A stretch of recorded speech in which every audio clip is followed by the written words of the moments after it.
telepathic voice that gets high pitched. Speaking of your telepathic voice, we gotta get you something to eat. Yeah, say, I'm I've been nibbling on starving. junk food. There's a dragon right there. There's some Don't dead know if dragons I too, can though. eat the dragon. It's a This- tree right now.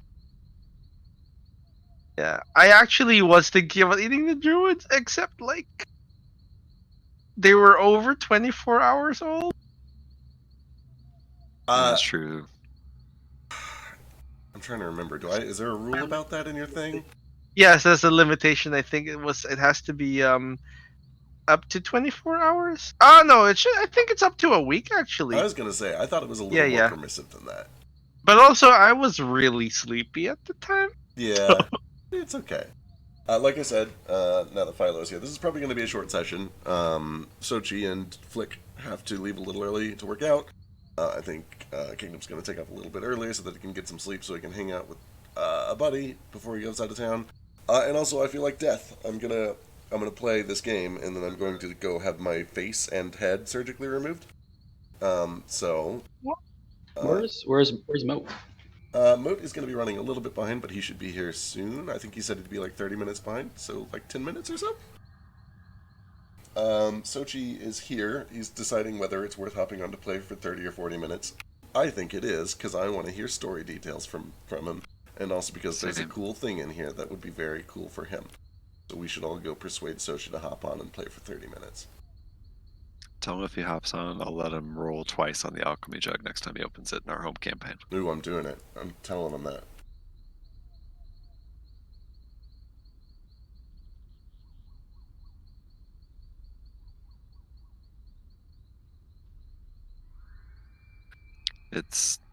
I can't believe you guys haven't exhausted every option on that thing yet, by the way. I mean, I don't know, I should look at the logs and see how many in-game days it's been, but he opens it every day. Oh, it is every single day. True, but we get repeats, so it takes even longer. There have been a couple repeats. It's like trying to catch every unknown in the silver, and you have to it gets harder and harder to get the ones you don't have. Right. The birthday problem. You guys did finally roll a 100, but you have not yet rolled a 1, which I'm looking forward to. Oh boy.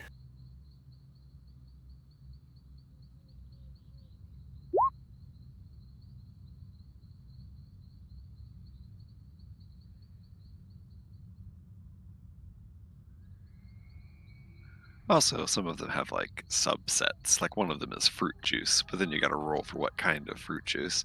And one's like paint, but then you gotta roll for what color of paint. So you'll never get everything it can offer. Oh god, that reminds me I should go do a thing real quick. This is the perfect opportunity to introduce that thing. Is it paint? No, Is it it's a so deck of much many better than things? paint. It's so much better than a deck of many things. A deck of everything? Nothing is better than a deck of many things. Oh, and you haven't seen this yet. It's my favorite magic item ever. Is it a bag of holding? God, I wish I had a bag of holding. We're fucking like level 9 and we still don't have one. You guys aren't going to be able to take a single bit of that treasure. That's... Don't you have an artificer in your party who could just make one?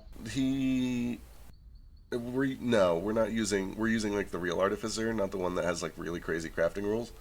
So he can like make things. I think bag of holding. Bag is of one the holding things is he can one. make. Bag of holding is naturally on Yeah, there. you can make a That's bag of what I'm holding. Okay. Yeah. Yeah, if he knows that. Yeah. But yes, he could make a bag That's a of good holding point. Maybe very Nox could easily. make one for us. But then we have to convince Nox to make one. Nox would make us one, huh? I mean, there's treasure involved, so maybe that'll work.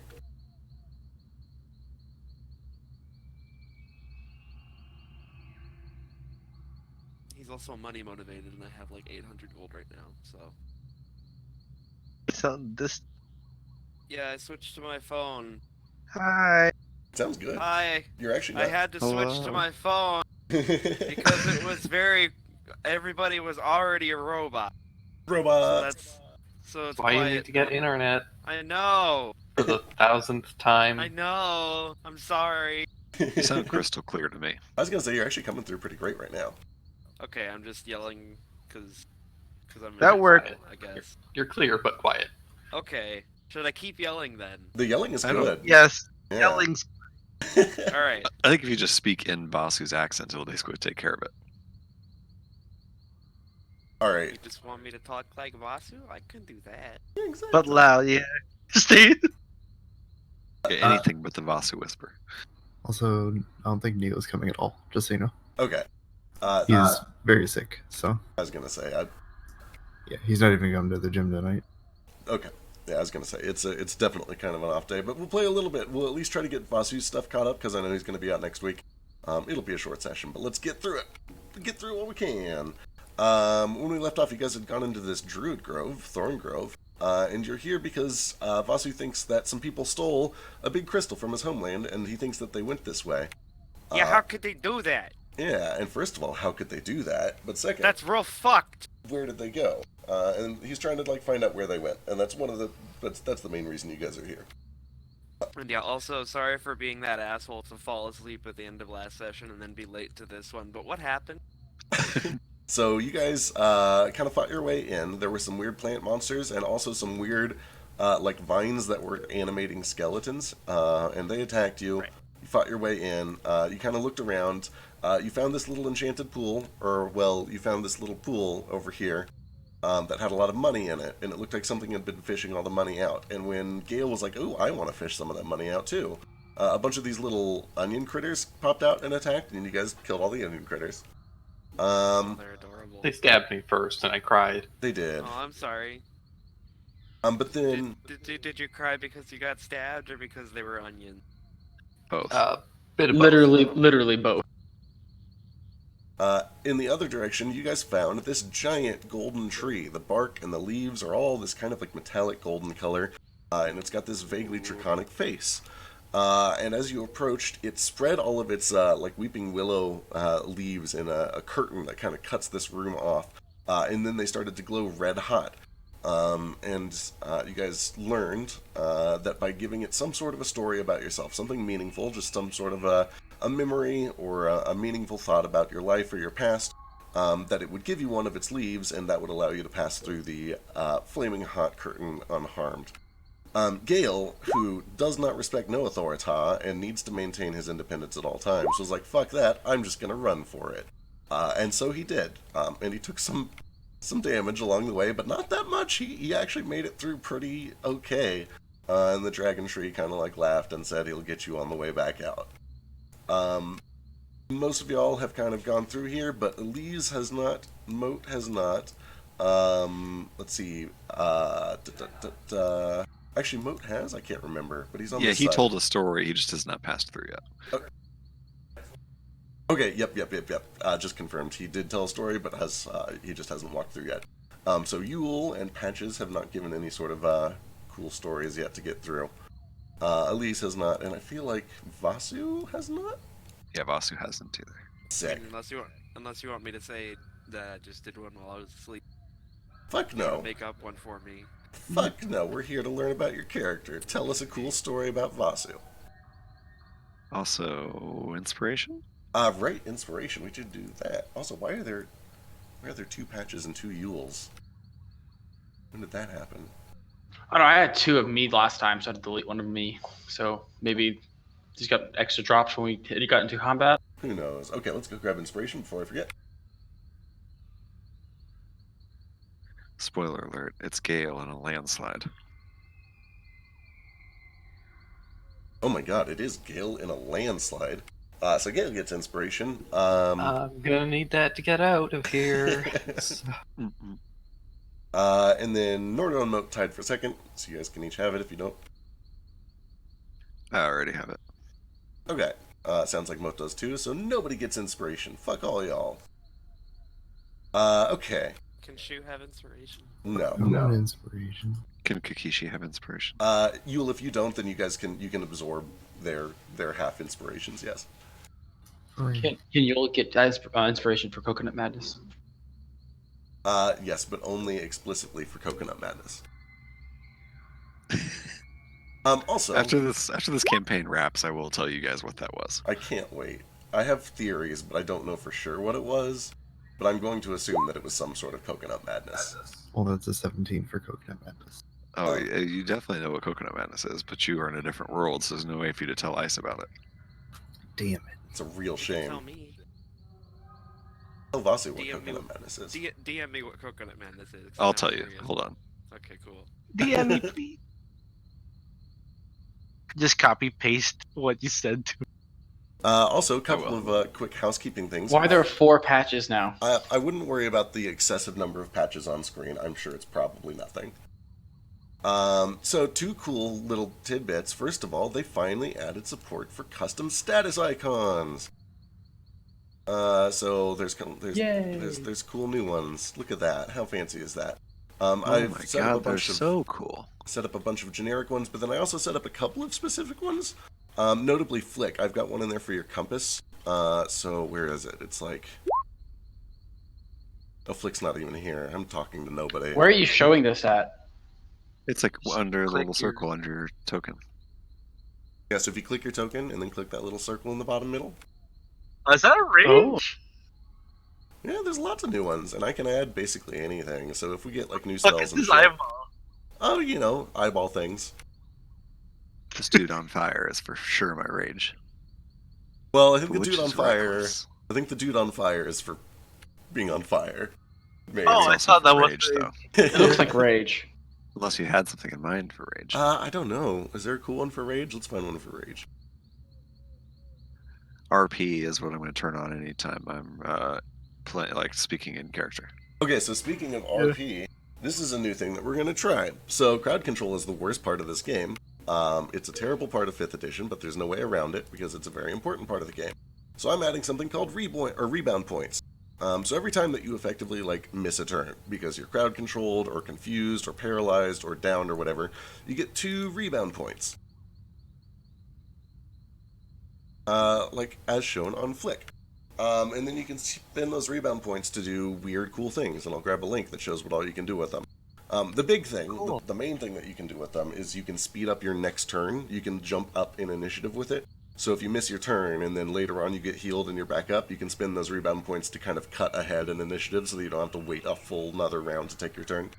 But there's a couple other options, like getting free attacks, almost like legendary actions, or moving faster on your turn and not triggering opportunity attacks, shit like that. I'll grab a link at some point. We're going to play with it, see how it goes.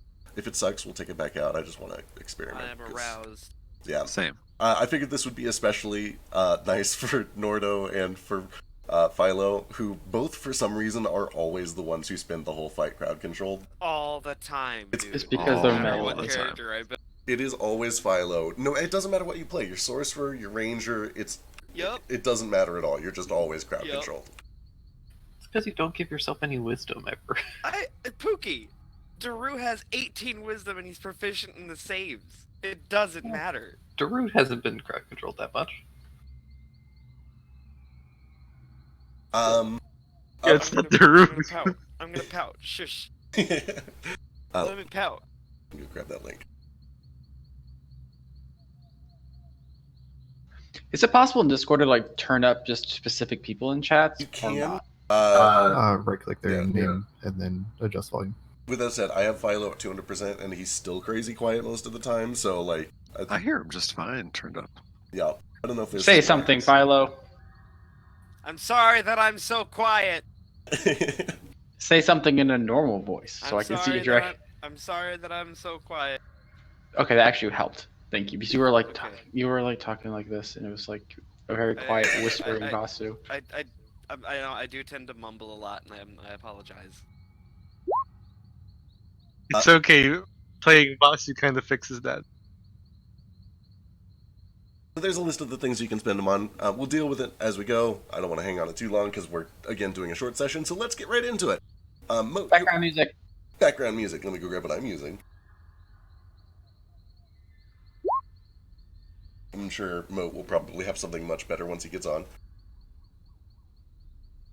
I just have tossed a coin in The Witcher, nonstop. Yeah, I'm gonna. That's go what's put in my Toxic head, Wonder so Filter on. I can't I actually listen to it.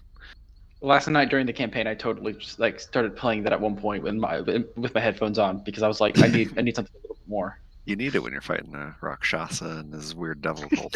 It did make me feel awesome. So I looked up for a second. What did I miss? What song? the Witcher one. Oh, That's gotcha. also coin to your Witcher. I in my head, I've just heard Click Clock Woods the whole time that you've been in here, but it's not fitting for this place at all. It's just it been in my head, so I don't know. I think I'm racist against grass or trees or something. Anyway, let's do this shit. Moat already has a leaf. He's almost done. He's finishing up dinner. He'll be joining us shortly. Elise is gonna... She'll lead the charge. She's gonna tell a story, and she says in Sylvan, but some of you probably speak that and understand it. I can catch probably a bit of it. Yeah. Oh my god, I haven't thought of a story for it. Okay, if anyone else has one, go for it. Shit, I should have done this while I was prepping.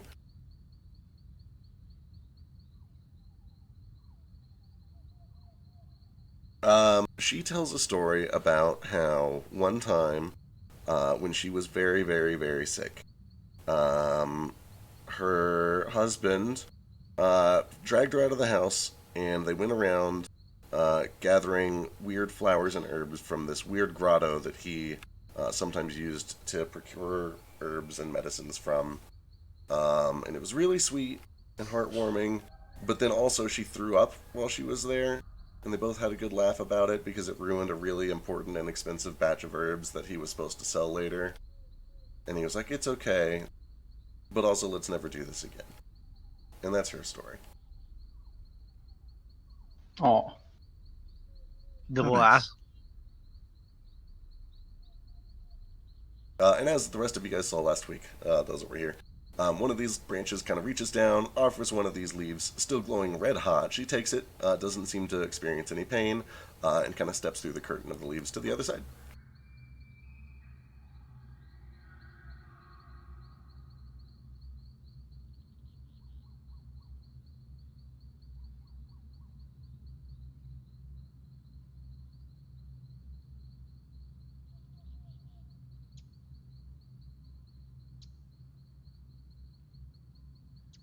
So at this point, Moat already has a leaf, and he's hopping on, but I'm going to step into his shoes for a second. He turns to Yule, and Patches, and Devasu. He's like, hey, you got to tell some sort of story about yourself if you want to go through. Or you can just try to run through if you want, but, it looks like it might hurt. I don't know if Gale got hurt doing it. Hey, Gale! Did it hoit? Not really. Alright. you also would know that you would have seen Nomad cast like hella temporary health on him before he ran through, Oh. which is why he was fine. Or didn't you also roll really well? I forget. Yeah, he just rolled really badly. Yeah, he fucked up his attack rolls It's a real bad. combination of both. He got hit like once. Hold on, I'm leveling up. That's okay. In the meantime, I have not yet, I don't think, looked at this body over here. Tell me about this body. I'd like to check for cause of death and any valuables it's carrying. Sure. Give me a medicine check. It appears... it's very obvious, actually, as you approach. There are several bones sticking out in multiple places, and at first it looks like maybe she's just had her body kind of broken and mangled, but then as you can investigate more closely, they're not her bones. They appear to be like the rib bones of large animals or something like that have been just jammed into her, and then kind of snapped off. You also see some signs of strangulation, lots of dotted marks along her neck and the side of her face, kind of like thorns, almost like a thorny vine was used to either strangle or whip her. But yeah, a combination of puncture wounds from these broken bones and then strangulation. So, like, maybe she was attacked by the things outside, and then also this tree finished her off, possibly? Possibly. You don't really see any signs of burning, or scorch marks or anything like that. Does she have a leaf? As you look, she does have a leaf, but it has turned this kind of chalky black color. So she probably got through and then died after she got hit from her wounds. Looking over her other belongings, it appears that she does have a druidic focus. She has a coin purse that has about 12 silver in it, some simple clothing, a walking staff, and that is it. Okay. And is her brain intact? Her head looks intact, yeah. Okay, I look over at Nomad while everyone else is pondering their stories, and I'm like, friend Nomad, not to, well, no offense, but you're looking kind of hungry. You think this would be a suitable meal for you? He looks over and checks to see if her head's intact, like he said. Sure. Give me another medicine check. Myself? Yeah. Coming up. Yeah, so looking it over, it appears to be a fairly recent death, maybe a couple days, maybe 3 or 4 days, something in that ballpark. It looks healthy enough for you to eat. It doesn't look spoiled. Okay, that's good. I mean, it's been there. And then when it comes over, it's like, oh, thank you.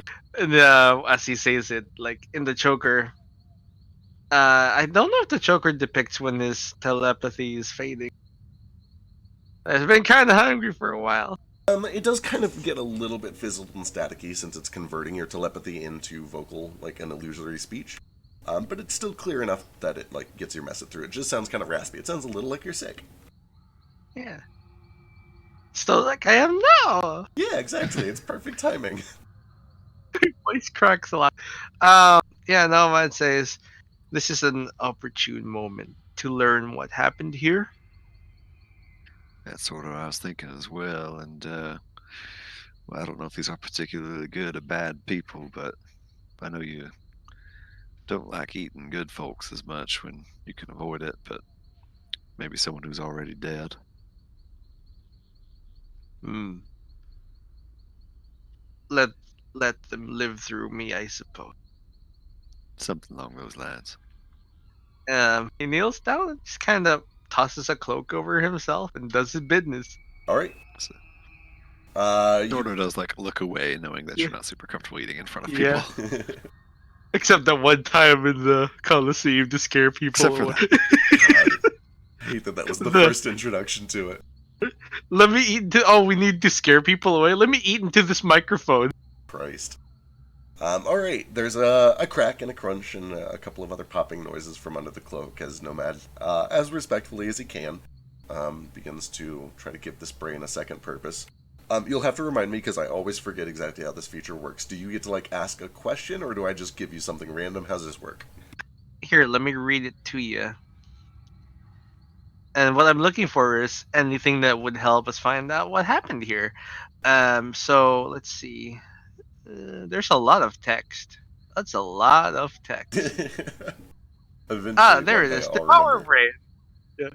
Over the course of 1 minute, you can extract and devour the brain of a dead creature. If the creature had intelligence score of 8 or higher, and if they died within the past 7 days, you gain knowledge that the creature knew in its life.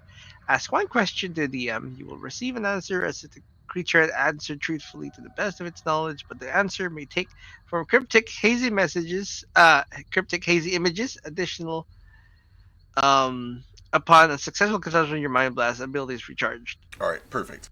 So you were looking for. It's a little vague, like anything that could be helpful. Can you get it down to a specific question? Yeah, what happened here? Okay, that's totally fair. Okay, so as you begin to eat and consume, you find yourself. At first, it almost feels like you're flying.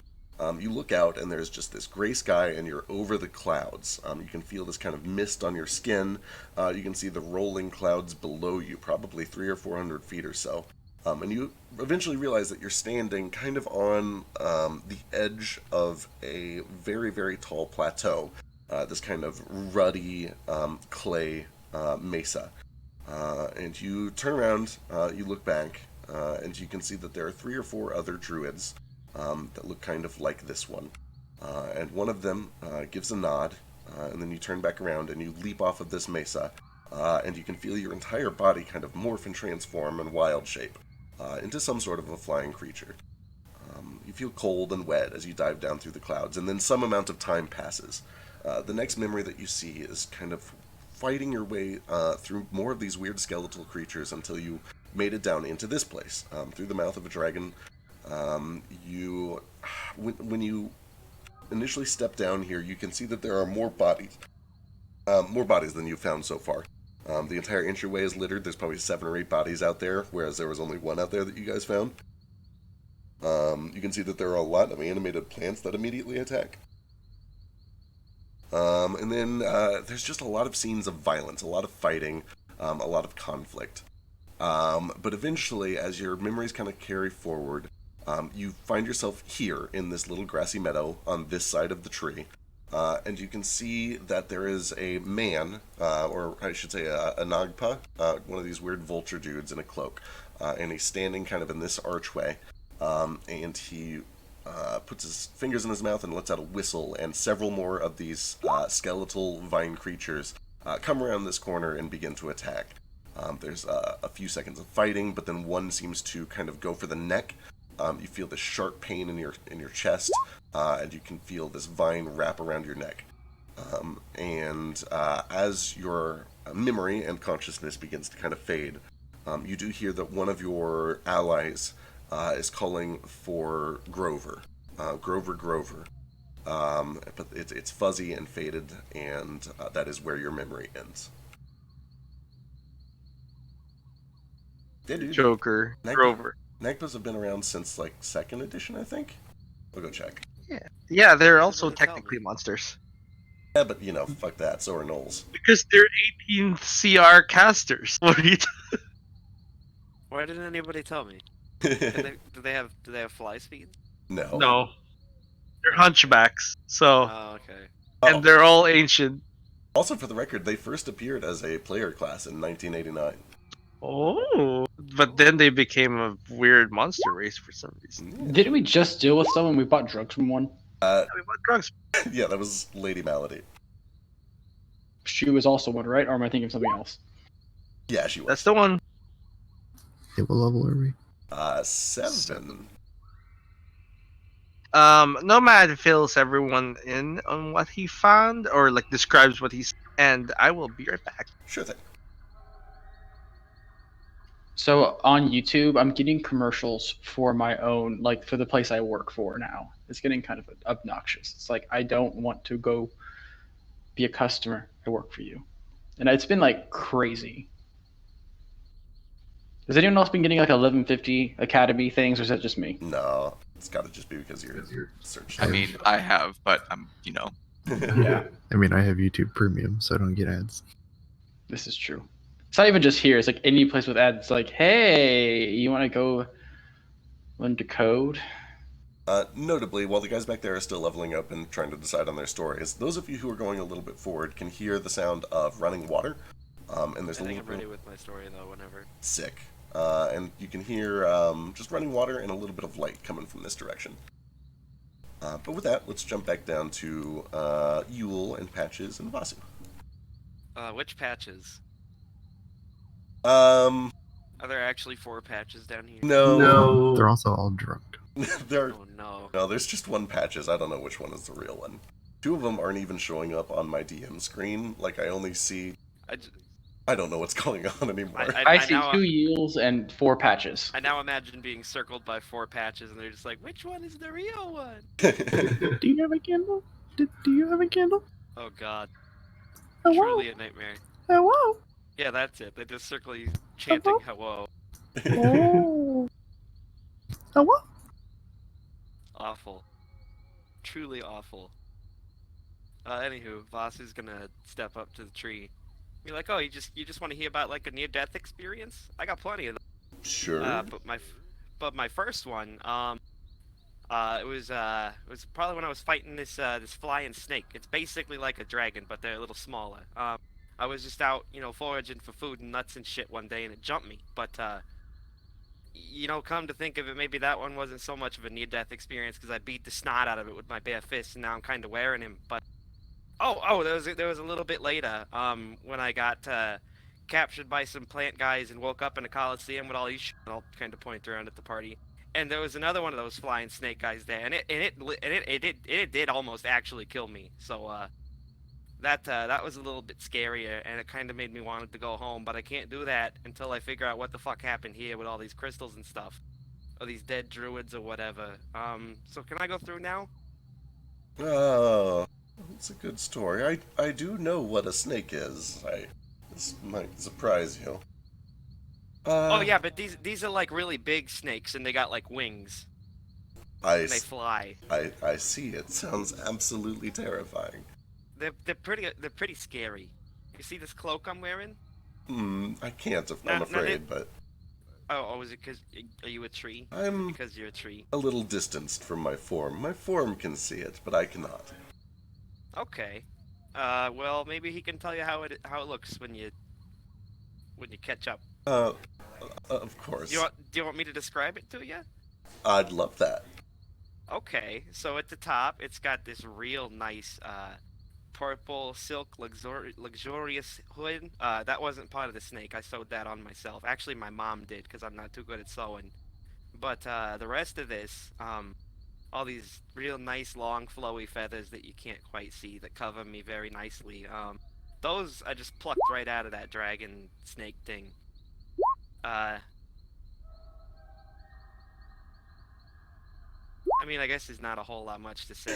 It kind of just makes me look like I have a couple more wings. They're, differently cut.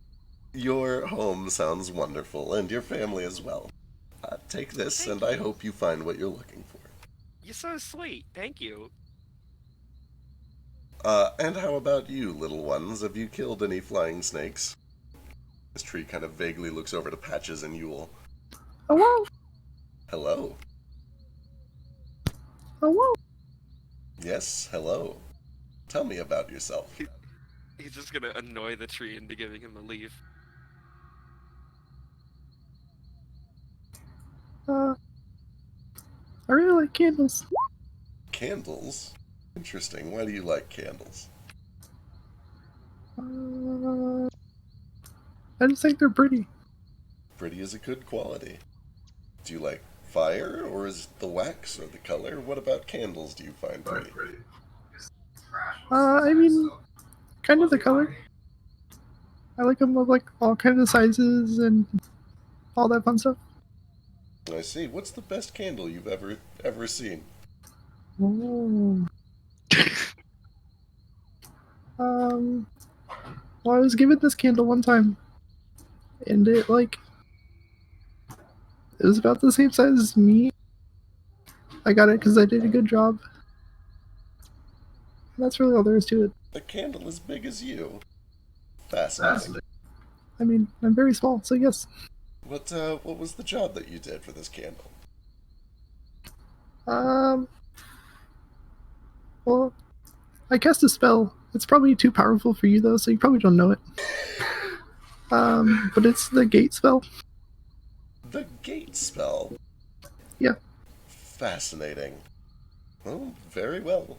I must admit I am outclassed. I am in the presence of a true master if your story is true. Yeah, I did it a few times, and they always paid me with candles. With candles. Interesting. Yeah, I'm very cheap. Isn't the gate spell very expensive? It is, but my dad was basically a god, so money isn't really an object for me.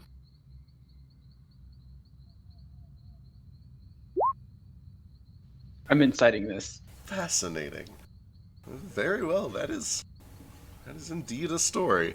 And one of these vines reaches out, and one of these glowing red-hot leaves kind of extends towards Patches to take. And you, kind of motioning over to Yule, have you cast any spells? I mean, kind of. Not really as much as him. He's casting spells way above what I can do. But I have fought a dragon before. You fought a dragon? When did you fight a dragon? Oh, it was a long time ago. Yeah, but did Probably you a kill good it? 70 years ago. I bet you didn't even kill it. Bet you didn't make no cloak out of it. Interesting. What color was that dragon? Do you remember? What color was it? Oh my god. You would remember that, I mean, you probably have killed 2 or 3. You've probably killed at least one red. You've probably killed a blue and a, it would have been a a red, a blue, and a silver. Oh, I mean, I've killed about 3. I killed a red one, a blue one, and oh yeah, that silver one time too. You were in Korax. Oh, that I was. Interesting. Well, I hope there's no enmity. I was never over in Korax. I mean, it would be kind of hard for you to move, so I understand. I haven't always been like this, but all the same, you've served your people well. I hope you find what you're looking for. It kind of reaches a branch out and extends a leaf to Yule as well. Oh, thank you so much. And with that, several patches, all drunk, and Yule are able to pass through. And you're all on the other side. What about Toto? Oh, that's a Bark. delightful question. Bark. Also, really quickly, while we consider what about Toto, do the tracks of the cart, which did come down here into this grotto, do they continue this way, like past this tree and onward? They seem to, and you would be able to tell that there is actually a decent amount of wear, like any sort of a path through a meadow would have, that kind of winds wide like this. Okay. No, that is the shittiest drawing that I've ever done. But yes, there is a path that it looks like multiple carts have taken, including probably some recent ones. Alright, cool. And then I also, after I get done with Speak with Animals, I am going to ask Kakishi to go explore a little bit further, and I'm going to use Beast Sense on her, just tell her to come back if she sees any danger. Okay, sounds good. We can come back to that. I'm trying to think real quick. Does he even... Yeah, he would. Okay, so this, the tree does look over towards Toto. And what of you? Have you fought in any wars? Been a part of any great continental struggles?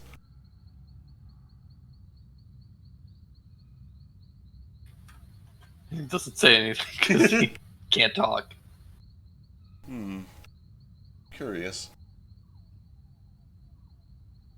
Does your friend speak or hear?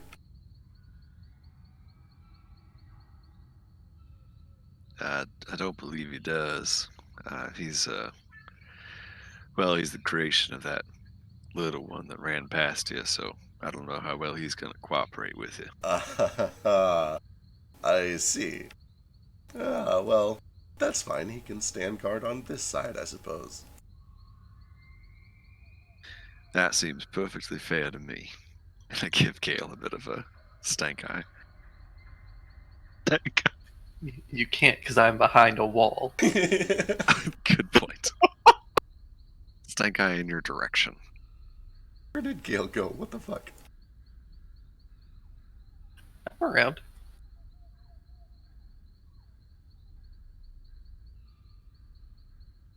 So like, Oh, what the fuck? Why? Okay, there's something wrong with my DM screen because I am only seeing like half of you. Probably reboot. I see you over on there. Okay, anyway. So you send Kakishi in. And what is Kakishi's passive performance? Passive performance? Or, sorry, passive perception. Okay, let me find out. She's a parrot. Well, then her passive performance would be really good. Yeah, I was going to say, performance is probably okay. What sort of stat should I be using for Kakishi? I've never written anything down. Oh my god. I don't know, just probably... I imagine a Raven, maybe? Yeah, that seems about right. Raven. I guess I'm probably like a +2 or something. It's 13 passive perception for a Raven. They do have mimicry, so that makes sense for that to be a parrot. Yeah, it makes sense. Okay, cool. So as Kakishi kind of makes his way into the next room, it opens up and it is well illuminated by these 4 ever-burning magical lights on the 4 corner posts of a little stone bridge. I say little, but it is wide enough for carts and horses to get through. It's pretty large. There is a little river that kind of flows under it. And the cavern opens up pretty tall, probably something in the ballpark of maybe 30-40 feet. But you can see that on the other side of this bridge, there is just this massive cactus. Absolutely surreal. Probably about 15, maybe even 18, 20 feet in diameter. You can see that there are tracks that kind of cut through the dirt that seem to lead straight into this cactus.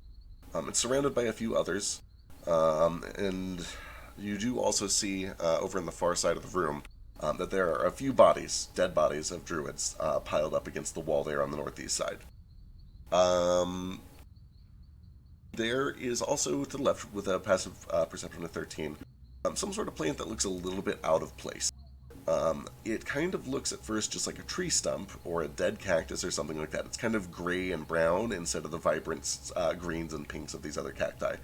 But at the top of it, it looks like a dead flower at first, but then you notice shapes that look almost like a small humanoid.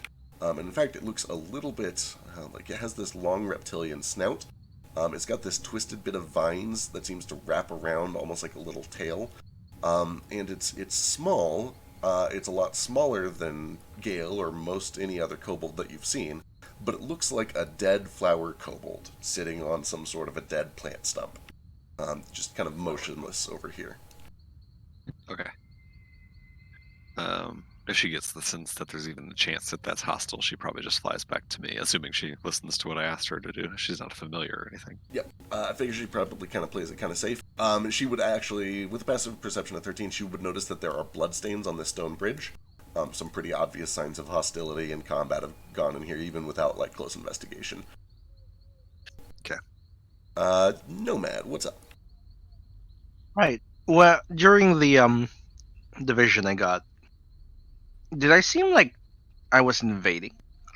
Part of an invasion force and they were defending? Or like were they clearly evil looking, that dude who sent stuff to kill me? Oh boy, give me an insight check. I'm proficient in that. I'm still terrible with people though. That's You just gotta eat more of them. It kind of seems a little bit like both. Like, clearly, whoever you were was invading this space. You came in from the outside and you fought your way in. So from that angle, yeah, you guys were probably invading this space. With that said, the guy in here looked more, well, 16 insight. He looked afraid, but he looked like he was expecting this. He didn't look like he was surprised. He didn't look like he was ambushed. He just looked like he was kind of frantically fighting and summoning things to fight for him. He looked a little aloof, a little crazy. I mean, it's hard to get a tell if somebody's evil just from seeing them. yeah. But, yeah. Crazy eyes. Yeah, a little bit of those crazy eyes, I guess. Hard to say. Right. So Nomad pulls the cloak back, his tentacles kind of still a little wet. He stands up, walks a few steps, and behind him the body stands up as well. Oh, that's right. Son of a bitch. Oh, that's so gross. Excuse me? I forgot about this. Okay. I beg your pardon? Alright. This druid, eyes still kind of, one is looking off to the side, one is a little bit off kilter. Very Swiss Army man, starts to kind of hobble to its knees, and then there's a couple of cracks as it stands up. Its jaw is like canted off to one side, the lip is like protruding at a weird angle. The cheeks are sunken in, the eye sockets are dark. It's very clearly like something is wrong with this druid. But it kind of stands up and it looks over to Nomad and just kind of looks at Nomad. Nomad, look out behind you! I'll say I run up with weapon drawn. I'm gonna sling a rock at this thing Nope. because I don't know any better. No, wait, it's mine. You sling a rock. Okay, how much damage could I possibly do? Go ahead and give me an attack roll, just for funsies.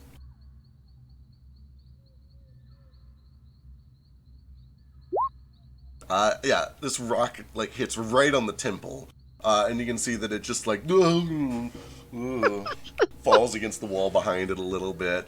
God, it looks like a terrible puppet, or a shambling corpse of some sort. It looks kind of undead, but it does eventually kind of catch itself, and it looks at you momentarily, Vasu, but then it kind of snaps its attention back over to Nomad.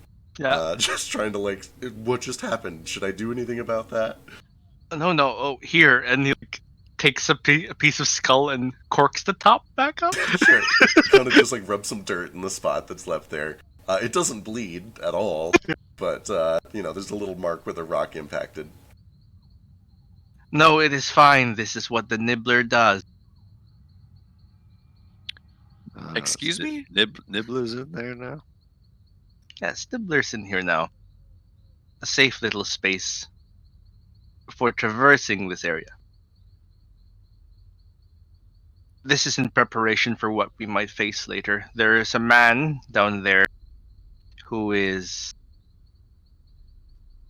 for the lack of better terms, hostile and summons smaller creatures to fight. I'm sorry to interrupt, but you mean that's your pet doing that? Yeah. Oh, okay. That's a neat trick. How wildly unnerving. Yeah, that. I was trying. You may to call it a about prosthetic brain. I'd rather not. But can you tell him I'm sorry for throwing a rock at it? Nibbler understands. Okay. She was going to look absolutely disgusted and then just like hide under Vasu's hood again. There's this like just a little bit of a slow groan, and it starts with like this little cackling, but it eventually kind of turns into this waspy kind of wheeze, like. I hate it.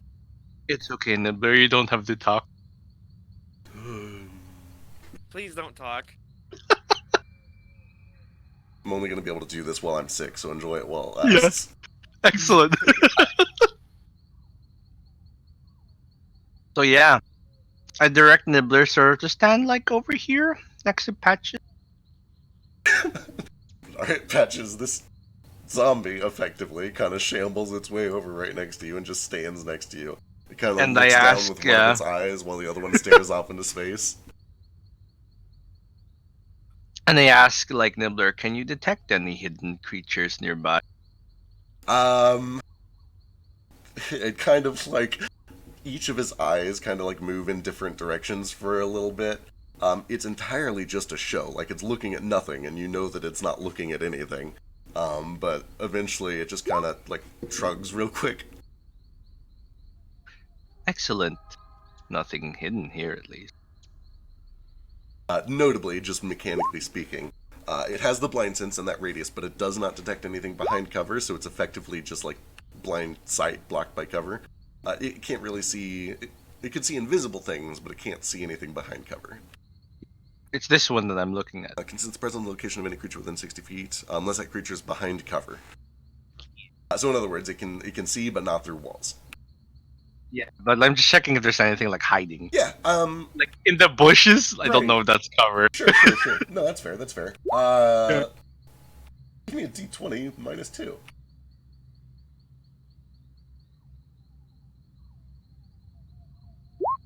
60. That's pretty good. Yeah, both of its little eyes kind of like look in different directions for a little while, and it eventually shrugs. It doesn't seem to see anything.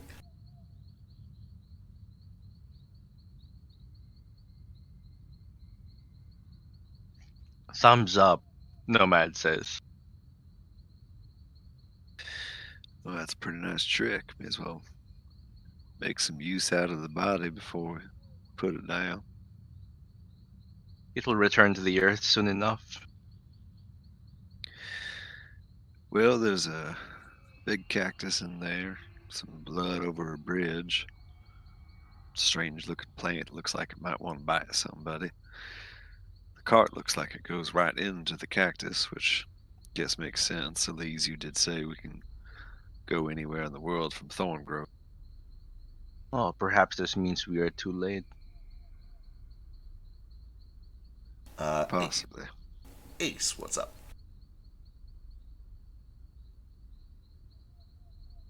Or did we lose Ace? I think we lost Ace.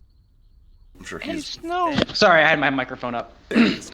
No, I rolled insight on Patches when he was in the middle of a story. I rolled 25. I just didn't want to interrupt him and you. Okay, what? You were just trying to determine how much of that shit was true? Yeah. Okay, hang on. He believes it. He believes every word of it. He doesn't. He's not. He's real hard to read, but he seems to believe it. He's being earnest.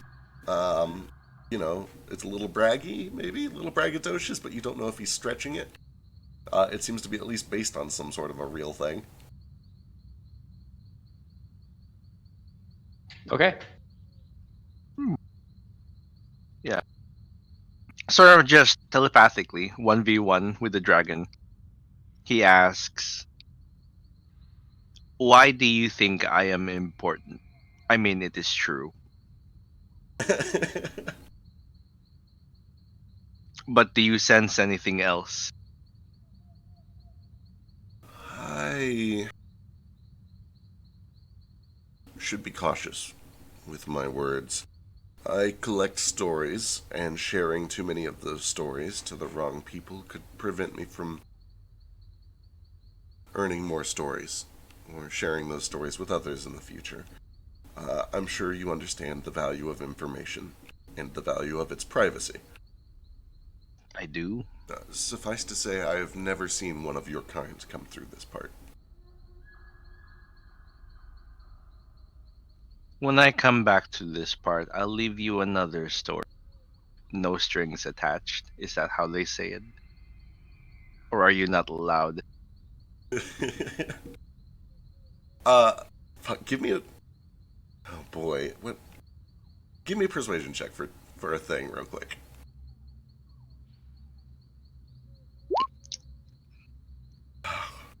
I suppose... I'm not good at them. Oh, actually, I'm currently not proficient in it, so -3 from that. It's a 5! Excellent. Understood. I suppose I don't have much of a choice but to be here.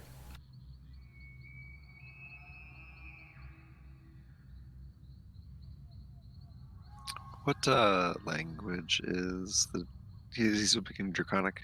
Currently... I guess that was probably telepathic. Never mind. Right, that was telepathic. So far, though, he has communicated in Common and Draconic and in Sylvan. Okay. Oh. Multilingual. I don't know which parts are in common, which parts I understood. Can I make an insight check on him just in general to tell if he is being forthright? Is this all just like he likes the stories? Is there anything untoward going on with him? Sure. Hit me with an insight. I'm just gonna water him. Again, there's a little bit of an aloofness. He seems disconnected from this tree. Like, you definitely get the sense that there is a consciousness that is not fully here, but it is using the tree to communicate. And that makes it a little hard to read his intent too strongly. But if there's been deception, it hasn't been obvious. If this is a ruse or a trap, it hasn't been obvious. You haven't read anything out of the ordinary. Okay. I am going to just start walking into this next room slowly, stealthily, I guess. All right. Go and give me a stealth check then. Anybody who wants to try I'll to be follow. quiet moving I'll in. follow him. Yeah. Cool. I'll wait in the back. What's the lighting in here? It's pretty well lit. Anywhere that is like not purple is at least well lit. I'll call the purple places dimly lit. Look at that. Good ass stealth. Maybe not so Yeah, much for Nordo. I'm Nope, part of the stealthy half of the party. I'm not, but I led the way anyway, because I'm cool like that. Kakishi won't shut up about getting more bird siege, just squawking on my shoulder. Nordo, what's your passive nature? 9, I think. Let me check. Yeah, 9. Okay, cool. Can I have control but my over the passive meat? survival is 17, so... That would be kind of applicable here. My passive nature, and I'm up here with him, is like a 12. Yeah, as more of the party moves in, you start to notice a little bit more. Nordo and some of the others are a little focused on this bridge, and especially the blood on it, which doesn't seem to be too terribly old, maybe 3 or 4 days. But some of you who are good at survival and at nature, especially the rangers in the party, and probably even Nordo a little bit, just because you're used to looking out for weird plants back home, would notice that this brush and this brush seem to be uncharacteristically dead and decayed. And so is a little bit of the grass around it. Can I have control over Uncharacteristically, like Like, do I see anywhere that it looks like it's been like physically fucked? Like, has it been cut down, poisoned, something like that, or like it all just died? It looks withered. It looks like it has been it ran out of nutrients and died. I guess you can give me a nature check if you want to study it a little more closely. Yeah, it's a little hard to tell. It just kind of looks like in the dry seasons when a lot of the plants kind of wither up and dry and make room for the brush. It kind of looks like that's what's happened here. It's just a very abrupt change because just 10 feet to your left, there's vibrant green grass. Okay. I want to walk up to just like the water next to this, maybe even just step a couple feet into the water and like taste a little bit of it, I guess. Does it Sure. taste normal, healthy? So you kind of go over to this water, and you bend down, and you can see that it's flowing left to right. And actually, once you get a little bit closer, you can see that it's flowing over towards a waterfall, and it's actually pretty loud from where you're at. You're able to hear that it's splashing down into some sort of a dark cavern over in that direction. However, you notice a couple things. As soon as you bend down and you start to like put a finger in or a hand in to like get a little cup of water to drink, very, very, very rapidly, the water begins to rush in the opposite direction, from right to left. And you can watch as the water line seems to recede by a couple of inches very, very rapidly. There is just this tiny little shock or sensation in your hand right when you make contact with the water. And then it recedes, it seems to draw back to the left, and then that kind of like there's this eerie couple of seconds where everything goes quiet, and then the water all seems to kind of rush back out and flow back the other way again. And you can hear the waterfall starts back up and pours down. Weird. With Do I that, see anything in the water? give me a perception check. You take a good look as the water is receding to see if there's anything in it. And you can see that there's mud, there's rock, but you don't really notice anything unnatural in the water at all. In fact, with a 20 perception, it's almost like perfectly barren. There's a barrenness about the bottom of this riverbed that seems unnatural for such, especially because it's kind of like a well-traveled area. You'd expect to see at least some sort of litter or like something down there, especially given that there has been combat recently. You don't see bodies, you don't see ammunition, you don't see scraps of clothing, nothing like that. It's just mud and a little bit of rock. Does it unnaturally wick off like the water from that enchanted pool does? It doesn't, and when you bring your hand up, there's probably a little bit of water in it, and it smells clean and clear. It smells like water. Okay. I don't taste it. Good to know. Well, that was a little strange. For a nomad, I think this water is enchanted as well, but maybe in a different way. Curious. Can I do an Arcana check? Sure. I'm gonna inspect the water.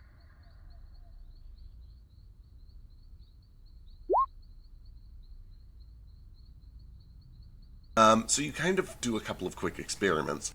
You dip your finger in again, and you can see that it kind of recedes again right when you touch.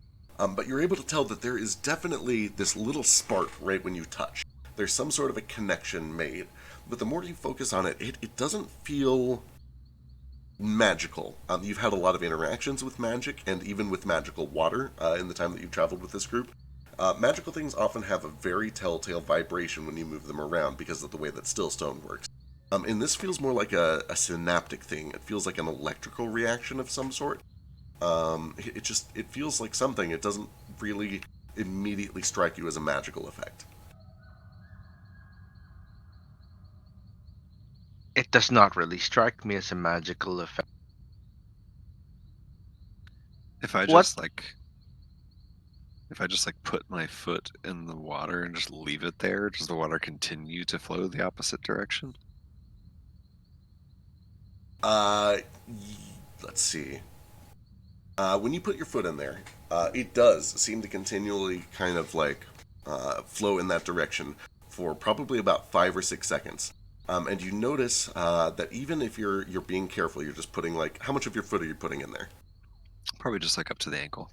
Up to the ankle, you start to feel these weird electrical feelings all around the top of your foot and then around the ankle.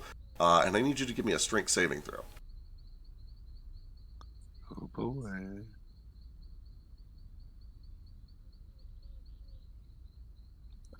Question.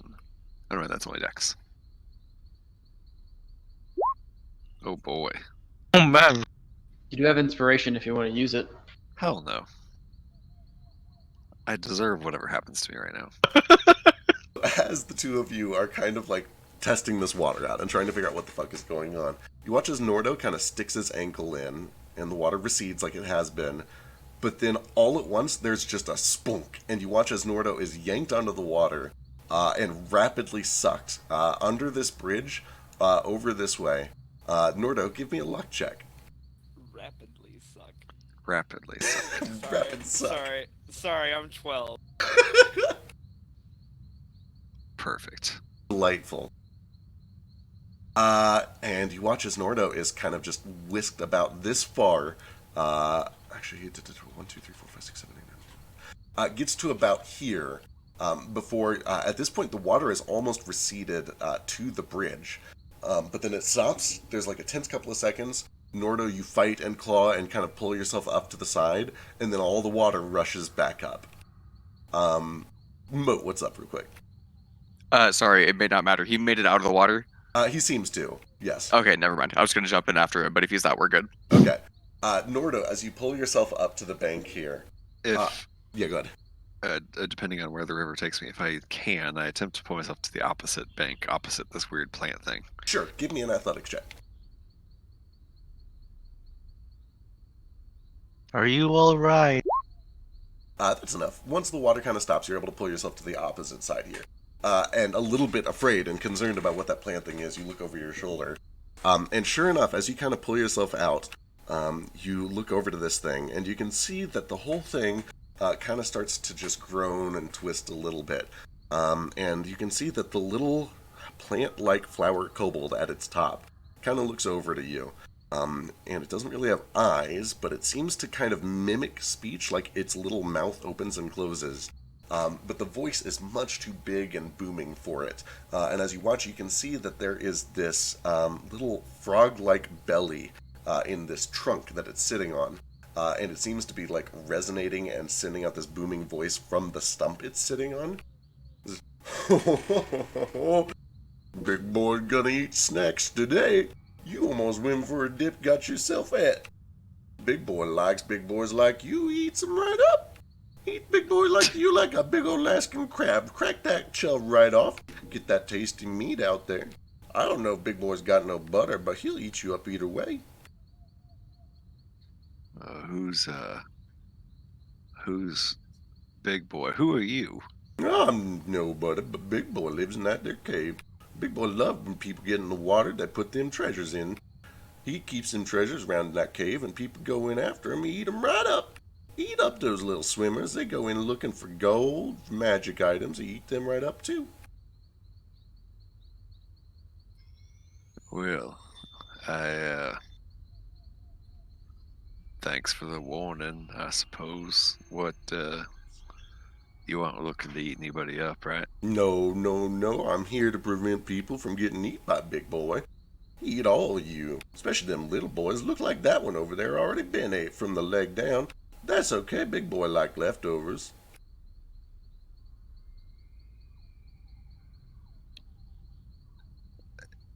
Is anybody else hearing this plant talking, or did this sorcery water do something to my head? Do we hear this? Yeah, you we? guys are all hearing this, yeah. Oh, Yeah, no, I hear him. what the Can I fuck? shoot it?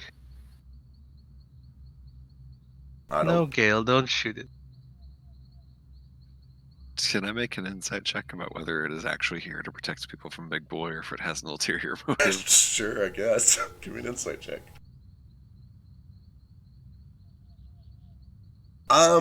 It seems entertained. It doesn't seem like hostile. It doesn't have anything on it that looks fuck, I don't know. It seems to be telling the truth. It's a plan. It's a little hard to read, but it seems honest. How long you been here? I've been here about, I don't know, a couple 100 years or so since Thorn moved in. I used to serve Thorn back when he was a dragon, but they turned him into a big old tree, and I was like, I want to be some sort of plant so I can stay with Thorn too. And it's like, okay, you can watch over his treasure. But then Thorn's like, I don't need my old treasures anymore. I'm dead and gone. I just want stories. How about you just, leave them treasures alone? But I can't move, so I'm stuck here to watch him treasures. But then Big Boy came. Big Boy want them treasures. He eats them up right there too. He eats everything. Big Boy eats whatever he wants. Used to be a kobold. I used to be kobold. What is your name? I don't remember. Not important.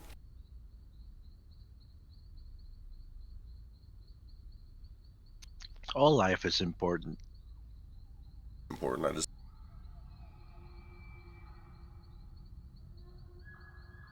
What's up, Moot? All right, this might be the longest shot I've ever taken. Does the name Big Boy mean anything to me? Oh my god. Your mom called you that a lot. Oh boy. Give me a That's true. history check. Nope. How appropriate. Sure doesn't. It doesn't mean anything to you.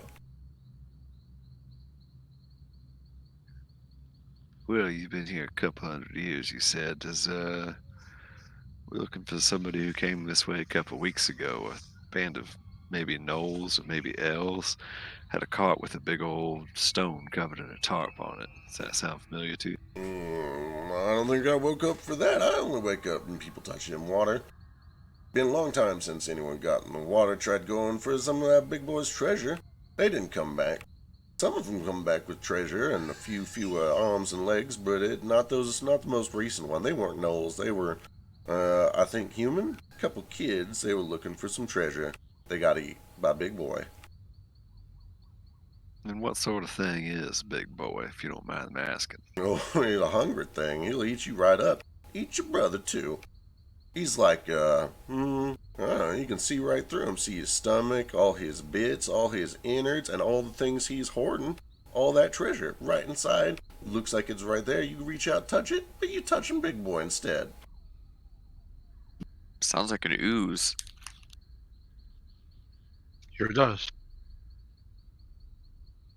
I'm assuming we can't see in through through the cave and through this side of the river. I mean, you kind of look over there. Give me a perception check. So if it matters, I will walk across the bridge Wow. and go over by this thing so I get a better view from over here. Sure. I'm gonna follow him as he crosses the bridge. Yeah, gonna give me another perception. Or, well, in order, give me one. Yeah, couple of 11s. You take a look through here, and you can see that this goes down a ways. You don't, see anything. Notably, you don't see treasure, either. But it gets real dark over that way. There's just a couple of fireflies that occasionally light up in that direction. You do see, the water is flowing out from that direction. I will stay away from the cobalt plant boy because I'm not completely stupid. You're thinking about doing it, aren't you? I don't think you should do it. I didn't warn you. More curiosity we're to see just- what it looked like. Yeah, like he said, mostly just curious. Is there anywhere else in this cave to go?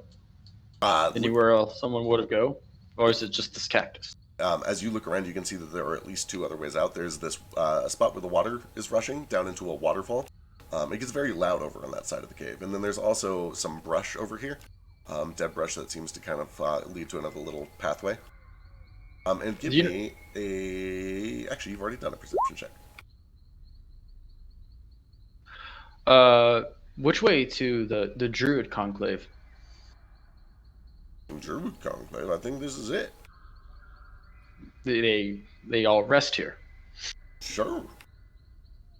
They work here, they send people through that cactus sometimes. I don't see it much. I only wake up when people touch the water.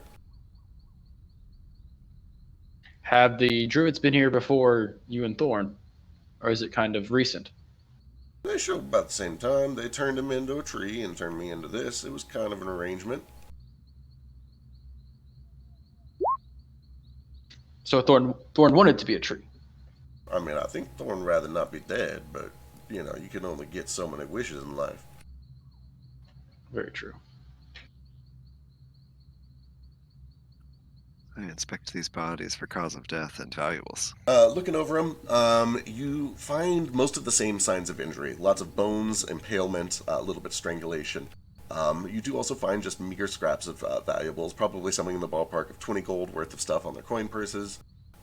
You do find that there is a big old chest that seems to have a bunch of coinage, and it's not drawn on here, but it looks like there are a lot of wet golden coins in there. Also, you do notice that although most of their garb has been pretty roughed up by combat, one of them has these wrappings around her wrists, and they are clean, bright white with red designs in the kind of these swirling fire-like patterns that look just much more clean and stark than the rest of her garb, and they kind of hum a little bit as you're pushing things around. Okay, I take their 20 gold and put it in party loot. I leave the chest for now because I could sense that came from that pool we haven't quite decided what to do with yet. I'll grab those wraps and holler over to Yule. Grandmother, I think these are magic. You think you could take a minute, see what they do?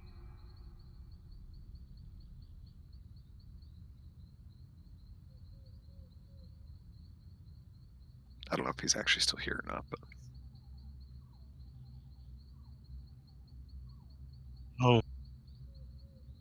Oh yeah, I can.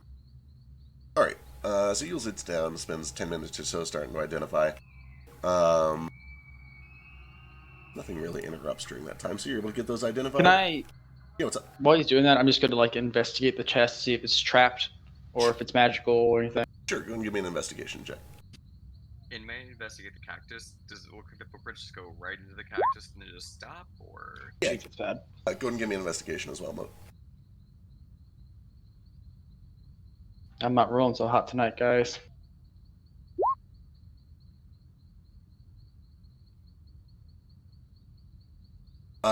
Moat, or I guess we'll do these in order. Ace, you look over the box, and it appears to just be a wooden crate.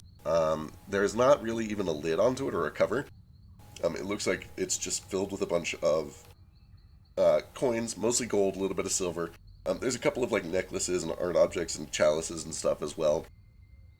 The only really interesting tidbit that you find about them is that some of them are indeed still wet, and you find occasionally a little piece of bark or grass or something that's kind of mixed in with them. But that's really the only interesting thing you find about the box. Moat, you look over the tracks, and it looks like they seem to just kind of lead right up into it, and then disappear. There are no marks on the cactus, no marks behind it. It basically looks like these carts are just driven straight into this cactus. Okay, cool. As you guys are both kind of looking around this whole area, though, and even just with Norda's passive survival, you do notice that there are there's a lot of foot traffic, and also signs of skirmishes. A little bit over here, a lot of it over the bridge and into the cactus, of course, very well traveled. But even some recent stuff that seems to be walking back and forth between kind of this area and where you guys are currently at.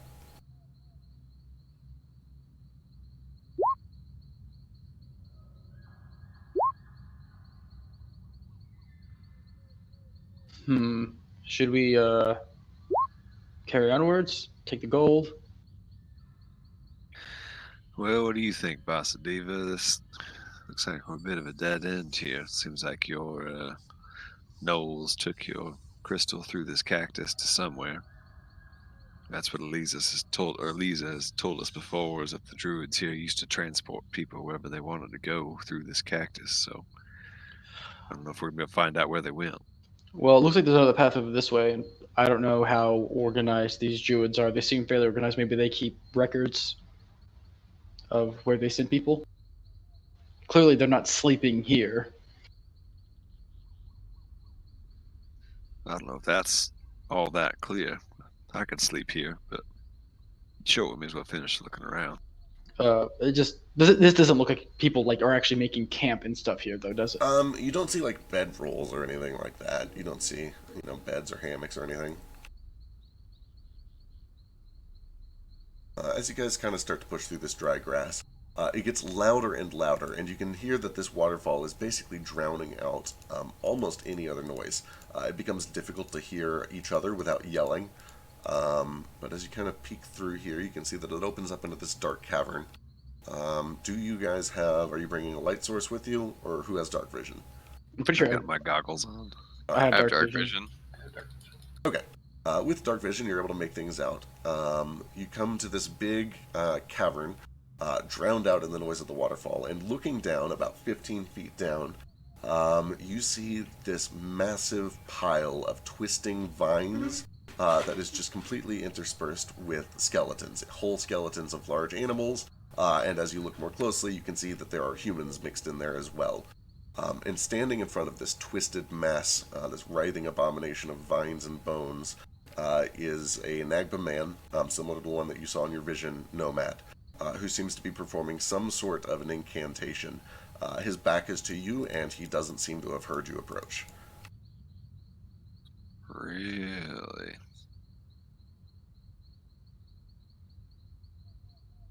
Oh.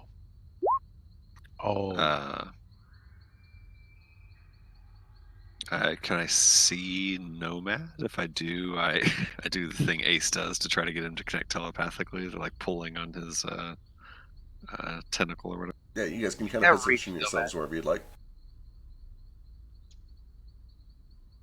Yes, you have reached Nomad in your head. That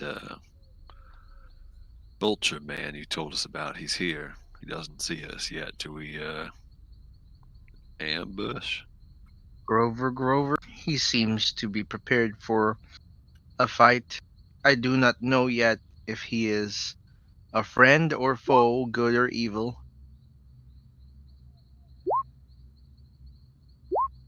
Can I like just start? I just want to like duck back here and kind of hide. Sure. Easy enough. As you kind of continue to watch, he seems to occasionally look down, and you realize that he is looking at the inside of his big winged arm. And kind of tucked in between all of these feathers are scraps of paper. And it's hard to make it out from here with just dark vision, but he seems to look down at these scraps of paper that he's got tucked into his wing, and then look back up and kind of recite more of these arcane utterances. And then he'll look back down, almost like he's like looking off the back of his hand while cheating on a test or something. Yeah. Can I figure out what he's trying to do? Sure. Give me an Arcana check.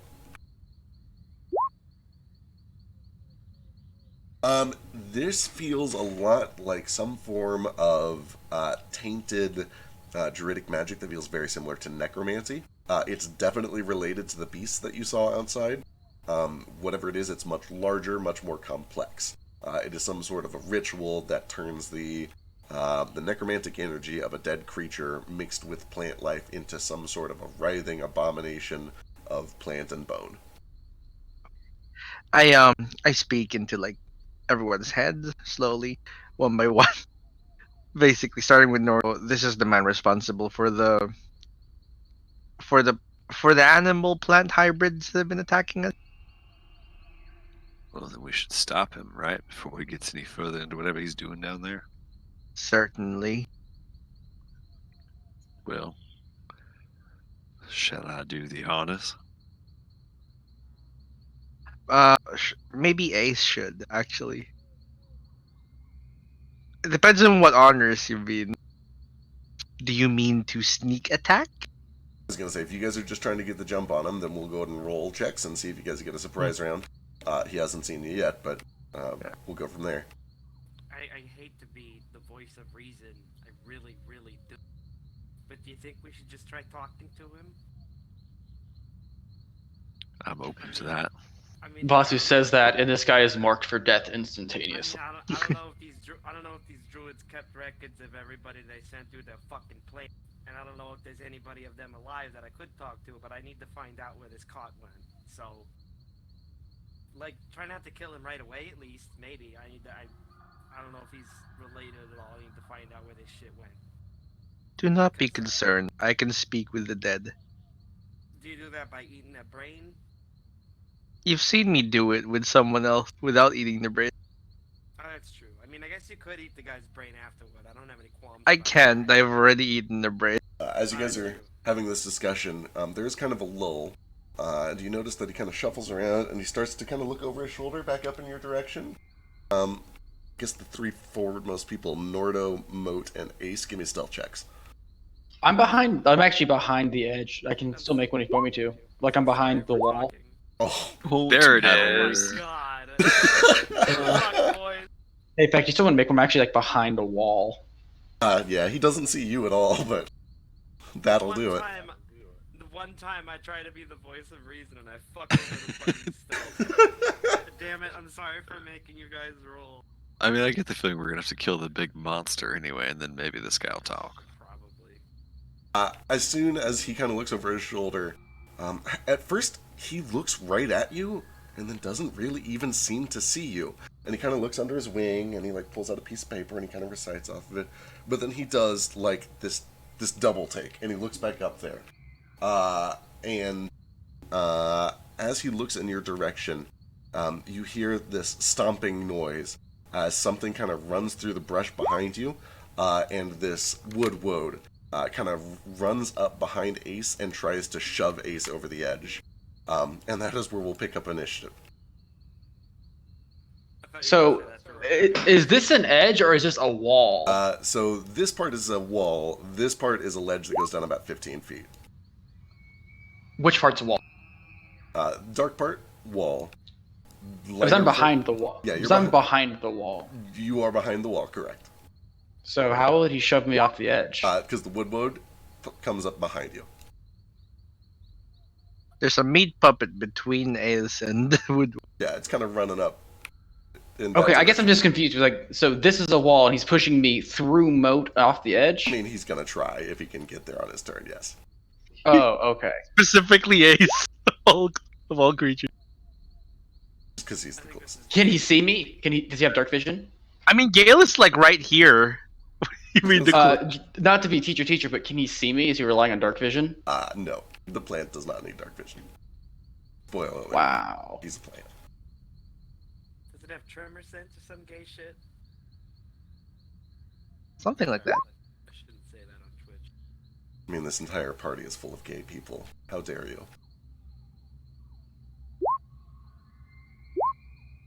We have like the one token straight.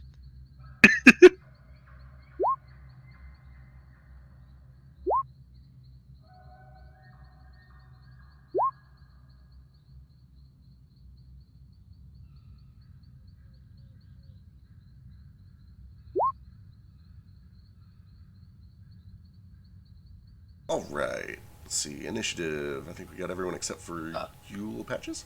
Does the nibbler go on my turn? Yeah. Okay. I'm gonna do something weird, Alright. and I'm gonna use my Flash of Genius to add 4 to my initiative. Interesting. Okay. That bumps it to a 22.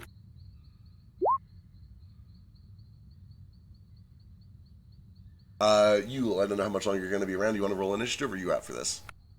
I'll be leaving soon, so. Okay. Cool. Oh no, she's having a stroke. Yule and Patches they're doing something. Who knows?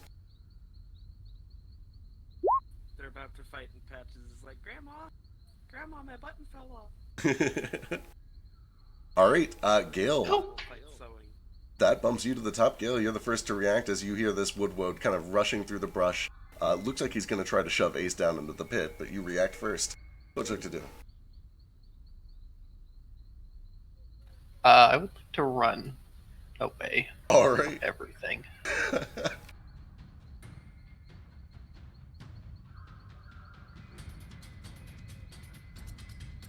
So I just gotta double check that I have this thing.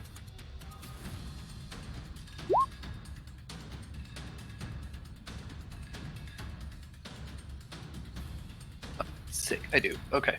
I'm gonna run over to...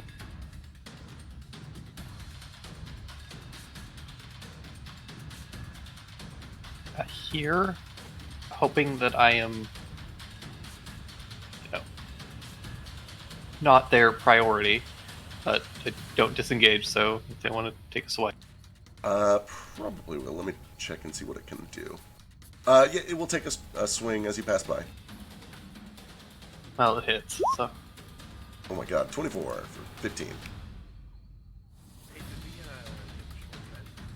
Oh, you're real quiet. We did not. Did we happen to get a short rest at the end of last session or anything? No, we left off like right in the middle of the dungeon.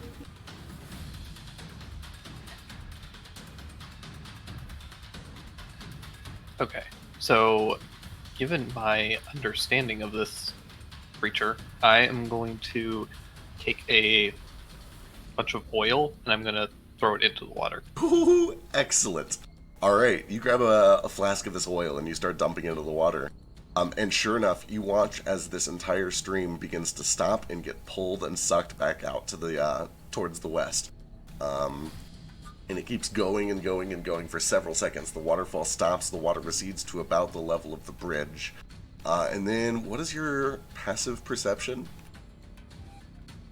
Not very good. Okay. Yeah, +0. Okay. You notice that after a few seconds, the water starts to rush back out, but it does rush back out in like spurts, almost like coughing fits or spurts of water. A few seconds later. My passive perception is 14. I'm not really sure how all of this area works out right here.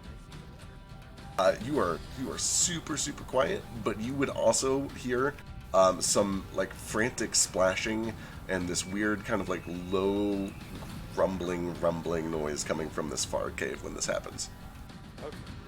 Sorry, I had my microphone up on top of my head. That would do it. I'm a dumbass. It's all good. So I'm super far away, but I have real good passive perception. Do I hear that sound as well? You definitely notice that the waterfall stops for a little bit. That does cause the room to get a little bit quieter, so you can hear a little bit clearer. The rumbling noise, you would probably catch just a tiny little bit of it before the waterfall drowns everything out again, yeah. Okay. I assume that's an action for me to dump that stuff, right? Yeah. Then I am going to use my boots. I'm going to click my heels and teleport back to here. And I'm going to use my last 5 feet of movement, step up behind this wood boat, and prepare to axe it in the back of the head once it moves away from me. Excellent. All right. Let's see. This Arborsight, what does this thing do? Oh, he's a nasty boy, isn't he? Okay.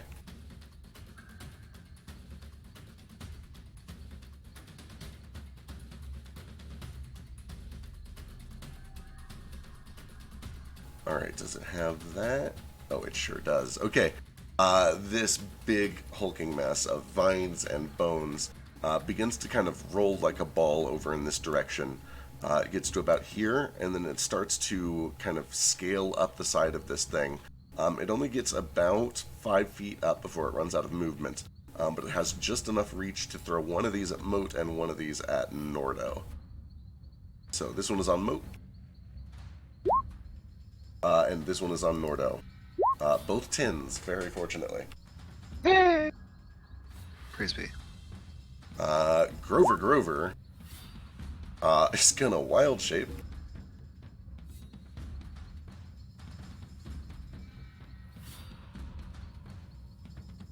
And that is his... is it his bonus? No, it is not. That is his full action. And then he flies up this way, and out this way, and this direction. And that brings us to Ace. All right, so this would look like he's gonna shove me.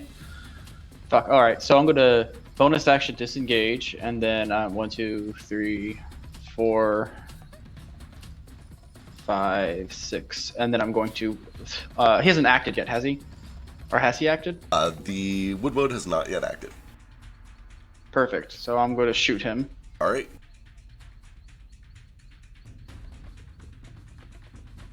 As you kind of run out into the light, you pass by this thing.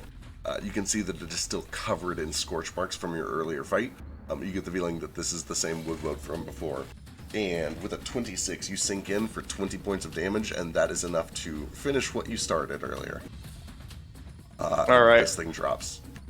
My second attack's going after that vulture. All right.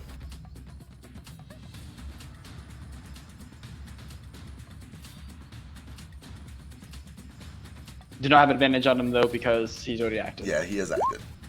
28 is plenty more than enough to hit him, though, for 15 points of damage. This arrow sinks in right at the shoulder blade, and you see he kind of lands for a moment and struggles to get back airborne, but does eventually pick himself back up. I'm going to use my reaction and cast darkness on him. Okay. Don't do that. He won't be able to see. I can't see him though, I think. Me either. Same. Fine, I won't do it then because my party can't see it. It's the problem with all darkness-related builds. Don't make the bird guy not be able to chase. This just the means bird Flick guy. needs to get Devil Eye so he can just see through true darkness, and then Exactly. we can tag team together. Just need the whole party to get Devil Sight. And then I have 2 more feet of movement, or 2 more movements, so I'm... Alright, that brings us to Moat. Alright, I will step up right by Nordo here. I will use my bonus action to cast Wrathful Smite, and then I will attack him. The thing in front of me. Alright.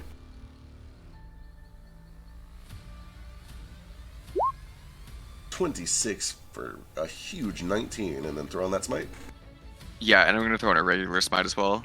Hold on one second. I don't know where anything is anymore. Does the Firebird style also do fire? Or just slashing? It's 1d6 fire, 1d6 slashing. Gotcha. Whenever this vile thing stepped into the water, did it down there? Did it react as if the water was up at the top? It does not seem to recede when he touches the water down there. Let's see, psychic damage. Is that a thing?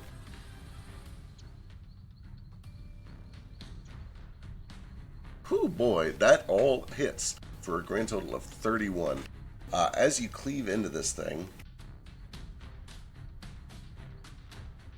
this massive ball of vines and bones rolls back off down into the cavern. And as it lands with a splat, it looks like you've carved off a chunk of this thing, but you watch as that chunk then reanimates. Okay.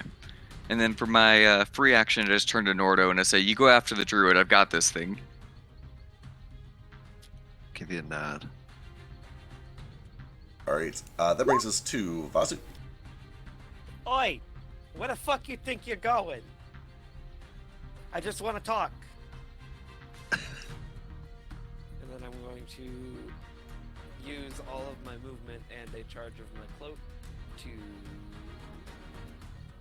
You know, I don't... Never mind, I don't even need to use my cloak to fly over there. I'm just gonna fly up. Actually, how high up off the ground is this guy? He is only like 5 feet off the ground. Okay, yeah, I'm just gonna fly up right in front of him. Oh, jeez. Oh, hey. Leaving so soon? I'll try to do this non-lethally if it matters at this point. Alright. I don't know if he looks bloodied or anything. Well, he's in wild shape, so it doesn't really matter, does Yeah. Yeah, it? that's true. His bird form I don't know how definitely much looks pretty Vasu- fucked up. I don't know how much Vasu knows about Druid. Ooh, Oof. Vasu. That's a fail. Oh shit, he is afraid as fuck too. And holy fuck, that's a crit for 17. That is a fuck ton of damage. You lay into him. Feathers go flying as his form quickly reverts. And you watch as this old Nagpa man kind of lands just with a bit of a crunch. The grass kind of parting on either side. How much of that carries over? That's an extra 10 that carries over.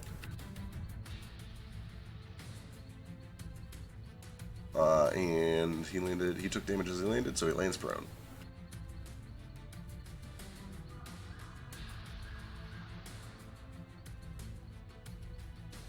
Oh, he lands prone. He does. Excellent. Okay, I'm going to use my last 5 feet of movement to touch down gracefully and expertly next to him, because I actually have a fly. And then I'm going to stab him with my spear again. Excellent. 17. Let's see. 17 does hit. Does he have anything for this? Let me check.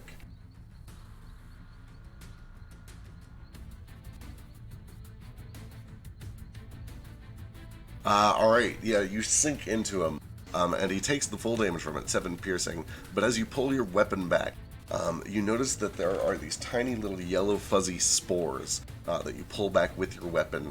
You kind of, cover your mouth as best as you can, but you do take 6 points of necrotic damage, as some of them kind of get into your face and your eyes and your nostrils. Oh, jeez. Ew, gross. Knock that shit off. I'm going to kick him. More of them come out. I kind of figured. Anything else? 20 for 6. Ooh, 20 for another 6. That does hit. There are no more spores this time. Okay. And if it matters at all, I forgot a level ago all of my unarmed attacks started counting as magical damage for the point of resistance. Excellent. Good to know. Yep. That's my turn. Alright, that brings us to Nordo. Doing fire damage anyway. Actually, you know what? If it's not too late, can I try a stunning strike on that last one? Sure. That's a con save. Yes. Believe. Oh, yeah, he's unless I have any way to give him disadvantage. Can Chew pop out and like peck him on the head? Unfortunately not. What Okay, so this edge that I'm standing on, how high is it? It's about 15 feet. And this thing is, it's basically right up in your face. It's climbed part of the way up, and it's a pretty big gut to begin with. Alright, and then how high is the waterfall over here? That is about a 25-foot drop. Okay. Also, you're coming through a little bit quiet. I think your headset's up. Thank you, it was. Okay, so what I would like to do, we're going to see how this goes. I would like to use a bonus action to use Step of the Wind. I will use it to dash, which also doubles my jump distance to 36 feet. So I am going to just run and leap from my edge to the top of that waterfall and try to just like monk shit hop across the stones to this bank over here. Oh boy, okay. Sure, that is difficult but doable. Give me, so you're going at it horizontally. Give me your choice of athletics or acrobatics. Step of the Wind helps, but this is still going to be rough. Step of the Wind does make my jump 38 feet or 36 feet. Is that like a standing leap, or is that your running jump? That would be running, but I am stepping back to do it, so the path looks like this. Hold on, I'll draw it.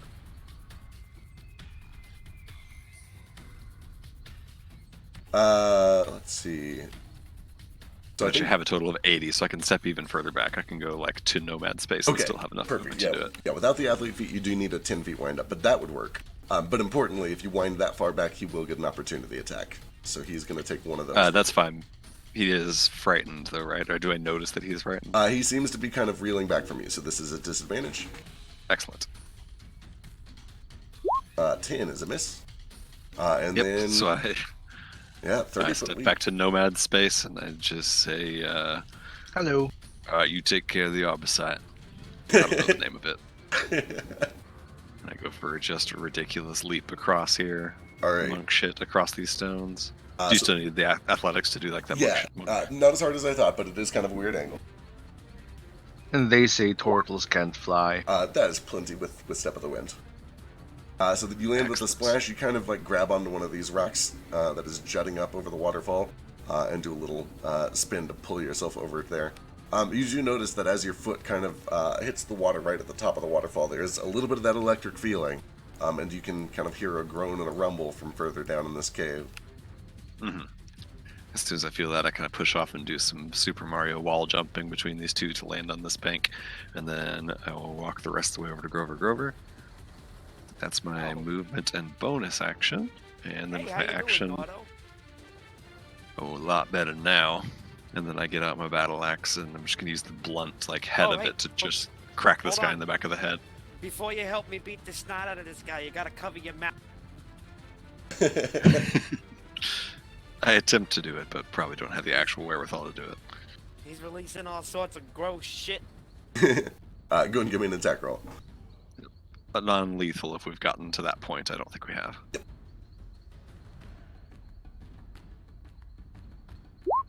And that should be bludgeoning, not slashing. Oh boy. Yeah, you slam in with the backside of your battle axe. And at this point, you hear a couple of bones kind of crack, and he already looks pretty beat up. He's Excellent. still conscious, but he's in a bad way. Okay, that's movement, bonus action. I'm done. Alright, let's see. We'll save it for the talk round, I assume, but I do say to this guy, we told you we just want to talk. Call your monsters off.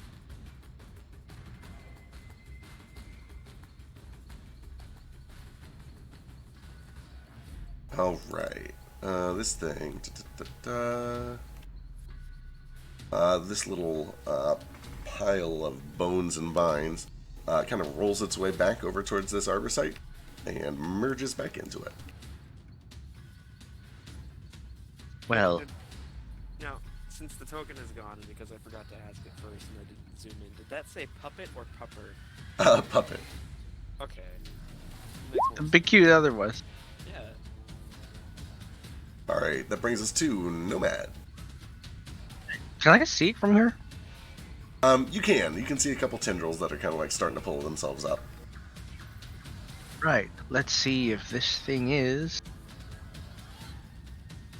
flammable. He looks at Moat, and then at the thing, and then he extends a hand toward Moat, fingers splayed, and little embers of fire start flicking off of Moat, gathering into Nomad's hand. And Nomad says, "May I borrow a bit of righteousness?" Whatever you need. And then it condenses into this little pebble of light and flares up, and he shoots it Holy fuck, at the guys. Valar. Calm That's down. 15 fire damage. Holy shit. There's this horrible squealing noise as another ball of this stuff just kind of sloughs off and back down into the pit here. Is there anything else? Let me check. The fire doesn't even affect... Oh, it actually seems very effective. Oh, it's a 30 damage. It sure is, and that means... that two little things slough off. Unfortunately, one of them sloughs off in this direction. This is strange. This thing howls and twists and, like a squid covered in salt or soy sauce, just starts dancing in place. That's me for now. Alright. Let's see. Elise. Oh wait, yeah. Can I move my puppet? I guess. Here we go. Sure. Up to here. Alright. Close to. That's it. Elise is going to run up 10, 20, or sorry, 5, 10, 15, 20 to here. She'll do a little bit of weed whacking.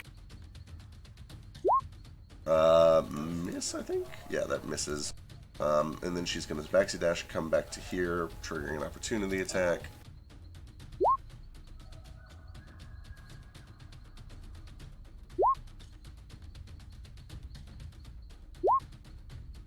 Oh, 15. That misses, and then she is going to throw a little healing on Gale.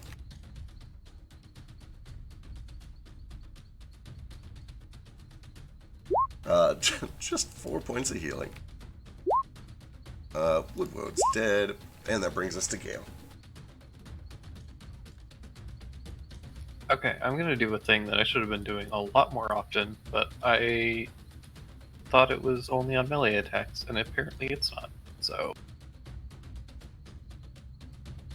I'm gonna come over here, use my bonus action, Oh shit. Holy. And I'm gonna shoot it in the face.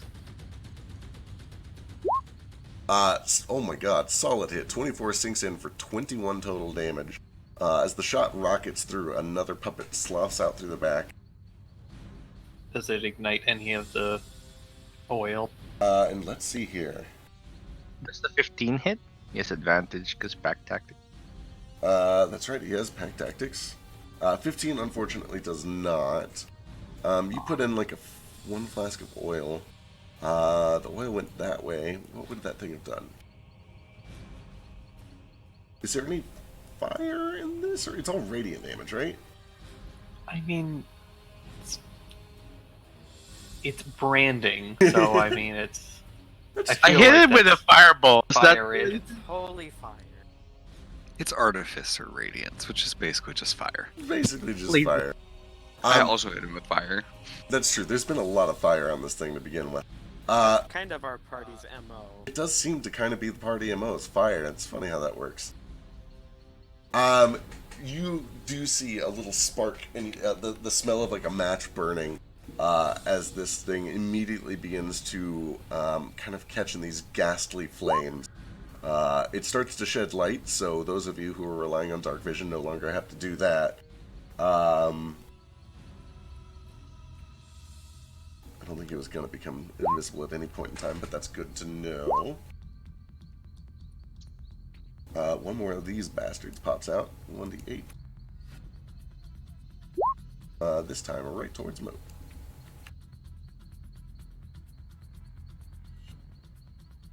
And this boy is lit the fuck up. I am gonna use the rest of my movement to go and hide behind this corner. Alright, sounds good. Actually, yeah, I'm not gonna. I'm gonna go hang out with Elise. She's down with that idea. Alright. Let's see, this thing is lit up. It doesn't like that. It doesn't like any of what's going on. This is all terrible. This probably doesn't matter until we get to Grover's turn anyway, but can I do an intimidation check for telling this guy to call his monsters off? Yeah, 'Cause we just want to talk. Yeah, you're right. We are back at the top. Go and give me an intimidation check. Can it be strength based? It can. You've hit him a few times.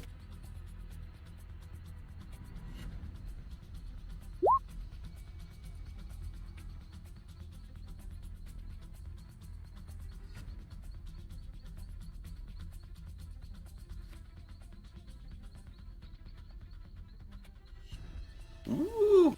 Alright. He looks back up at you, and you just see these crazy eyes.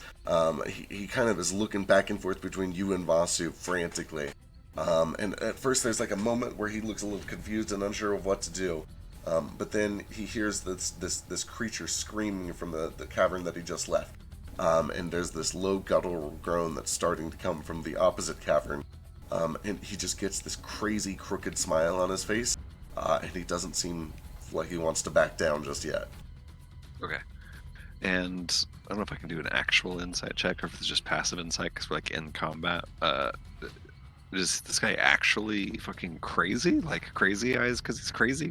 Or is he just a little bit of a weirdo? Oh boy, you can give me an insight check. I guess medicine, maybe? I don't know. Insight works, I guess.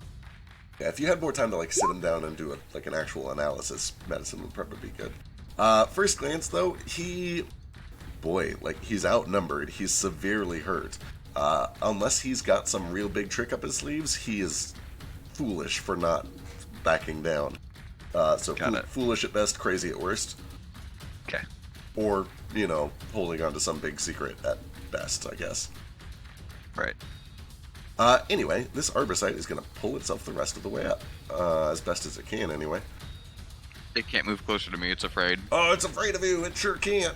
Okay, then it's going to have to just do the best that it can from here, which means these are both on you at disadvantage.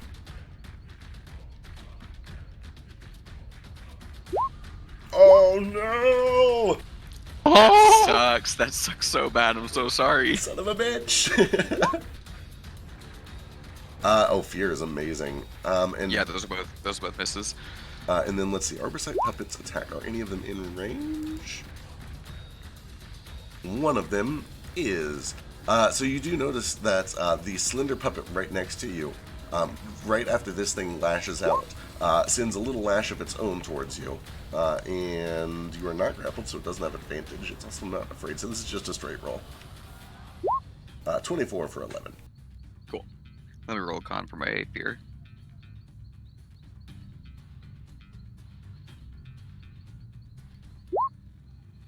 Oh no. Oh no! Alright. As it strikes you, well, you're still gonna have to roll concentration.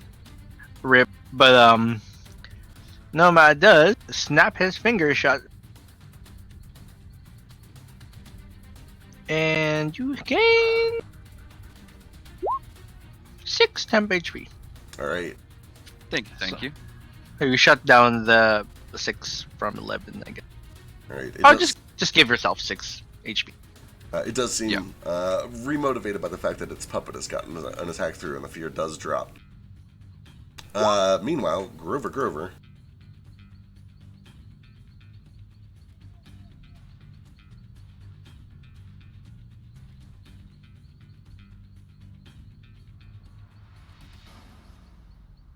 Cast a spell.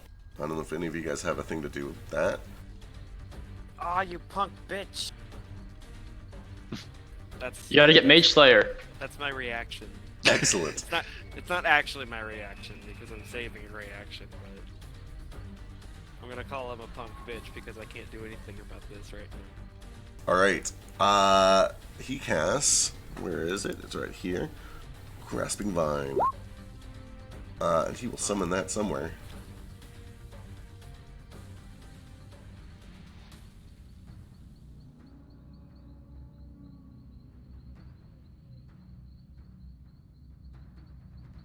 Uh, 30-foot range, 10, 20, 30. Can you get it over there? I think that's just in range.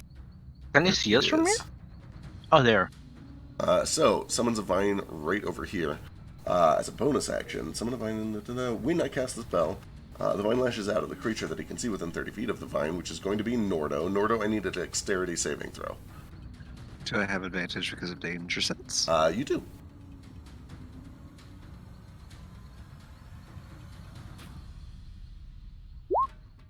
Oh, Boy, it's thank still pretty bad. goodness! Unfortunately, 12 is no good. You are pulled 20 feet in, and I need a strength saving throw as you splash in the water. Oh boy. Oh no. That's better. Alright, this time, as the water rapidly recedes, you're able to kind of grab and hold on right here at the bridge. However, the water does pull rapidly all the way past you, and you can all hear pretty clearly when the waterfall drips dry for a moment. The sound of something big that seems to be growling and groaning and making its way out of the other cave with the water as it returns. I look really quickly over the kobold plant and I go, is that big boy? You gonna get eat? I feel strongly that this impersonation is racist. This is my favorite character. And I love it. Me too. I love this character. It's a talking plant. We need a giant pot and bring him with us. Yes, please. And then with his main action, he's gonna wild shape. Coward. And I don't remember if giant vultures have flyby, so let me go check.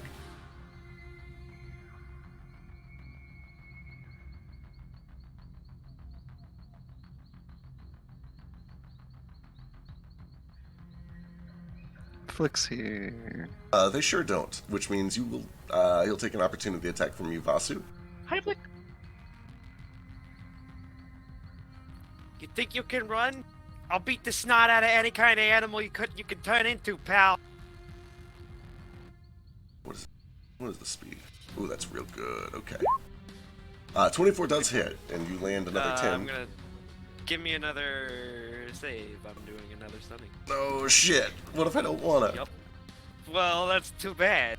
I don't want this guy to run, and I don't have Sentinel. Oh, yeah, son of a sit the bitch. fuck down, pal. Does he have anything for this? I don't think he has anything for this. Oh shit! Fuck. Okay, yeah, he just lands right there, stunned.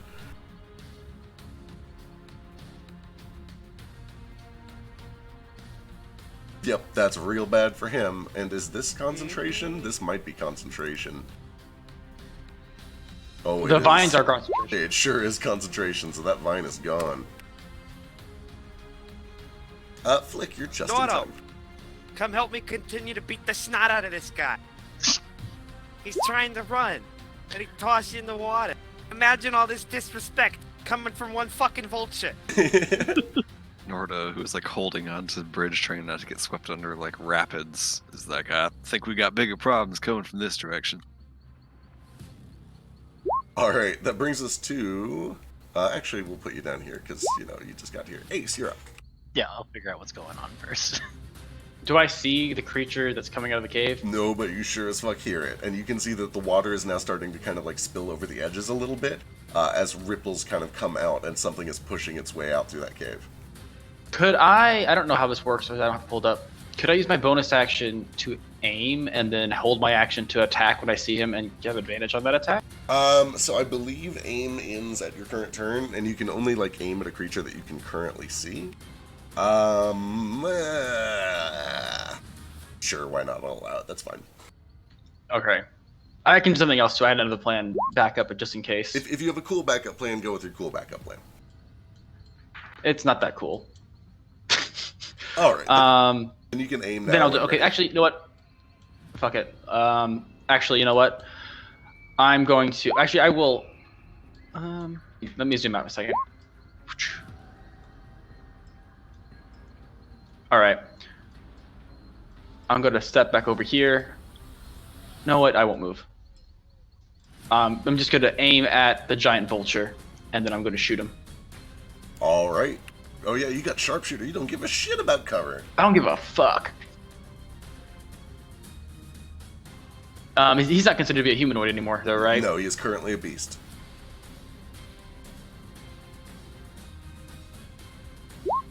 $29 doesn't give a shit, though. 17 is enough to knock him out and do a little carryover damage.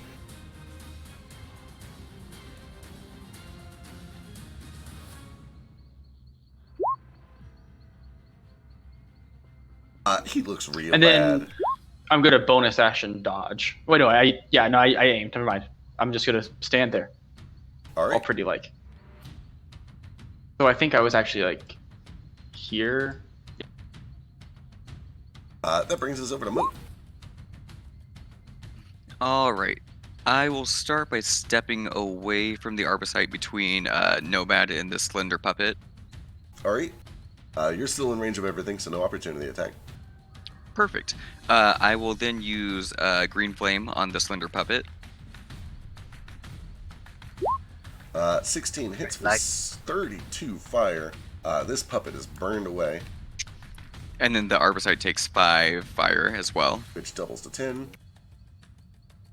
Alright, and then my eyes kind of start to like flicker like coal embers almost, and I reach a hand out to all the fire that Gale has started, and I just try to fuel it and intensify it, and I will spend some sorcery points and as a bonus action cast. So it should hit the Arbusite and the puppet behind him. Sick. Alright, yeah, you smell oil burning, and you kind of latch onto that, and you find this this strain of oil that has kind of soaked its way into the vines. Real quick, you also deal an extra 1d8 to the Vile Arbusite because your cantrip has evolved. You're right. Oh yeah, Sorry, I thought I had that updated, but clearly I There, did not. there it is. 2 extra. Hell yeah.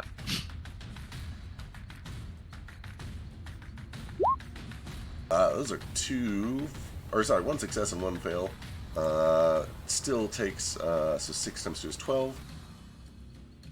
Which is enough to make 1 more of these puppets pop.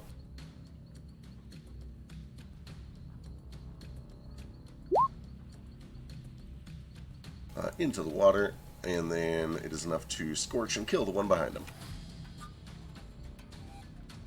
Alright, anything else?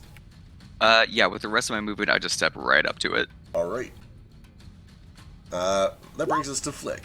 I think you've got a very brief synopsis of what is happening here. Yeah, time to kill stuff. I'll go here.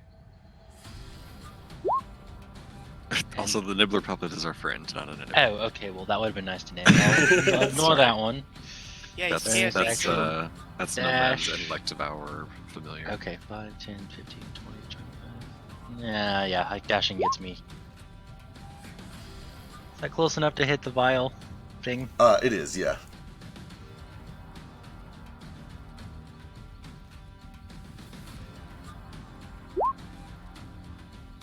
Nice. 19 is a solid hit for 12. And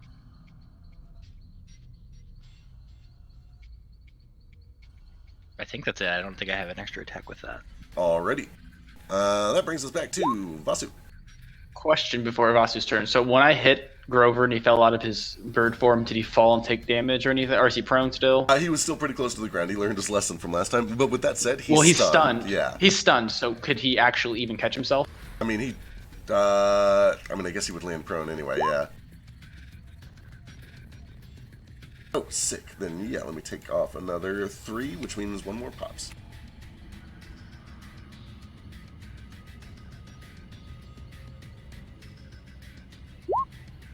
So I'm up. Yep, Vasu's up. Okay. So yeah, I'm still pursuing this guy, and I hear some spooky shit coming from behind me, so I'm just gonna get in front of him again, and put a bit more distance between myself and this water.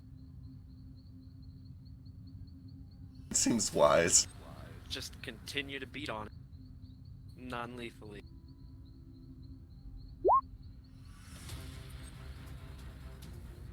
Uh, 24 does land for 8. Why won't you just talk?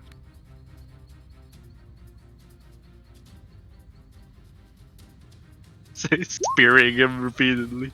12, this time he is actually able to catch it. He pulls out a little dagger with a crook in it, and catches your sun flare and the crook of the handle. Whatever that's called, the crossbar. Oh, that's cute. I'm gonna kick him for doing that. I'm gonna kick him real good. I'm gonna have Shu fly out and give me advantage on this attack. Actually, is he prone? He's stunned. He's kind of delirious anyway. I think you have advantage. So, okay. So 13 doesn't hit either? 13 doesn't hit either. Yeah, that's fishing. Okay, so yeah, I'm not gonna have Shu fly out if I already have advantage, but I'm still gonna kick him. Yeah, he looks awful. He looks delirious. He can barely tell what's going on around him. 18 does it. It took every ounce of sentience that he's still holding on to put up that dagger. But you smack it out of his hand and just kind of belt him right in the chin, and he collapses.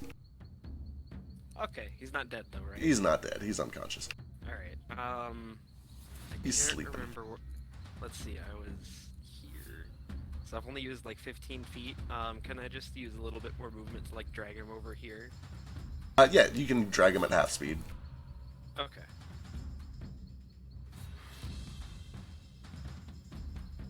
While you were doing that, Nordo, I need a strength save. Okay, Sorry, Nordo, not much I can do. it's quite all right. I can get him over to this corner. I'm just gonna drag him over and kind of like... I probably can't start tying him up on this turn, but I'm gonna try to restrain him. Alright. No! You feel the water start to... I Yeah, go ahead. am going to use my inspiration on that. Alright. Okay. Much better. Much better. With the 21, you're able to kind of just hold onto the bridge as the water surges back around you. And this time, as it comes back, you are able to kind of take your turn. I don't think... Do you have a swim speed? I don't think you have an actual swim speed. I do not have a swim speed, no. Okay, so it is still half movement to move around in this water, but you do have a turn. Okay, can I just like climb up onto the bridge? Yeah, easy enough. Cool. I would like to use my action, I guess technically a search action, but more just to listen. Is the sound coming from that cave to the west getting closer? Is the beast approaching us? I'm not even going to charge you a search action for this. Your passive is enough to say, like, yes, absolutely, something big is coming out of that hole very rapidly. Okay. How much, I'm just going to stand right here. I am going to grab my battle axe, hold it in my hands. I would like to use a... Well, let me read something really quick.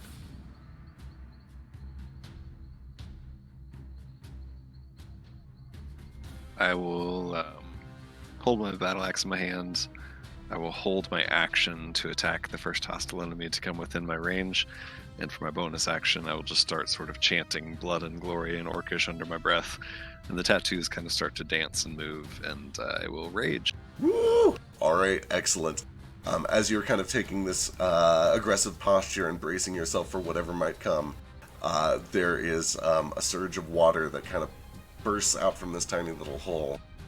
And at first, all you really catch is the spray and the mist of water. It's hard to see what's causing it. And as the water kind of sprinkles down and splashes, you look down and you can just barely make out this vaguely serpentine motion of something almost invisible in the water. But you make out like this little clear digestive tract and what looks like maybe a heart and a couple of these beady little black eyes under this transparent skin. You can see that there's this sort of mesh of nerves as a clear-skinned, very large, I don't know, it looks like maybe a worm or a leech or something, but through all of its transparent skin, you do see that there is an impressive array of teeth that is kind of rapidly making its way towards you. And you can actually see through its partially translucent stomach that there are things inside of it. There are chests and coins. There is some sort of a box, there's a sword of some sort, and then lots of rotted, just gross, disgusting things as well. Thanks, I hate it. Yeah, and as this thing makes its way out, oh my god, it's real fast. It comes right up to the bridge, pops out of the water, and it's going to try to come down on you with a bite. Here's my ready to action. 25 does smack it real good for 7 slashing. Tech. Yo, what's up? Why is everything in this campaign so gross? This isn't I'm that sorry, gross. That should actually be 9 slashing. I forgot my rage damage. Alright, throwing another 2 on it. And as you kind of smack it aside, it retaliates and tries to bite. Fuck, 16 I think misses. It does miss, thank fuck. Oh boy. Alright. Let's see, this is gonna try to get up a little closer. Actually, this one rolls back into the arbor site. You can see that it just kind of joins its mass and it seems to heal a bit. These two out here are both already in good spots, so they're just gonna stay in place so they can attack on their turn. Nomad, you're up. That sounds dangerous, whatever it is. Oh yeah, there's this horrible roar from the main cavern. How does this thing look? You guys have done some damage to it. It looks a little smaller than when you started. And also it's glowing and on fire, so like not great, but it's still pretty big and angry. Great. Okay, glowing and on fire. Let's see. I'm gonna need a reticle. You know what? I'm just gonna do this at disadvantage. Fireball it again. I have so many spells to go by. 14 probably misses. 14, unfortunately, yeah, it misses. It kind of just catches a wet part of this thing and slides off. That's it for me. Alright, Elise. Oh boy. Well, that is a huge fucking problem. She is going to put some health on Gale real quick before she moves on.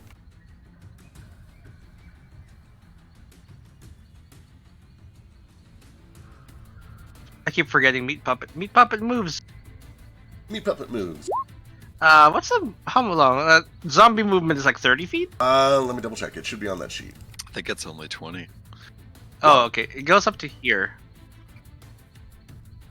Nibbler Puppet, 20 feet. Yep. Right, Elise gives 11 health to Gale, and then she already to maxi dash. Fuck, 10, 20, 30. Gonna start making her way over to here. Oh, fuck. Does she have a bonus action? What can she do?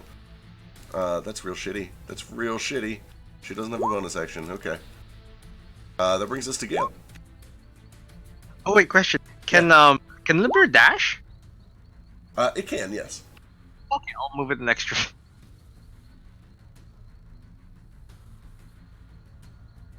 There you go.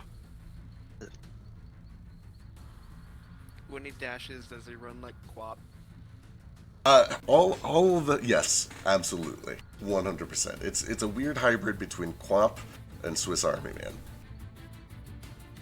I haven't seen that. Oh, what? It's so good. It's- I really I need do. to see it. It's- Sounds great. It's real That's good. Daniel Radcliffe, right? It is. It's Okay. God. The more you 'Cause think, I love the weird shit that he's done. Since Yeah. Harry Potter. Like It's- Horns was great. I just need to see it. it's real fucking weird. And I thought I was gonna hate it, but Sochi dragged me through it, and it is honestly like top 3 movies of all time. It's real good. Really? Okay, I'll have to watch it. Plus, I the need to music watch is it great. too. The soundtrack is amazing too. Yeah. Yeah, it's real solid. Anyway, we'll do a movie night after this or something. Okay. For now, Yes. Gale. God,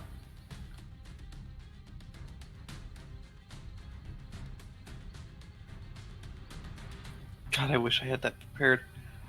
Okay, well, I don't have anything great for anything that's going on right now. So I imagine that we don't need that the Arborsight is not going to go invisible anytime soon. So I'm going to drop concentration on Branding Smite All right, it gets a little dark in there again. and just burn through all of my spell points this fight. Because why not? I mean, on the other hand, you guys are fighting 2 bosses at the same time, so here goes.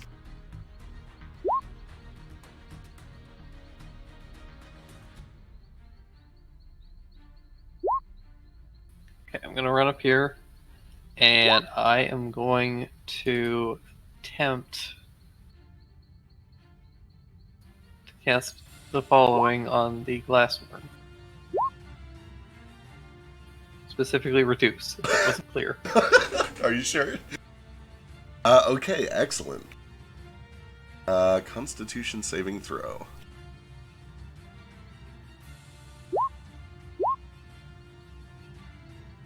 21, unfortunately, I think is good.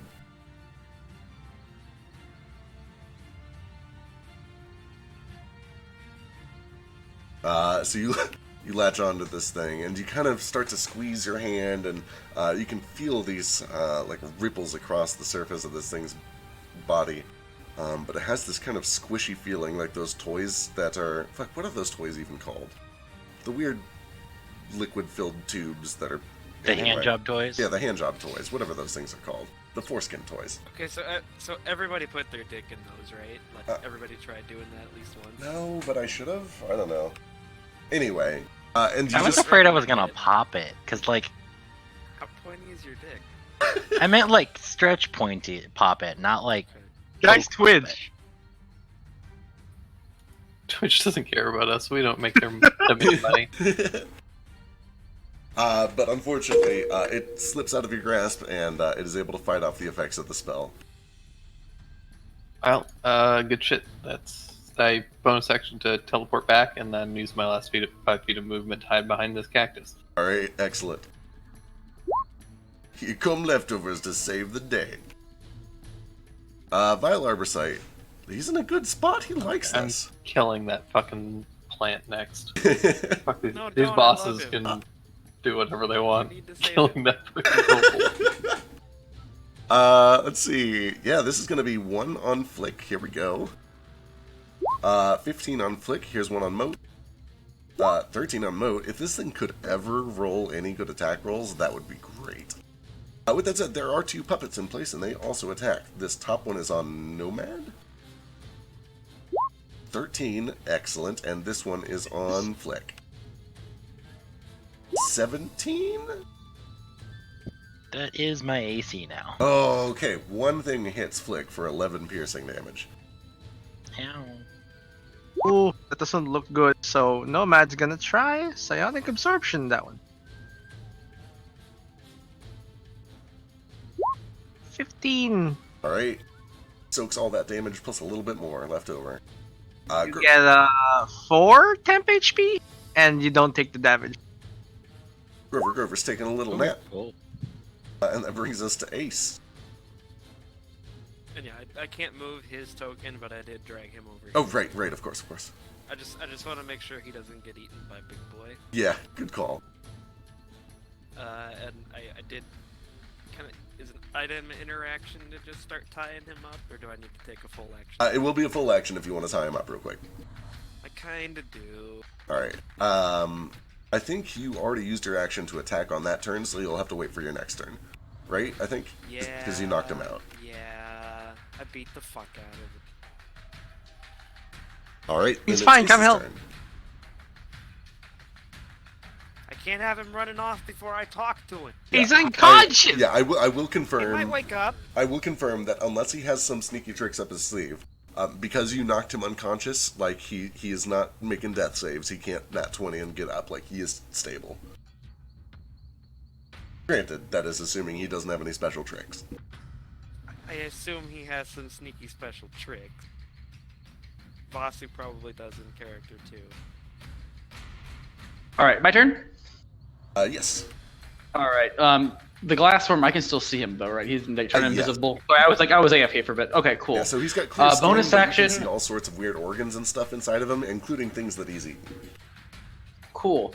So it's been less than an hour since our first combat when we first got here. We haven't been here that long. Yeah. Cool. Bonus action, move my hunter's mark to this glass worm. All right. Then I'm gonna back the fuck up, and I'm gonna shoot him. Fire away.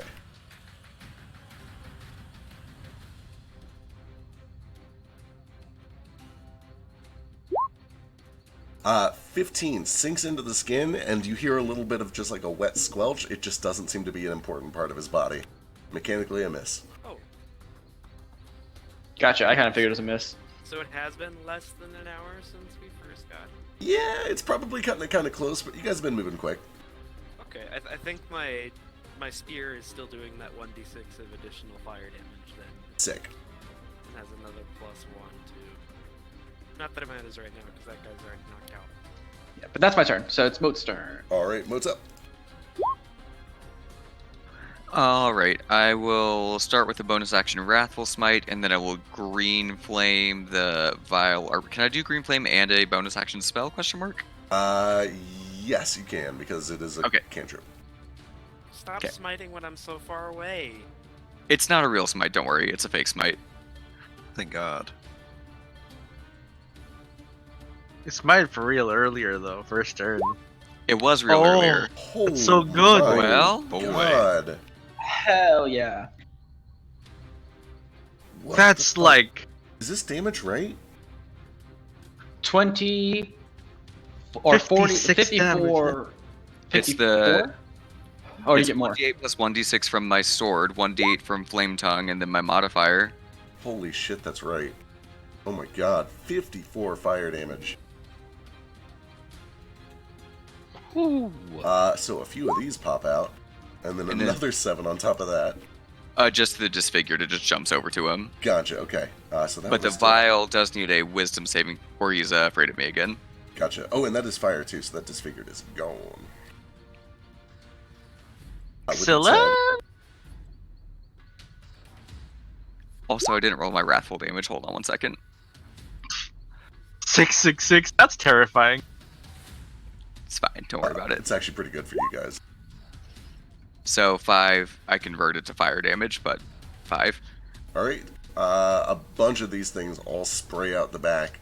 Unfortunately, down into here. And then another 5. Holy fuck. And a wisdom save. You said convert it to fire, so it's 10 damage then, right? I do convert it to fire, yeah. Yeah. And he is rightfully afraid.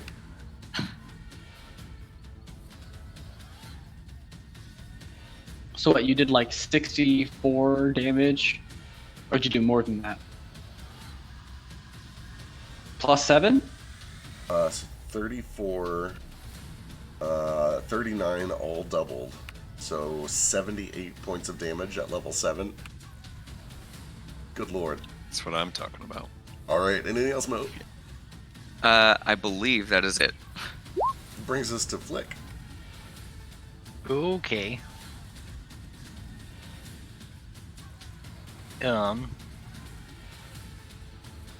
It's weak against fire if you got it. If it hits me, I have fire. Let's try it. Here, let's just see if it'll hit me again. I'm gonna step back one. He does have reach, Well, so you'll need here. one more spot. Yeah, there we go. Or wait, that's Okay. that is still in range. But if you do one more, it'll trigger it.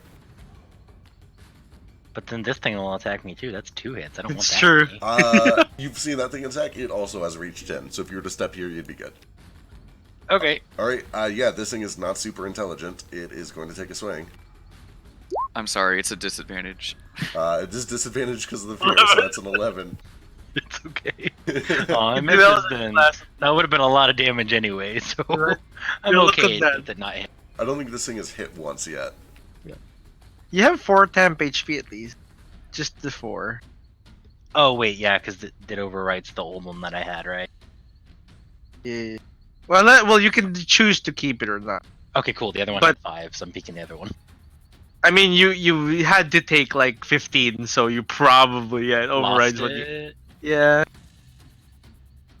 Okay, I'll just put back to 4. Okay. Okay. Hey, look, now I'm in range and my compass is pointing the right way.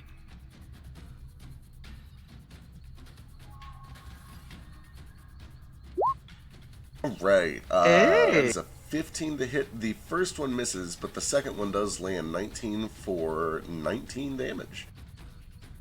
Woo! This blast of force actually causes. Could I another one have to spin. bonus action aimed that first one? You moved. Yeah. Moved. Oh, I moved. You're right. Never mind. I can't do that. I always forget. I can aim while I'm running. Another roll of this stuff goes flying off the backside as your bolt of force just kind of cuts straight through the middle of this thing. And yeah, the compass flips. And that brings us to Vasu. Okay.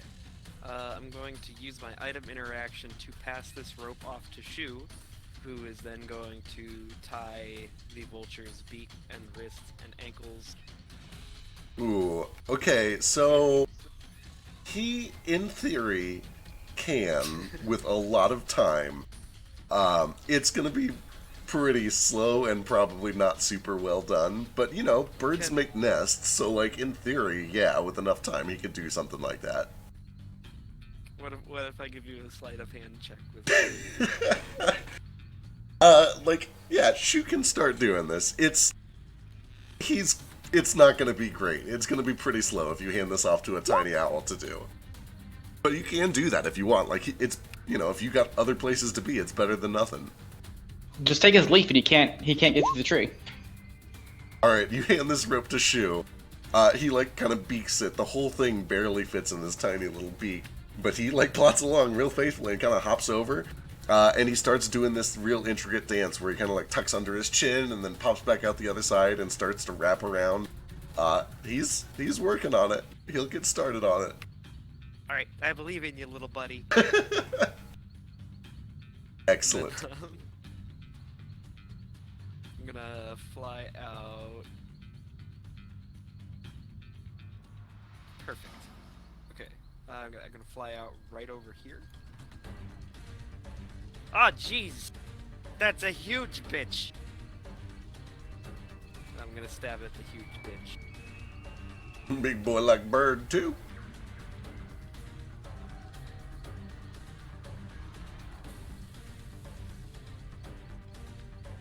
What I tell you about going and get them treasures? Roll 20 seems to have frozen. There it goes. 11, unfortunately no good. 9, unfortunately no good.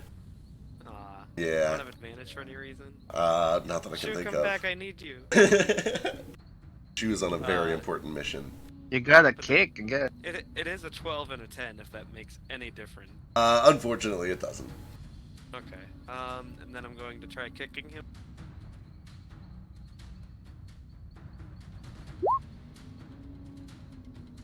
At 20, The attack.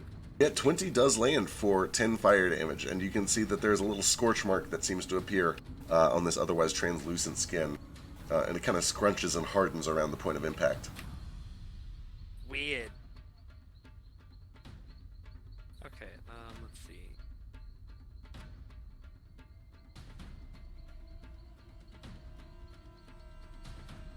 I use my last 15 feet of movement to kind of fly back a little bit because I don't want to be close to the big. over here. Is that correct? I was at 10 feet, so it probably does have reach. I don't want to be any closer than that. As you pull back, you're a little bit surprised as it pulls this long, thin, clear tail up out of the water and swings it in your direction. And at the very last second, you can see that it kind of pulls back the tip, revealing just this arm-sized hooked stinger on its tail. Ew. Ooh, Oh, geez. it's a 26 hit.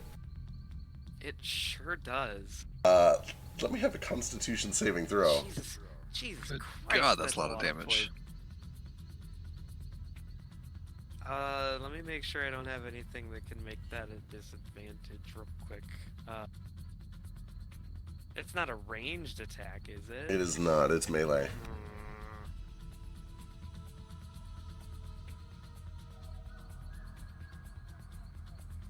Okay, here I go dying again. Try not to die all at once. Oh, plus 52 and 24. Are you okay? How much? Let's see. You have Okay, inspiration. I do. Let's see. After the piercing damage, I'm at 5 HP. So you'd go unconscious. You wouldn't die. Yeah, Yeah. What's your max HP? My max HP is 51. Oof, that is Oh, real yeah. close. that is Real real close. Ooh. Jesus Christ. Oh my There god. you go, dying again. Yup. No sense using inspiration though, because even if you succeed, you'll still be Yeah. unconscious. Yeah. Yeah. Unfortunately, evasion doesn't help against poison. It doesn't. It's a real shame. I'm an Aarakocra. I'm not immune to. How do I have more max HP than you? That would be the +4 Shut con. up. 59, man. I forgot. I was talking about that. My calculation was at level 9, I'd have 75 HP.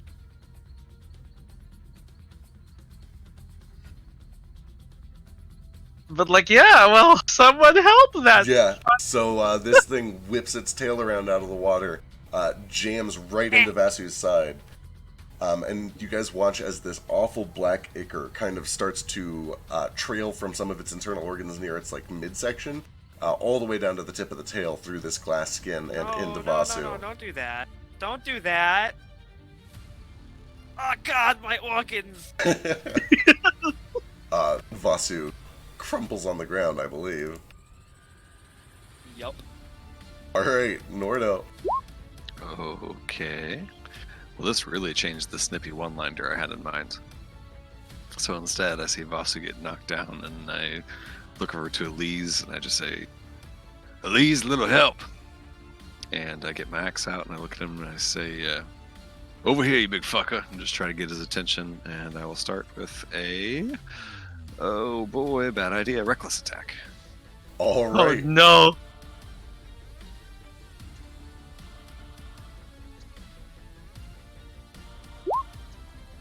23 does hit for 17 slashing. This big gush of just clear blood trails down into the water. And then with that bonus action, I will do patient defense to dodge, so effectively just cancel Canceling out it the out. reckless. Alright, good to know. And I will stay in place. Actually, I'll go step. Well, let's see. Having seen him fight now briefly, do I get the sense I could step between him and Vasu and stay in his range? Yeah, he appears to have a 10-foot reach. Cool, I do that. Alright, you kind of go over there to intercede. Let's see, he only has one target in range, so he only gets to do the one. But this glassworm, you've got his attention real good, and it's also a simple creature. It is going to reach down and try to bite you. 31, I believe, is a hit. For 20 yeah, that piercing. hits. And It's then halved, though. it is halved, and then I need a dexterity saving throw as this thing tries to grab you and pick you up and swallow you down into its gullet. You do have advantage because of your dodge.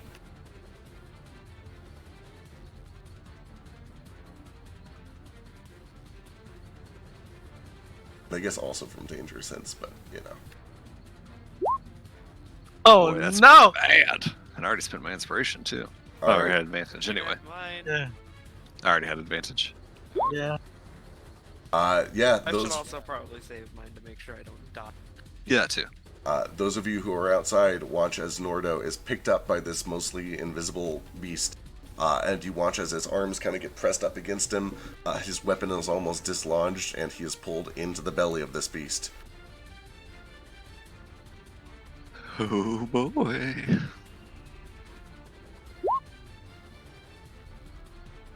Meanwhile, these things are all too low to attack, so they all run up into this big thing and merge into it. And you watch as its mass expands a little bit. Except for that one, who stays out there. Okay. Nomad. Right. This is real annoying. I'm going to try and get over here. Opportunity attack from this thing. I think. Oh no, if I go over here, it doesn't get, right? Because it's Yeah, 10 it's foot still range. in range, 10 foot range. Okay, I'm going to try and firebolting it again. Alright.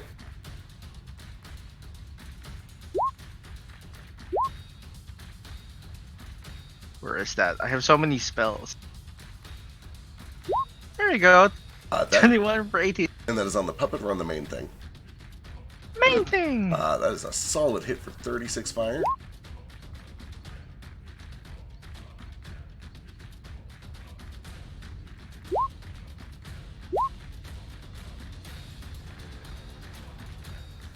Alright, a couple soft off. Anything else? Yeah, this guy here is gonna move 10, 20, dash 30, 40. Okay, it did just see that this thing has a 10-foot reach. Does it want to get an opportunity attack? Yeah. Alright. Here it goes. Where does it get hit? Like here? It will get hit as it's moving out of that space into this space. Yeah. Yep. So what it's doing is it's getting ready. It's moving its head forward. And yeah, when it gets here,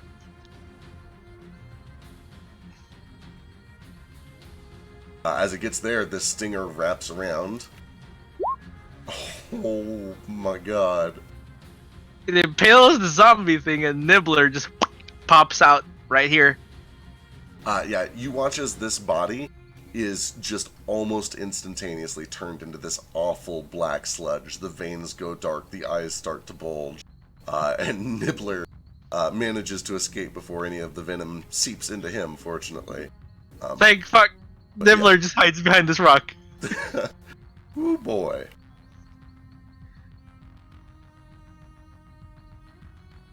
That brings us to Elise, unless you have anything else. Now, can I have a Nibbler token? Yeah, I'm checking to see if I've got one. You had one last week, I think. I think I do. Also, good God. This thing is terrifying. Yeah, Ace, stay far away from this thing, because any one of these hits would have one-shot killed you. Why do you think I backed up as far away as I could get? I was like, nope. I am staying away, far as away from literally every enemy on this map as I can. Yeah, I was not sure if you guys were going to attempt to take this thing on. I guess we are. Here we go. Us, what are you talking about? Yeah, that's fair. That's fair. That's fair. Okay, Elise. Oh, fuck. 10, 20, 30. Healing word to get Vasu up. No, that's silly. She's a Grave Cleric.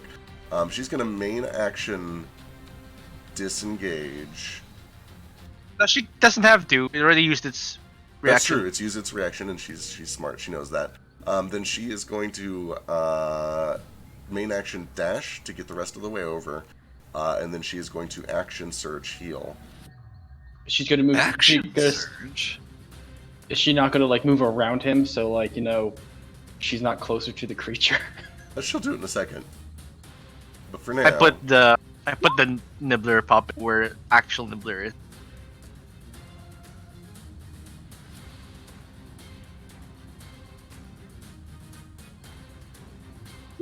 And actually, because she's a Grave Cleric, those all max. So add another 10 to that. So, Vasu, you come up with 41 hit points. Oh, oh God, Elise. If I wasn't the man I was, I'd kiss you.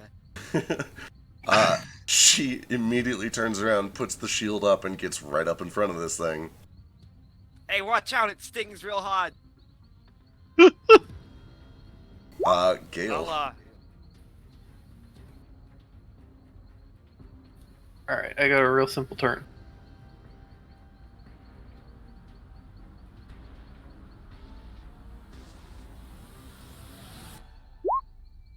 I'm gonna run up here, and because we've established that this thing is see-through, I'm going to cast Enlarge on Nordo.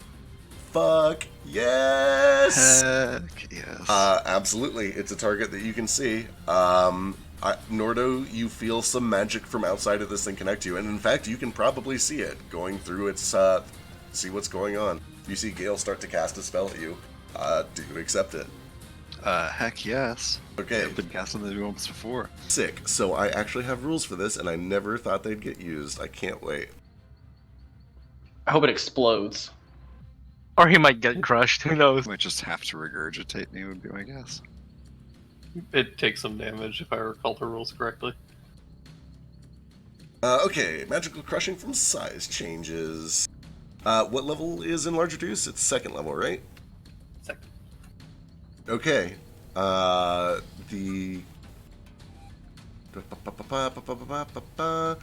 me get a Constitution saving throw from you, Nordo. You're looking for a 15.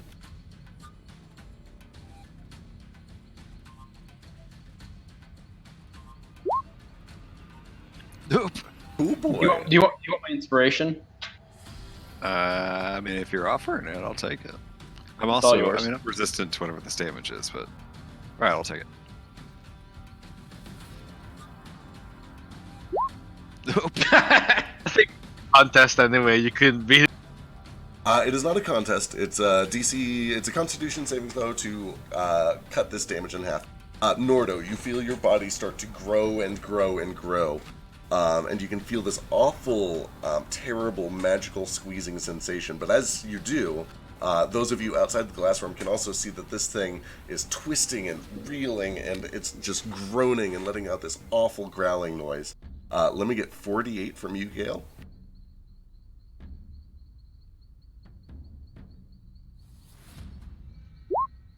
Okay, so Nordo, you take 14 points of magical bludgeoning damage, but then you are forcefully ejected from this thing and land with a splash. This way, right on the bridge next to Gale. Covered in this translucent acid that you can feel starting to just barely singe at your flesh.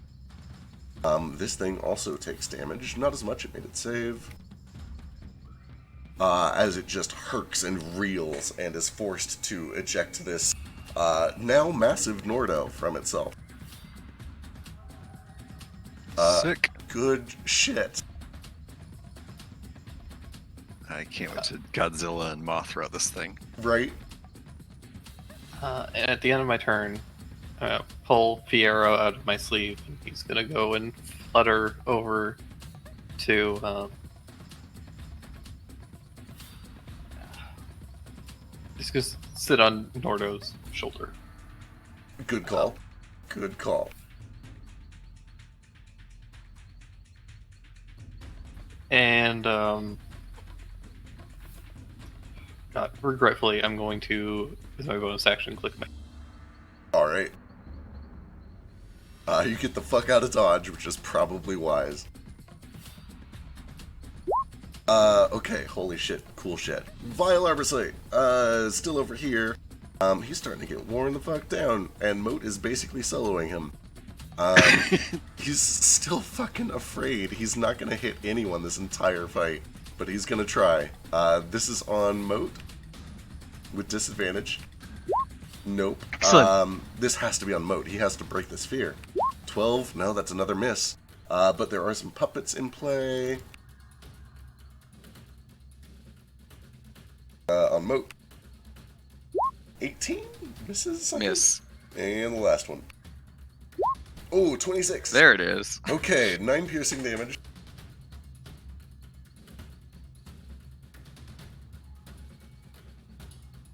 And concentration save. Fuck. Alright, it's trying. That one just came out. It cannot move till its turn. Okay. It's doing its best.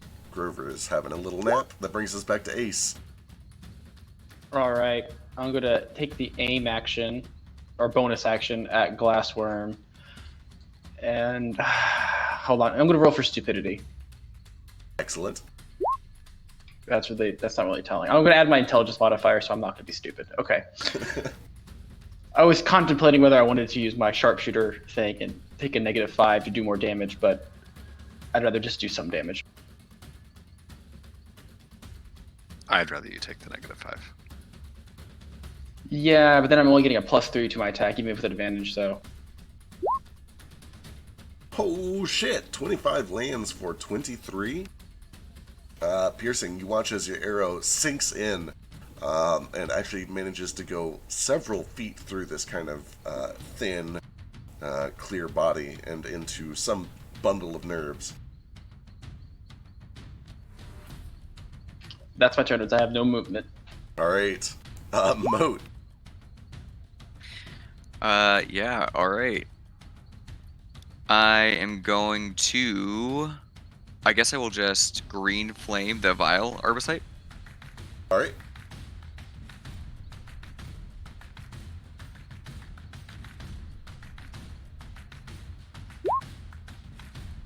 Oh, Take my inspiration. Yeah. We I need kinda feel this like I down. have to. Yeah, we do. I'm going to use my inspiration. alright. Okay, yours. Oh, Even no! worse. Unfortunately, this thing, it's starting to finally get a handle for this thing. It's staying I- back, it's afraid. Do I have my reaction available? You get your reaction back at the start of your turn, yeah? Alright. Alright, that bumps the 10 up to a 20, which becomes a hit for 19 fire, doubles to 38. And I'm going to dump a 3rd level Divine Smite into it, or 2nd level. Oh, fuck. Alright, throw more damage on that. Is that gonna be fire damage? Can't Sure, I it's don't going know. to be fire damage. Oh my no, god. it's trash. It's better than nothing! Ooh, it's Still not great. 14 more damage. 19. That's the episode title. And then the Beefy takes 9 fire damage. Alright, Beefy erupts into flames. A few more of them pop out, but this thing actually loses a size class. And you can see that it's starting to kind of roll back down the hill a little bit. Still in range, but it can only reach you right on the ledge there. It can no longer reach behind you. And some of these boys pop out. One here, and one, ooh, gross, over here.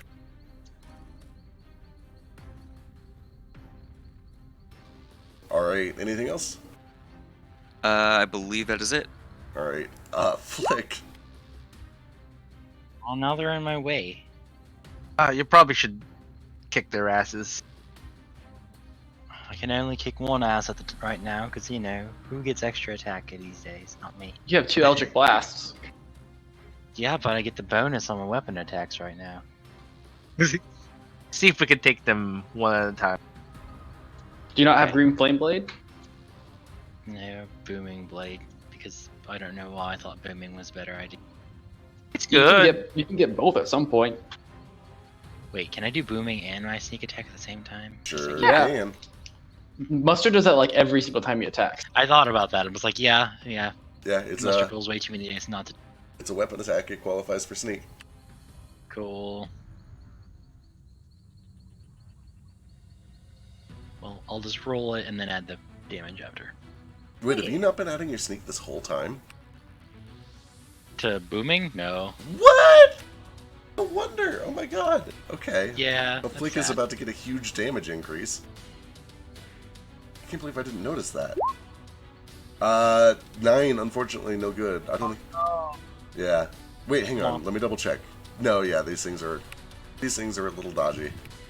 Even with 10? It'd be a 10? Even with 10, unfortunately. Aw. Well, my compass flips anyway. I think it only flips if it hits, right? You might be right. I'll check. Can't remember. Any bonus action? It should have been I moved. What was bonus action disengage again? Alright. Vasu, you hear this planting on the other side. You better run! That plate won't do you much good. Crack it right open like a nut. Are you calling me a coward? You know what I do to plants like you on a regular basis? Shoo, how you doing back there? You kind of get a little telepathic ping. It's like, I'm trying. I'm going as fast as I can. It's going to take a little while. Alright, I believe in you, buddy. I got it. Don't you worry. Alright.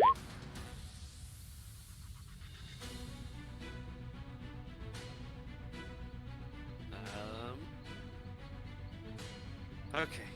I gotta play Vasu like Vasu, so I'm flying right back in there. Oh boy. Not into the, not above the water though. That seems like a bad idea. All right. Still flying. 10 feet.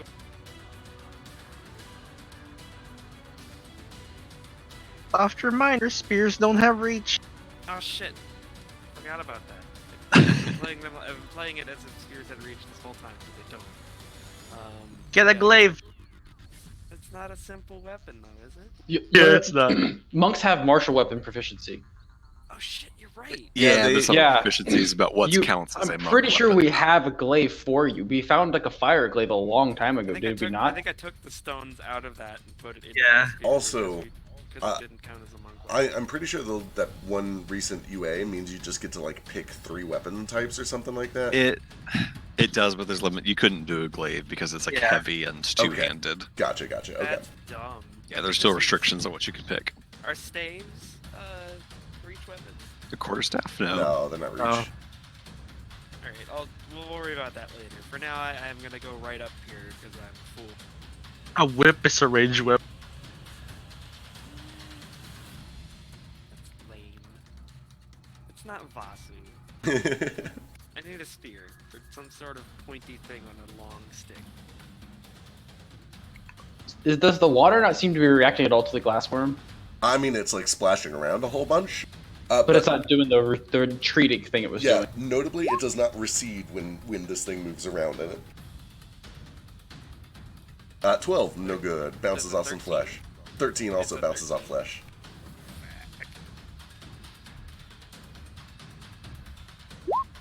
Come on, Vasu. Oh no, what are these rolls? You're still poisoned, so I yeah. don't know, man. Yeah, Very it's just this upsetting, though. awful, terrible pain in your wrists and your joints that you can't quite shake.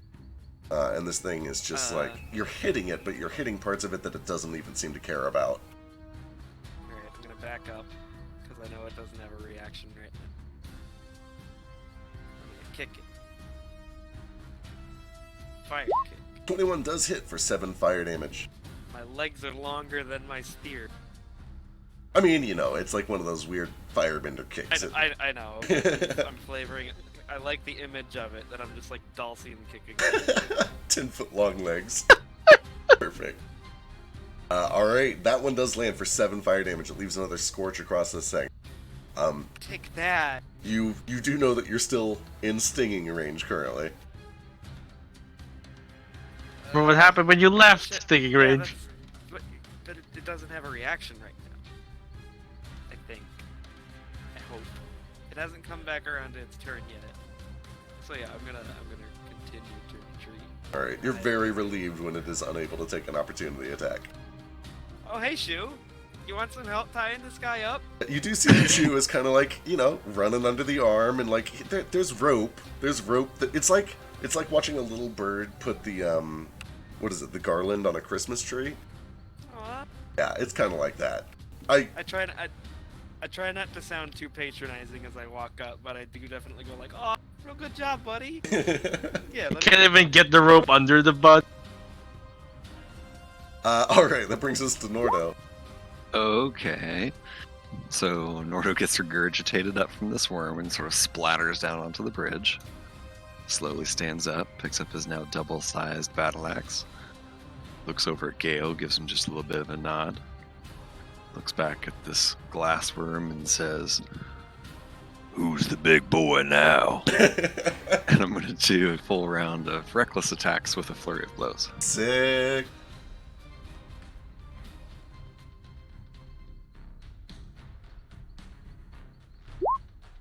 "23 hits.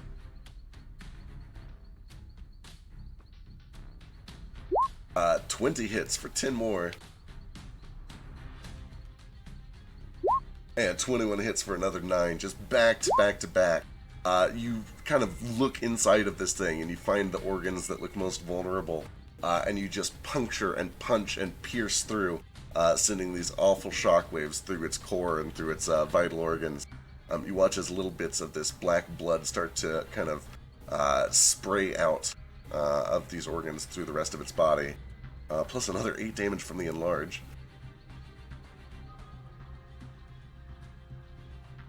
I don't know if that counts for. Does that make my unarmed strikes do an extra 1d4? It says while the weapons are enlarged, they do an extra 1d4. You're a monk. I'll allow it. That's Thanks. fine. Appreciate. And that's it for my turn. I stay where I am. All right. Well, you're too big to eat now. So the very first thing that it does is it's going to try to whip its stinger around to you, Nordo.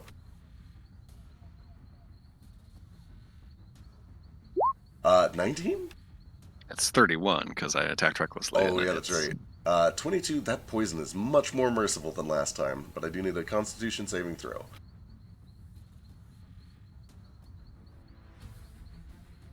Oh, no. Go get it, Nordo. Oh no! Oh no. 37 damage! 37 points Take of my poison. inspiration, if you want. You're at least resistant to the piercing, right? I'm resistant to the piercing and the poison. The poison and as I well. had 20 health left. So I take 37 halved to what? 18? 18? Sweet, I'm still up. Sick. Alright. You manage to hold on as this thing pins you with its big long tail, and pulls the stinger free long enough to try a bite on Elise. Oh no, Elise! 23. Does she have a thing? She doesn't have a thing. She's not a sorcerer. Oh yeah, and she's, yep, she takes every bit of that for 27 piercing damage. Is her health really that low? Oh shit. Oh no, this is what Elise does! No. There is a chomp, and then she is going to try to not get eaten. No, she is pulled up and sucked into this thing. Not like this. Not Alright. like this. You can see she's struggling and kicking inside of this thing as she gets swallowed down the gullet. Puppets. 2 of them are down here, and they are going to try to frantically reform as best as they can. This thing is on its last leg. But these up here are all in attack range. This one is just going to reposition. Actually, it can't even do that, so it's just going to stay where it was. It gets a little bigger. For some bigger. reason. For no explainable reason, it gets a little bit bigger. That brings us to Nomad. Okay. So, first things first. How fast does Nibbles move? 20 feet. Oh, Okay. as an intellect Just nibbles itself. nibbler, right? Shit. It should be on the thing that I sent you. On the It stat isn't block. as well. Tiny aberration, intellect nibbler, movement. Doesn't say anything about. Tiny version. You're right, it doesn't. Let's call it 30 feet. Okay, so find the rock. It kind of like very, very suddenly just scuttles out like a tick. Oh boy. Pushes up against Nordo's. Nomad senses it, and he puts a hand against his temple, and shuts his eyes tight. And this is for Nordo.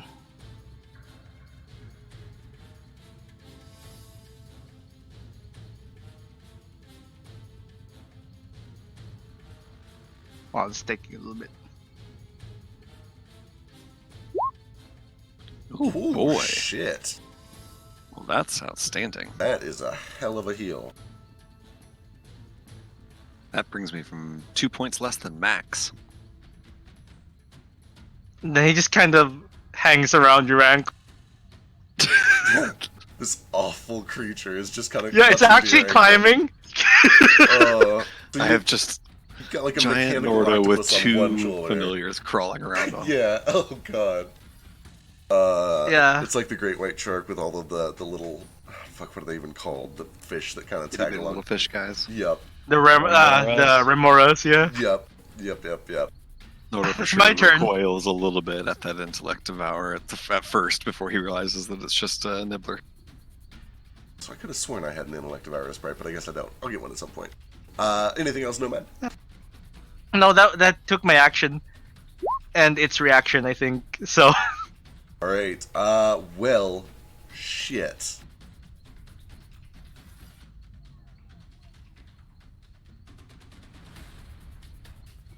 Break out of there. She needs to get out of there. Oh, boy. Maybe she can do that grave thing. Leaning that way, but okay, can she do that from... Yeah, there's nothing that says she can't. So the very first thing that she is going to do is she is going to... wait, is she... No? Okay, she's cool. Yeah, she's going to cast a spell. And you watch as a golden sword forms on the outside.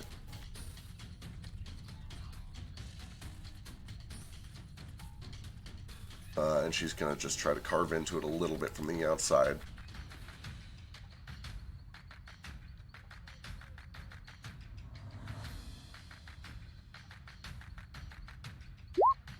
It does just barely manage to cut through, but not for very much damage at all.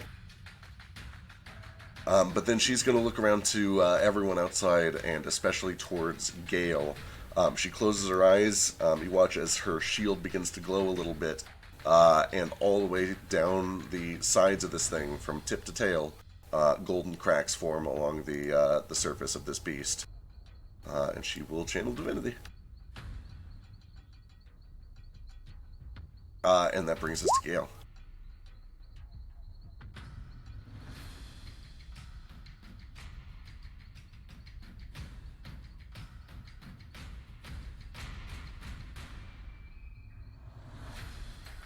All right.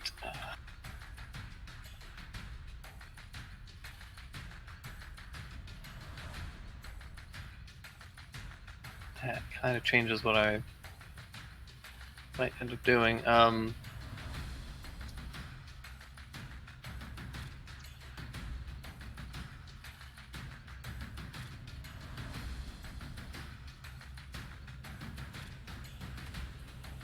guess I'll have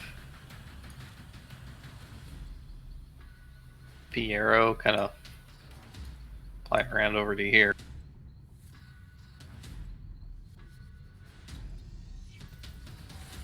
And I'm going... When I hold an attack, I can take the multi-attack, right? Yeah, normally no, but I allow it because I think it should. Because you're, fun. Yeah. Okay, in that case, I am going to hold my attack and attempt to, if I can, try and shoot it when it attacks to try and throw it off. Okay, sure.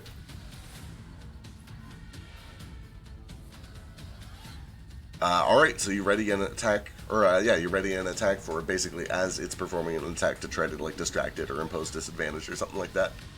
I dig it. Yeah.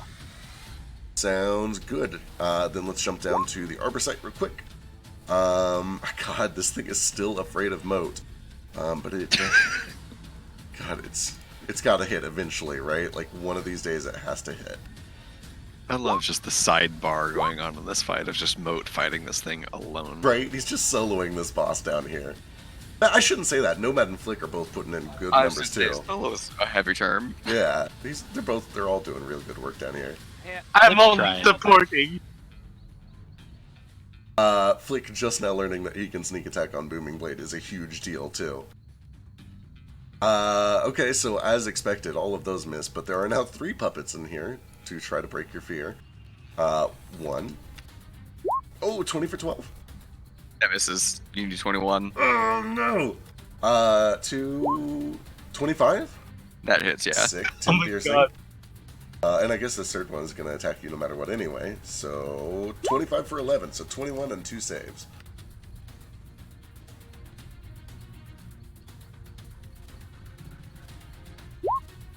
Here's my Well, reaction. that's that on that. Oh, thank God. At least, you take 14 less damage. Alright, as the fear finally drops from this thing, you watch as the massive vines starts to pull its way back towards you up the ledge. Grover transforms into another glassworm and eats Vasu. What? Uh, No, Ace he's tied up. Ace's turn. I specifically told Shu to tie the beak first. He can't use verbal component. I don't know if wild shape is a verbal. No, it's just a. No It's components just a at thing. all. It just happens. Fuck druids. Agreed. Go, Ace! I shouldn't say anything. But fuck druids. I knew you'd appreciate fucking druids. At least he's You not made an him elf. druid just to spite me. Sorry, my microphone was up the entire fucking time. Okay. I use my bonus action to aim, Alright. and then I try aiming. I like try specifically aiming for that bundle of nerves I saw earlier, and I'm going to take a -5 to my attack to do 10 extra damage. Sick. Ooh, and it's vulnerable to it all. The chef kisses. Does a 21 hit? 21 does land for 31 piercing, which is all doubled as all of these golden veins shatter. There is just a spray of acid and clear blood that rains down in a pile, basically all over the bridge and the dirt to the north and the south. This thing needs to make a Constitution saving throw. And that is why I did not attack it. It makes the Constitution saving throw. You watch as Elise is suddenly herked up like 3 feet towards the mouth of this thing, but it regains itself and manages to hold her down. Fuck up, glassworm! With that said, however, that is 62 points of damage. Give us back our mom! Does that include the bonus 10 from sharpshooter? It does include. I did. Okay, 11 okay. plus 10 plus 10 again. Yep, 31 doubled to 62. Gotcha. Alright, anything else? That's my whole turn. Alright, Moat. Okay, can I reach the arbor site from where I'm at, or is he too small now? You can. He is still 15 by 15, which means he's basically right at foot level. Alright. I will try to flame blade him. If this ever goes through.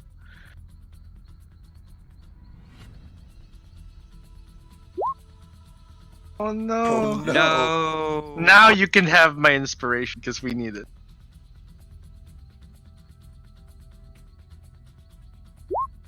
Oh no! That's like 2 turns in a row. It's okay. Uh, We're hanging in there. Yeah, unfortunately, We're doing what 11, we can. no good. This thing is no longer afraid of you. Fully in control of its faculties, it's able to dodge both these blows. Anything else? No, I think that's it. Alright, Flick. Let's see if it can dodge me. Bonus action aim. Go and attack the big. Yeah, big boy. 22 does land. Compass is on weapon currently, I think, so that is 7 Yep, it force. Since you're aiming... Oh, those are 2. 16 also lands for another 10. So... Oh, also, I'm sorry, that should be 13 from the first one, not 7. So a total of 23 damage. Good shit. This thing loses another big old chunk.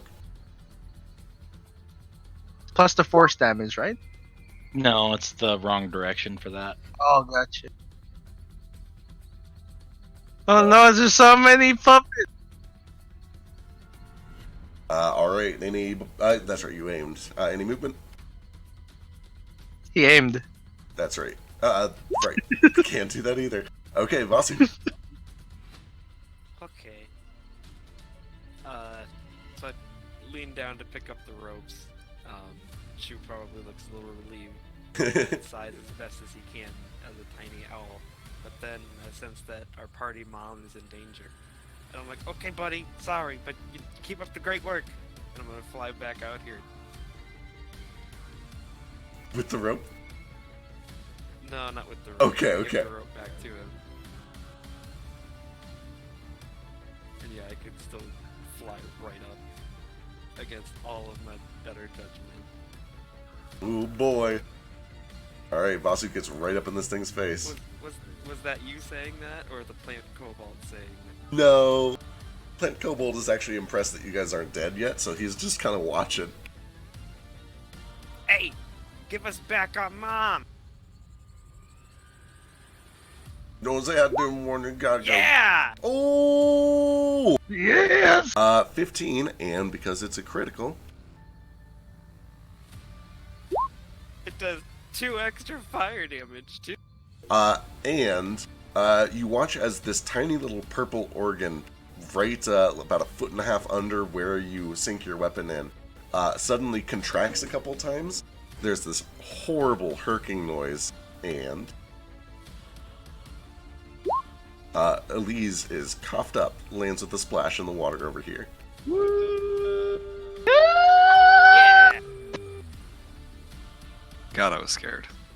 Now continue to feel pain as I inflict it upon you. And I'm gonna stab it again. I'm gonna try to particularly go for that. Or come on, another crit. 17. 18? 18? 18 does hit for another 13. And it does another d6 of fire damage too. Alright, oh my god, this thing is starting to look pretty beat up. A lot of the internal bleeding has started to kind of sponge out through its weird, invisible flesh. So it's starting to get this like dark black inky color all over it. Alright.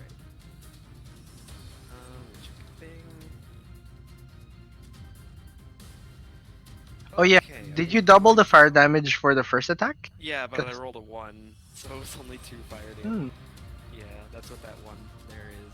It's real sad. Okay, I'm going to spend a key point to do a flurry with my bonus action. So here's 1 kick.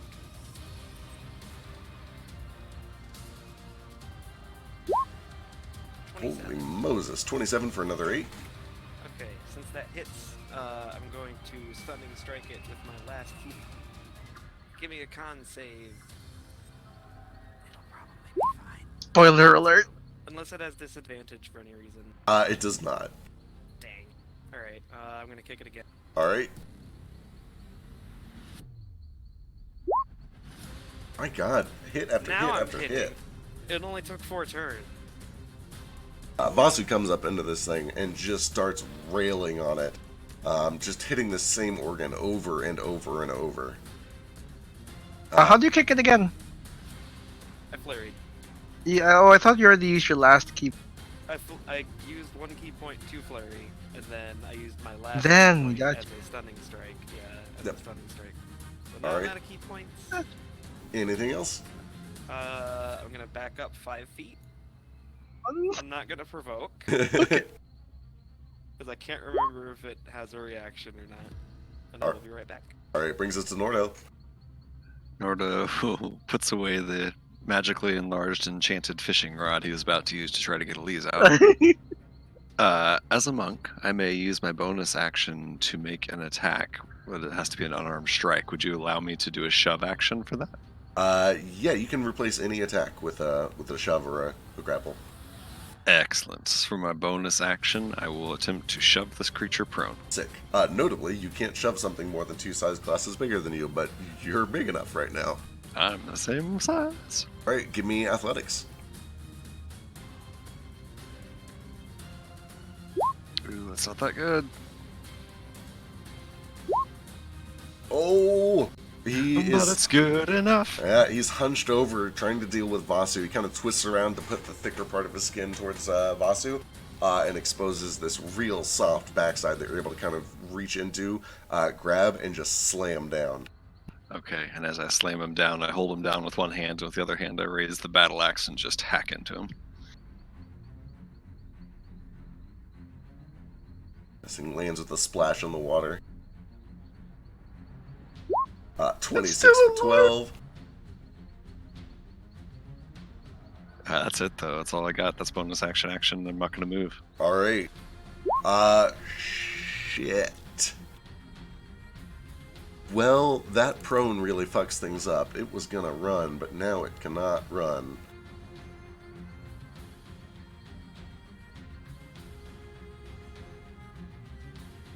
It can try. Yeah, it can try. It is going to use half its movement to stand up, and then it is going to...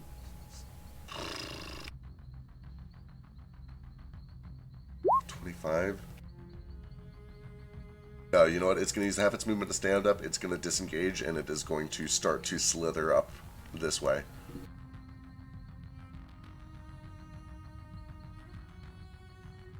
Let's see, 5, 10, 15, 20, 25. Here. That is as far as it gets.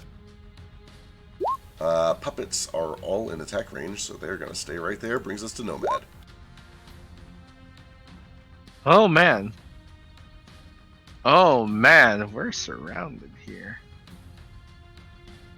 Yeah, it's looking a little rough down here. I hope the others are doing fine. I'm sure they've got it. Right. I'm going to try and attack one of these fellers with a spell. The one right in front. Or in front of us, yeah. No, you know what? Fucking Vile Arbicite. Let's see if you're good for fucking telepathic assault. Oh boy, I don't think this thing is very smart. Oh, no, for sure isn't. Hey, take 6 psychic damage. Alright, yeah, you managed to connect with some sort of vague intelligence inside of this thing.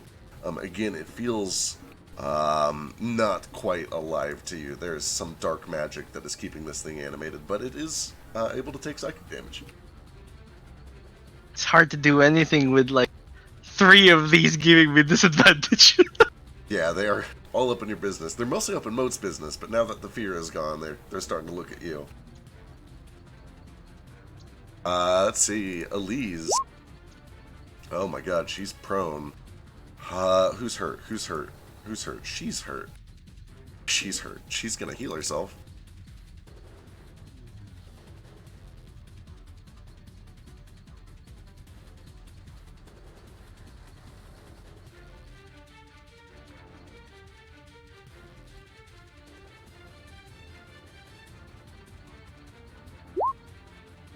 She throws a hand on her own chest. A couple of patches that had started to burn away with acid smooth over a little bit. She's going to use half her movement to stand up, and she is just going to kind of stand back here.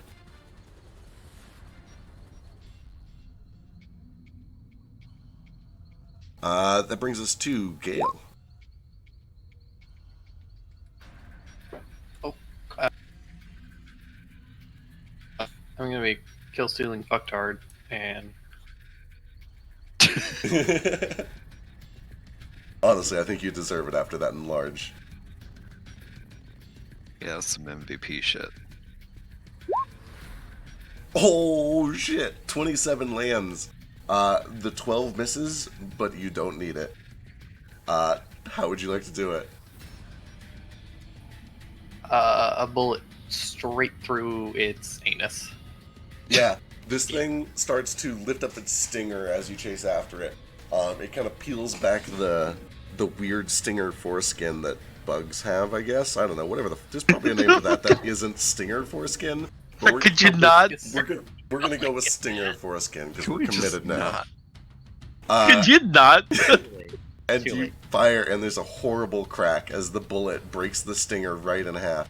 and rips a line right up through its weird glass worm butthole, and it dies. Okay, with the momentum from that shot, like the backfire, Yeah. the axe swings in a wide arc.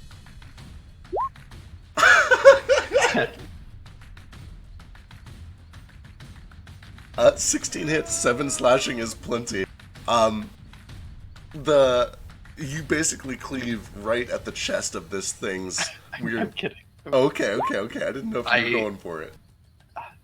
There's a part of me that deeply wants to, but I know the rest of the party would be upset. So It's because he's a black. I'll let him live for now. I will click my heels though and teleport back and use my last. Actually, that took all my movement, so I'll just teleport back. Big boy just didn't take a big enough bite out of all y'all, I guess. Too many of you. He need to swim away, he did, but he didn't do swim fast enough. Meanwhile... God, I hate I it. was going to move over here. This is my favorite. And I have to do a reset real quick, so I'll be back soon. Sure thing. Meanwhile, there's still shit going on down in this corner. Vile Arborsight. They killed that before we killed this. Okay, it's no longer afraid of Moat, and it also knows that Moat is hard to hit. So it's going to go for the squishier target. These are on Nomad. Actually, the first one is on Nomad. Let's see how it goes. 17? Let's see, 14.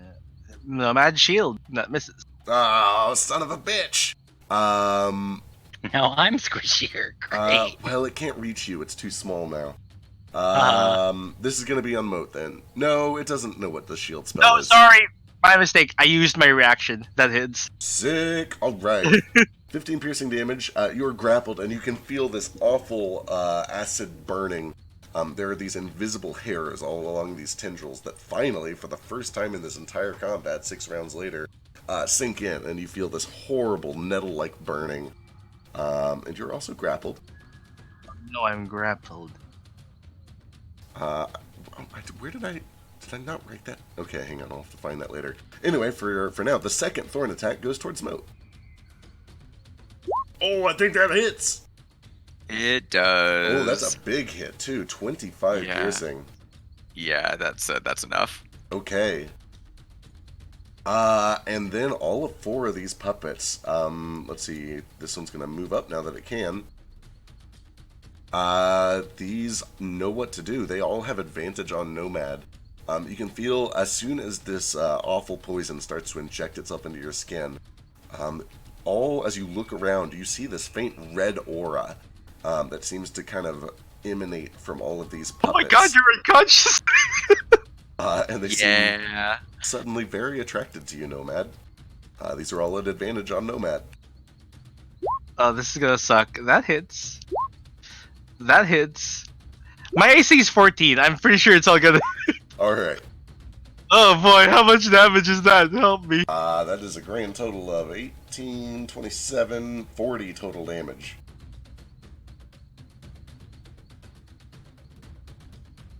I'm still up. Christ. Oh my god. Tank wizard over there. Alright. Grover's still napping. Ace. Should have killed me, Alrighty. bitch. I can move here with 30 feet of move. I'm assuming I can shoot definitely this one from here. Oh yeah. Sharpshooter, you could hit any of them except for the clean one. Cool. Then I guess I will I don't need a bonus action. I guess bonus action, move my Hunter's Mark to the lanky boy, and then shoot him.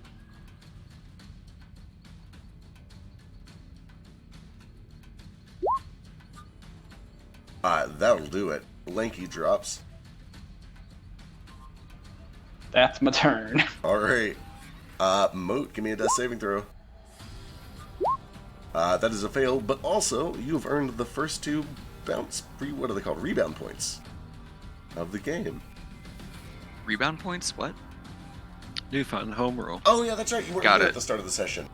So yeah. I wasn't either. Basically, anytime that you don't do anything on your turn because you're fucked by crowd control or being unconscious or whatever, you get rebound points, and you can use them to do cool things. It's basically an explicit nerf to crowd control because I think it is an important mechanic, but one that is not fun. Got it. There's a link. There's a link to the things that you can do with your rebound points. Sick, thank you. Flick. Okay, 1 second.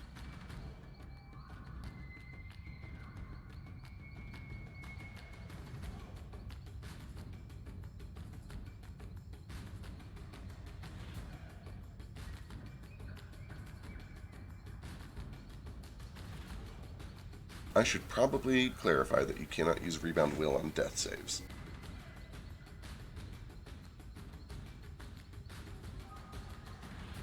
That seems reasonable.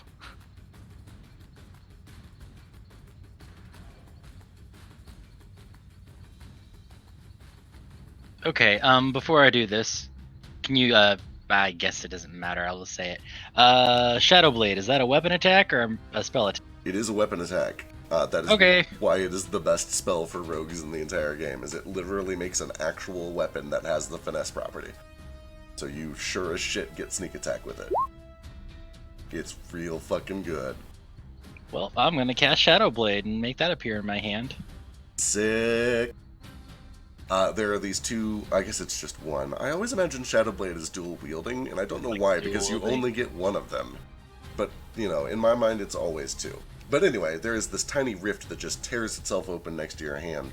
And this watery blade, this dark, just jet black water, kind of extends out and forms a blade in your hand. Sick. I'm using that immediately.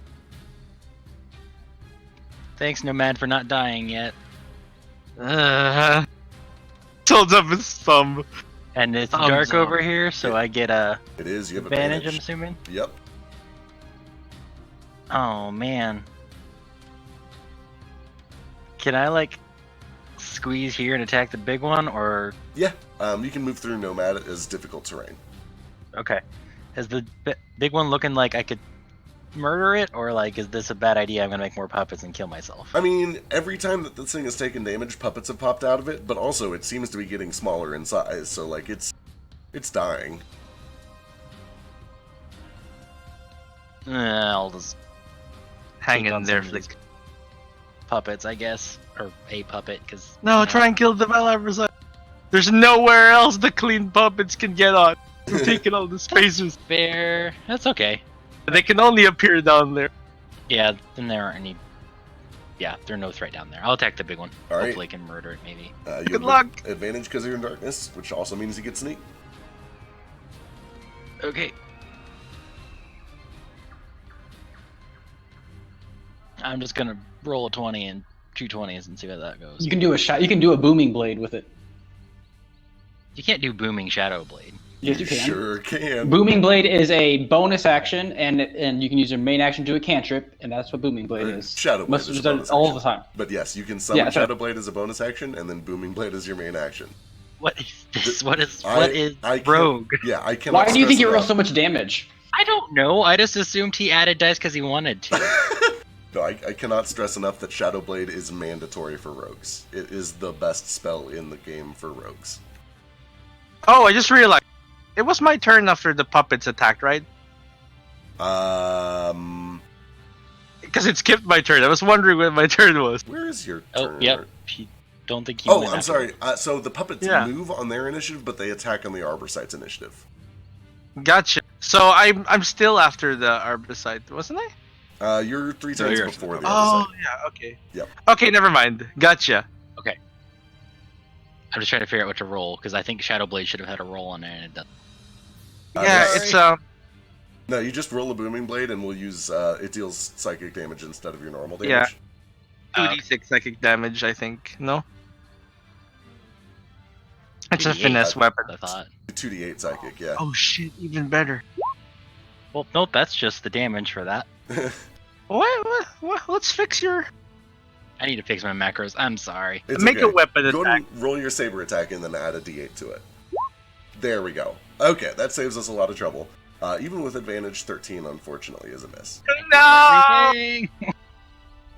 It's 14. How's it 14? If he gets a compass? Oh, he right? does. Or- Yeah, he has the compass down currently. 14 is still a miss, though, unfortunately. Flick can't hit anything to save his life. I'm or so his friends' sorry. lives. That It's was like fine. a really good setup, but you know. All right, Vasu. It's all right. You're exactly where you need to be for me. Thank you for moving there, by the way. All right, I think Vasu might be AFK still. No, I'm here. Oh, he's back. There he is. Yep, sorry. I was just about to take a bite of my sandwich, though. But we're good.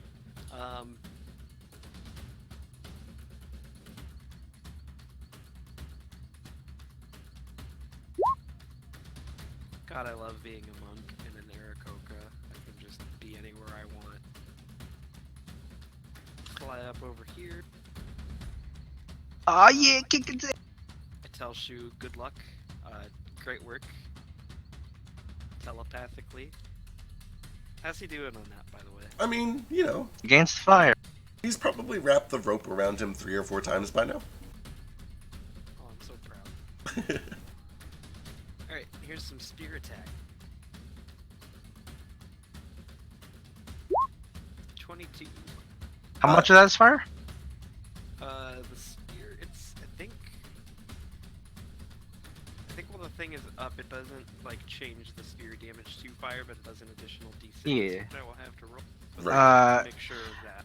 Yeah, 22 does Yeah. hit for 9 magical piercing, and then you can throw some fire on it. Yeah, so this fire damage is doubled, I think. Yep.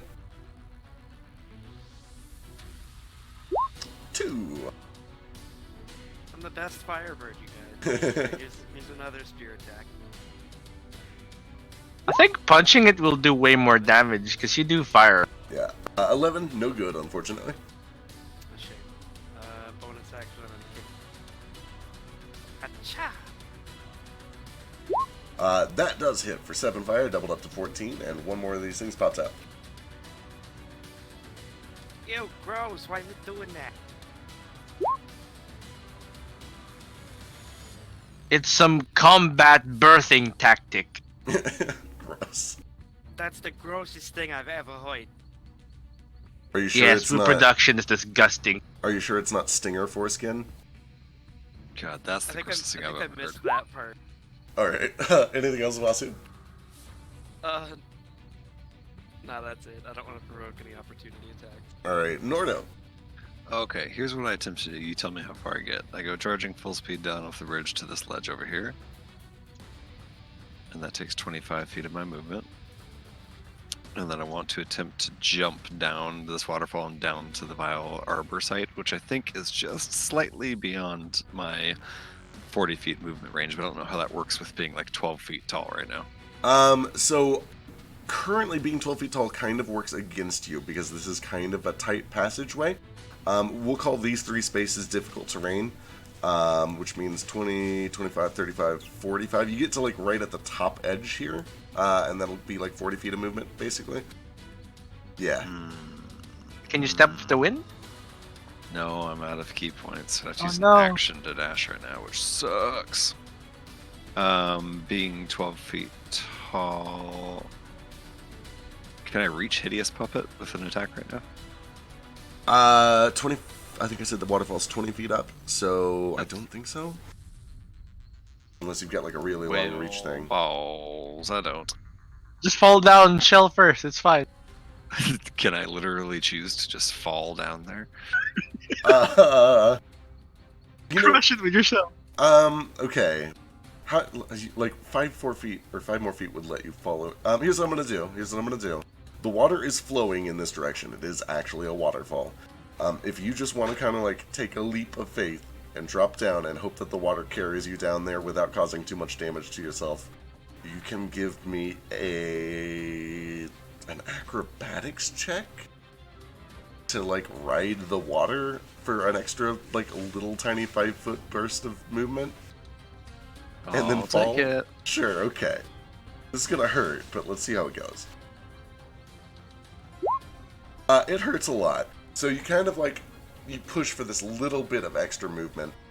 You just toss yourself over the edge of this waterfall, let the water carry you. You land on the puppet, but also like crash on the side of this thing. There's this horrible cracking noise on like your right hip as you land. Oh yeah, you got slow fall. Well, you know. Monk shit. Monk shit. Notably, the puppet doesn't take any damage now, though.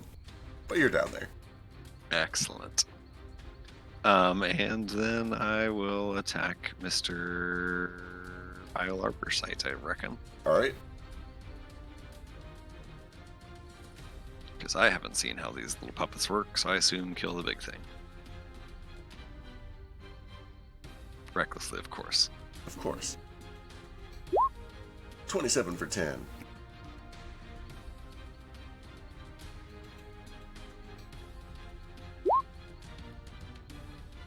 $26 for 8.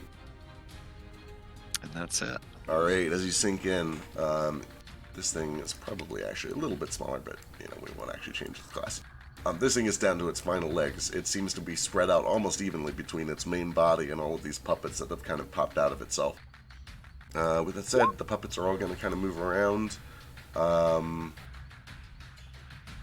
They've made really good work up there. They think they're actually making progress. This one is going to at least climb on the land real quick so it's not in the water. But they are done moving. That brings us to Nomad. Right?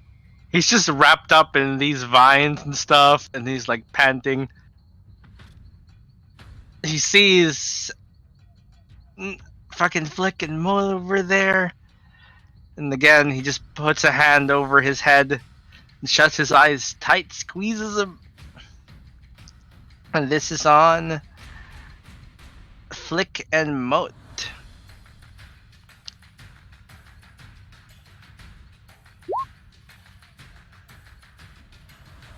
Alright, sick.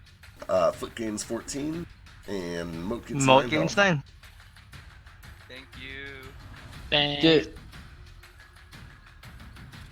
I can't move, so that's all. I'm out of mana. Alright, let's see. Oh, speaking of mana, she's down 1, 2, 3. She gets a little bit of health at the start of her turn.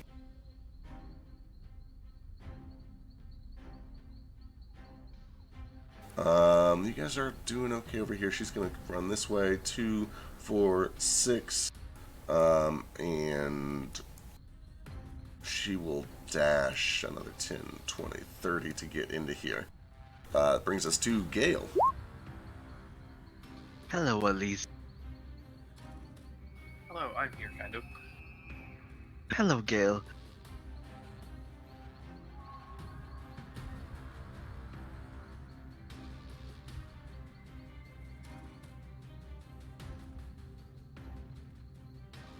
Alright, is Nibbler still on Nordo's ankle? Oh yeah, that's right. Nibbler's riding along. Oh shit! First one misses, but 27 even with a significant amount of cover. Those are both advantage. Back tactics, that's right. It's a crit! Even with significant cover, those both hit for 18 and then 16. 24.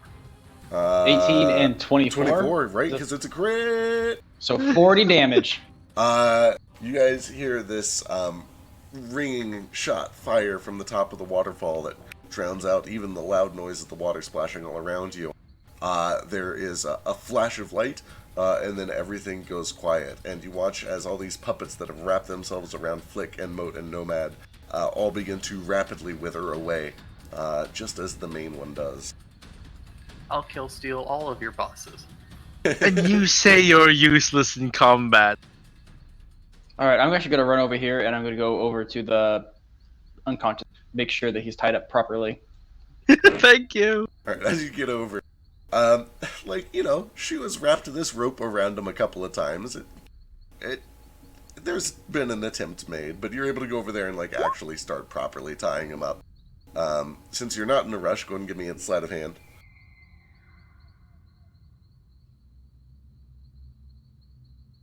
Could I aim that? No, you cannot aim it.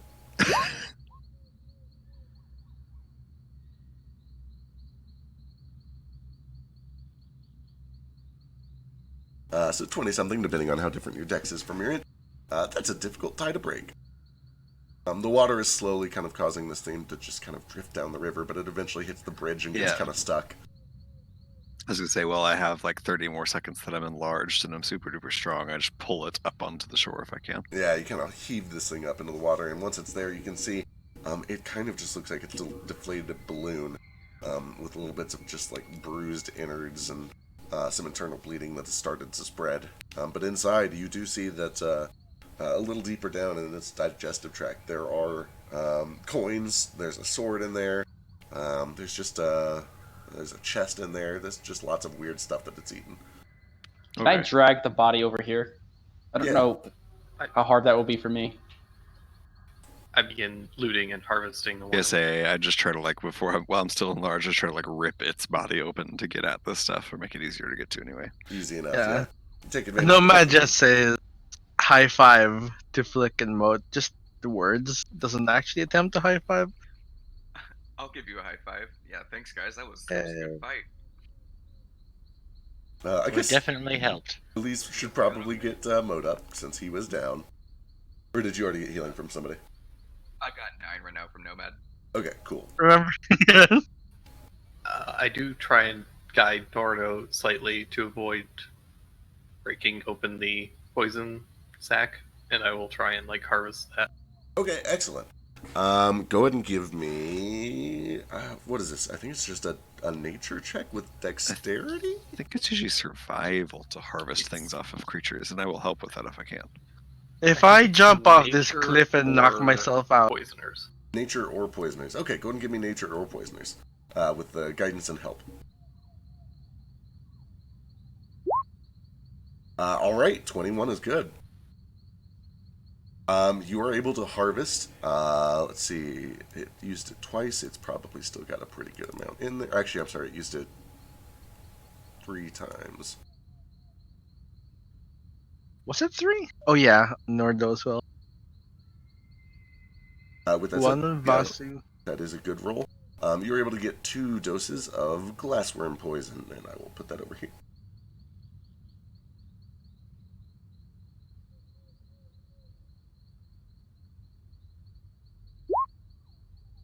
Oh no. That now for you, Nomad, and the 6s for me. Oh, thank you. No, thank you. Hey, Boat, you sound kind of quiet. Is that better? Much Yeah. Oh, much better. Hi.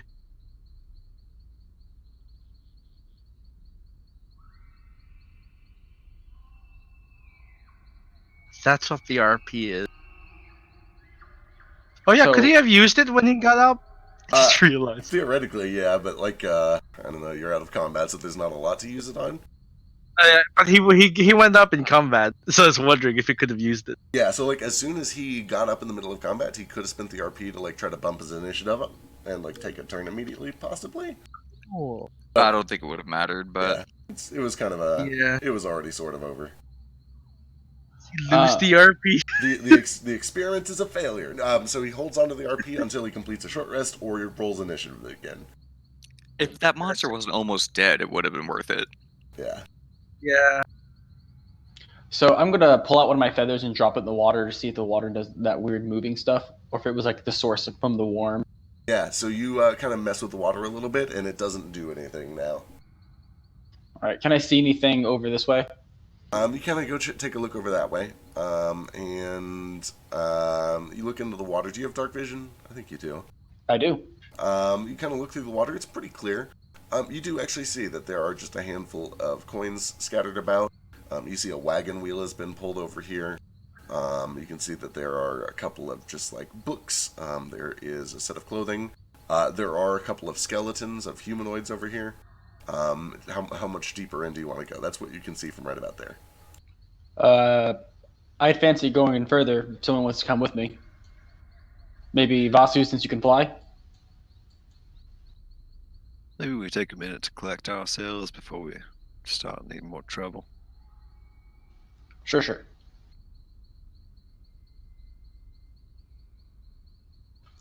So now that big boy's dead, what are you gonna do now? I Get some turn to money. I don't know. Turn. I reckon I'll just stay here and keep an eye on people passing through. I don't gotta worry about no big boy anymore. I can tell him to just go take all that treasure, yeah? Why don't you go take all that treasure? I believe you Insight will. check? Sure, give me an insight check. I start taking the treasure. Yes, I'm helping Gale dig valuables out of this thing's body. Yeah, so, Nordo and Gale, give me luck checks.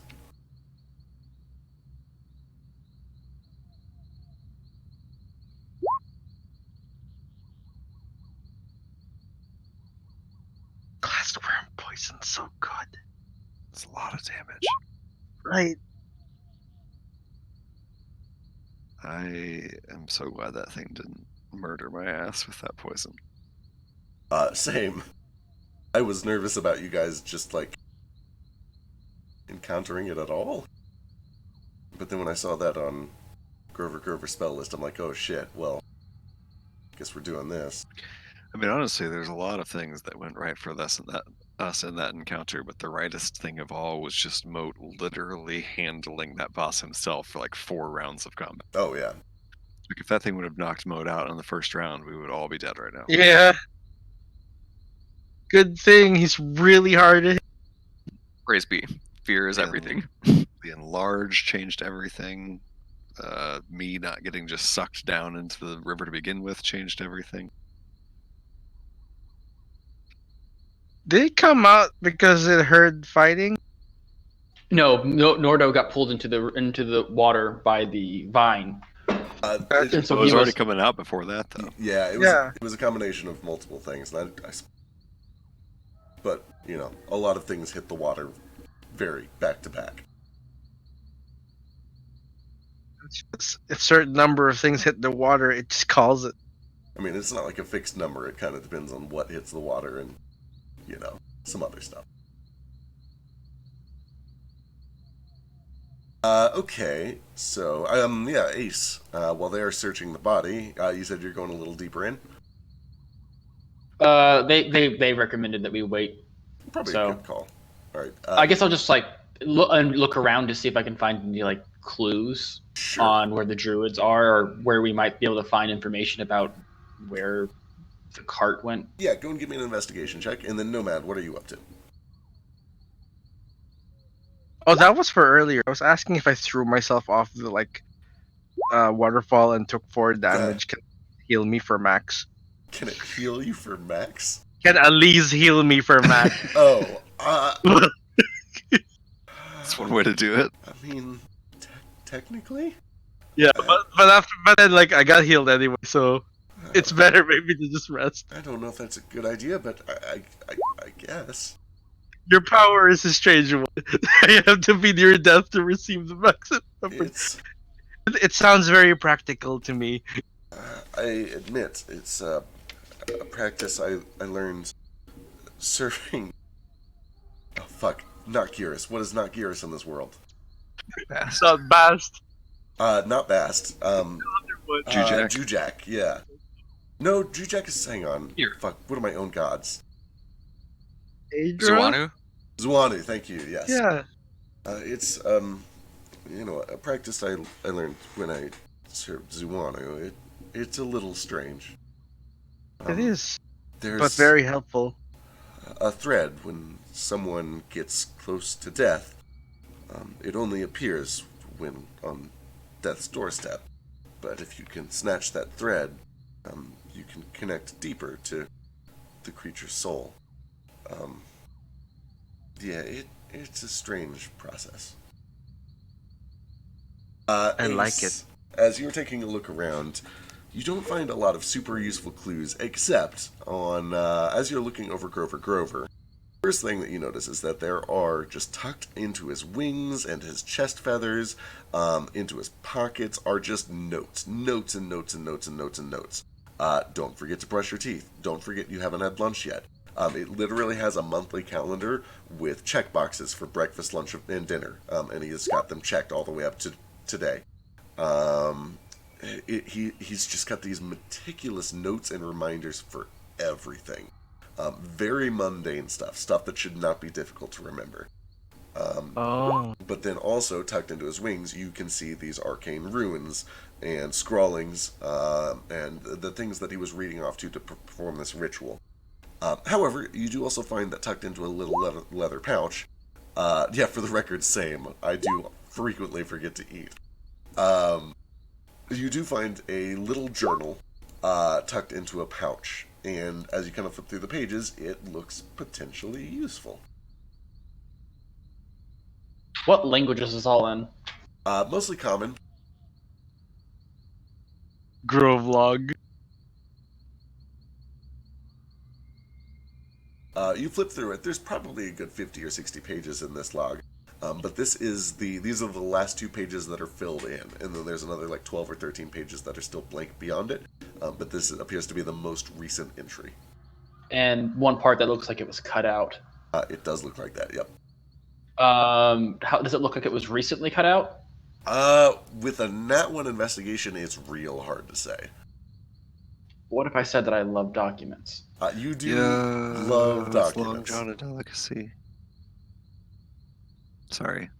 Didn't mean to Say- interrupt there. I just see Wait, what'd you delicacy say? and Long John are on there. On that second page, Long John and delicacy came through here. He spelled it wrong, but it's Long John and delicacy. Treasure Pineland. Paid. Sent. Can I look on his person and see if I can find like a clipping maybe? Yeah, you kind of look over his body real carefully, and you find paper clippings everywhere. But you kind of like search really thoroughly. You take your time. You're not in any rush. Nobody is hurrying you. You have hours to spend doing it if you want. But you don't find anything that matches this exact cutout shape, or even seems close, or like the right paper style or anything.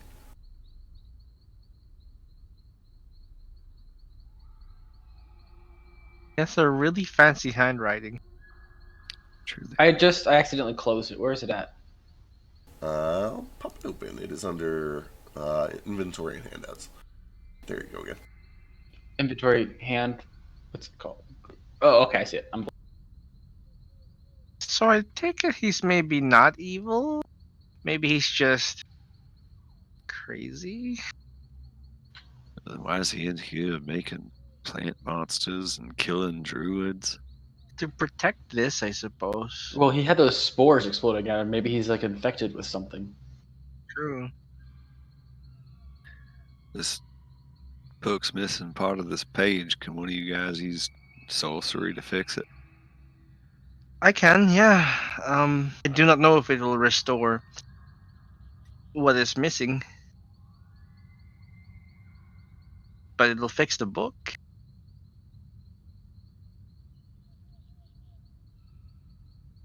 All right, what do you got?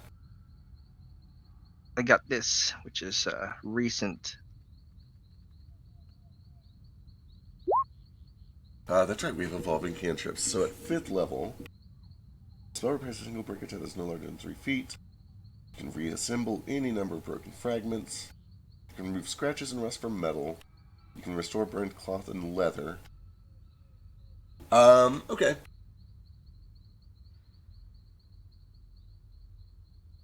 If burned, even as long as 4/5 of it remains intact. I'd say more than 4/5 of this book remains intact. It definitely is. Technically, none of that applies to paper, but I like it. As you cast the spell over the course of a minute on this thing, you do watch as little bits of paper fiber begin to regrow around the edges where it was cut, until eventually this entire rectangular hole is filled in. However, there's no ink on the new paper. It is just restored paper. However, Nomad, give me an Arcana check. And Gale, actually, also give me an Arcana check.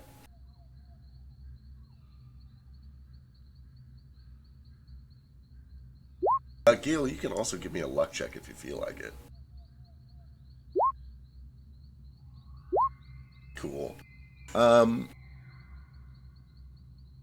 Nomad, you can't really think of any obvious magic that would restore the contents of the writing here. Divination, of course, would probably be able to tell you if you had access to a divination spell. Gale, you are reminded of right in front of this place, the wooden board that had writing that had been replaced and rewritten and replaced and rewritten, and Toto had a weird interaction with it. where he seemed to unerase writing that had been erased on that wooden board. Yeah, but that requires me to go get Toto, so I'm just going to do something else. Excellent. Okay, I'm just going to flip to the next page, and Okay. I'm going to take a scrap piece of paper and just do a rubbing. That's real clever. Okay, give me... Oh boy, what would this even be? Can I sell you on assisting him with colored pencil kit proficiency? Yeah, absolutely. This would be I'd let you make it as either a dex check or an int check. You've got the proficiency, you've got the help, so just give me some sort of dexterity or int with proficiency and help. An advantage? With proficiency? Yeah, Nordo has colored pencil proficiency, drawing proficiency. Cool. I will guidance myself. Cool.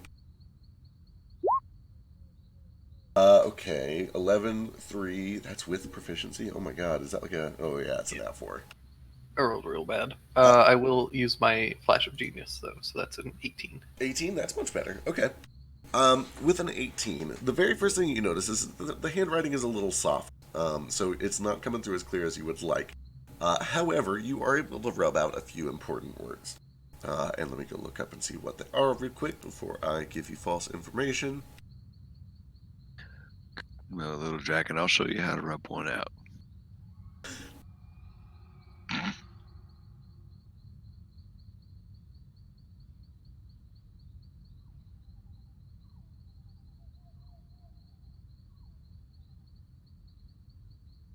Nibbler probably sitting on your shoulder now, Nordo.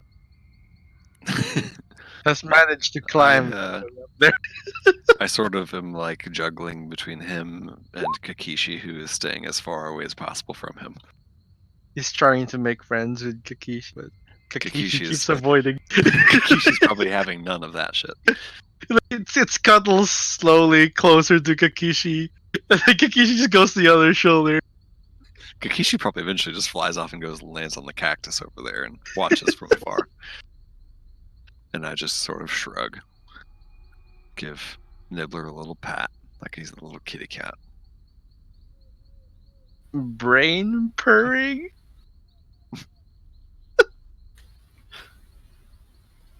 I feel like there's some kind of a weird love triangle between Kakishi, Nibbler, and Fiero. I like to think so. Because Shoes somewhere in there too, probably. it's like Nibbler doesn't like Fiero because Fiero doesn't have a brain. But Fiero likes Nibbler, or Fiero likes Kakishi. Poor Kakishi is just a bird. She's not even a familiar. She's... I was gonna say, a little outclassed here. Maybe that's why Nibbler wants. It's got a brain.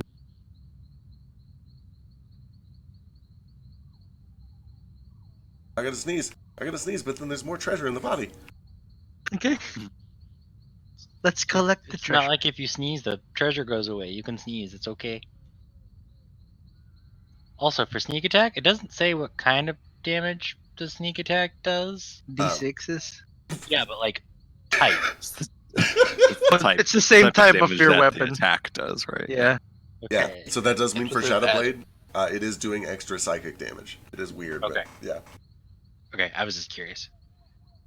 Beck, could you take that thing and add it to the Grove log? Just this like text underneath or something? I can do that. Thank you. I would do it Something myself, but I order. don't have permission. So.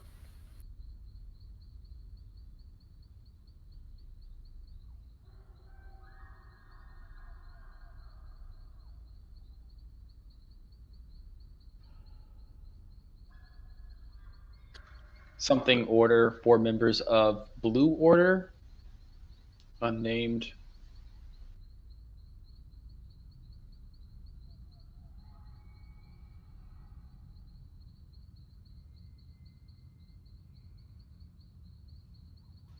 TVP to something with an H. Trench. Something trench. Payment sent.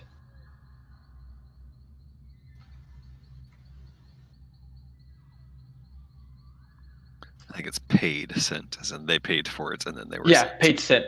So TVP, travel to something trench. Blue Transport Order, via, maybe?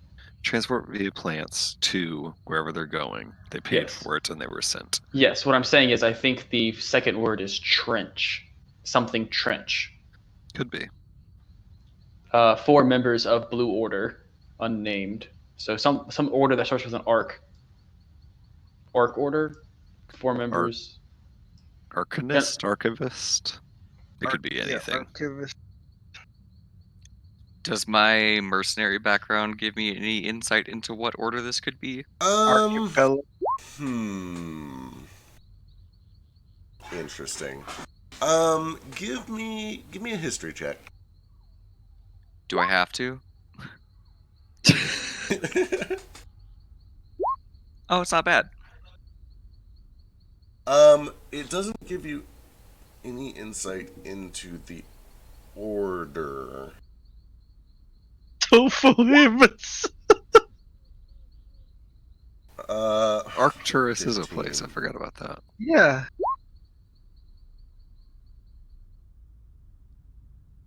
I'm trying to think if there's any reason that you would know this. It wouldn't be from the mercenary thing. It would be an order thing if you did, maybe. Possibly. Yeah. Um, I mean, it's completely fair if I just don't know anything. yeah, I don't think you get anything from that now. It's okay. I'm pretty sure I cracked the code anyways. It's fine. He's Nailed got it. Got it in one. Nailed it. First try. Marcus Burnson.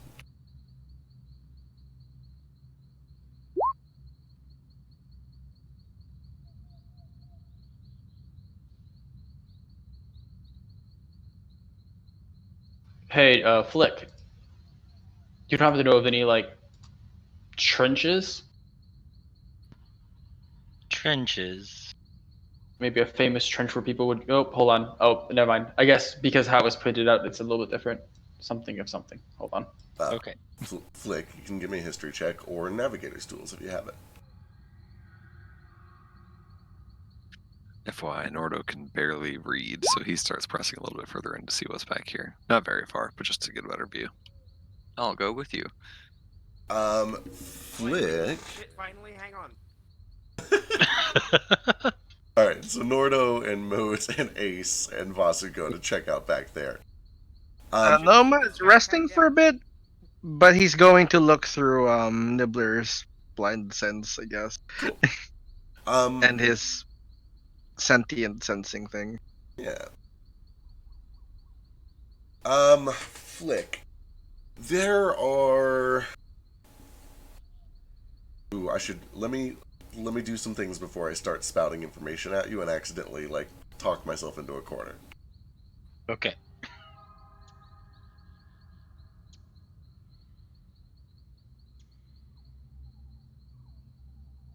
Bet you if it's not too late, I'm going to scratch saying I went back here, and I'm just going to do my speak with animals / bee sense and send Kakishi back there to investigate.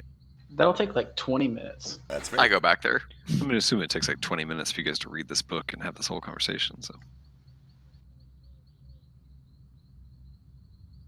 Okay. Flick, yeah, there's really no way around this. You are aware of some of the major underwater trenches that people especially try to avoid when they are traveling overseas.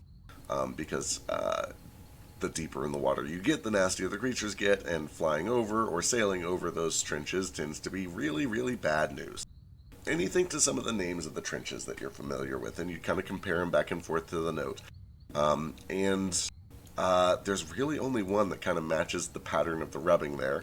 And you would recognize Hell's Fly Trench could potentially be a fit.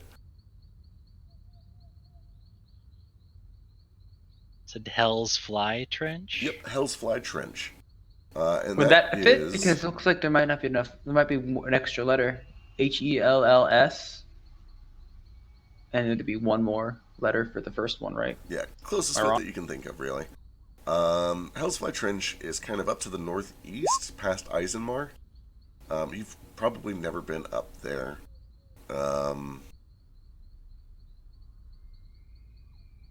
Yeah, Up hostage of it. I can't think of a lot of reasons that you would really sail up there. There's really nothing in that direction.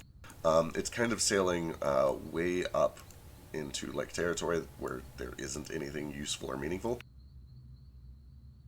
Let's see what lake. All right. The little squiggle. A little squiggle. Okay. It could possibly be the Hellsfly Trench by Ice and Ma.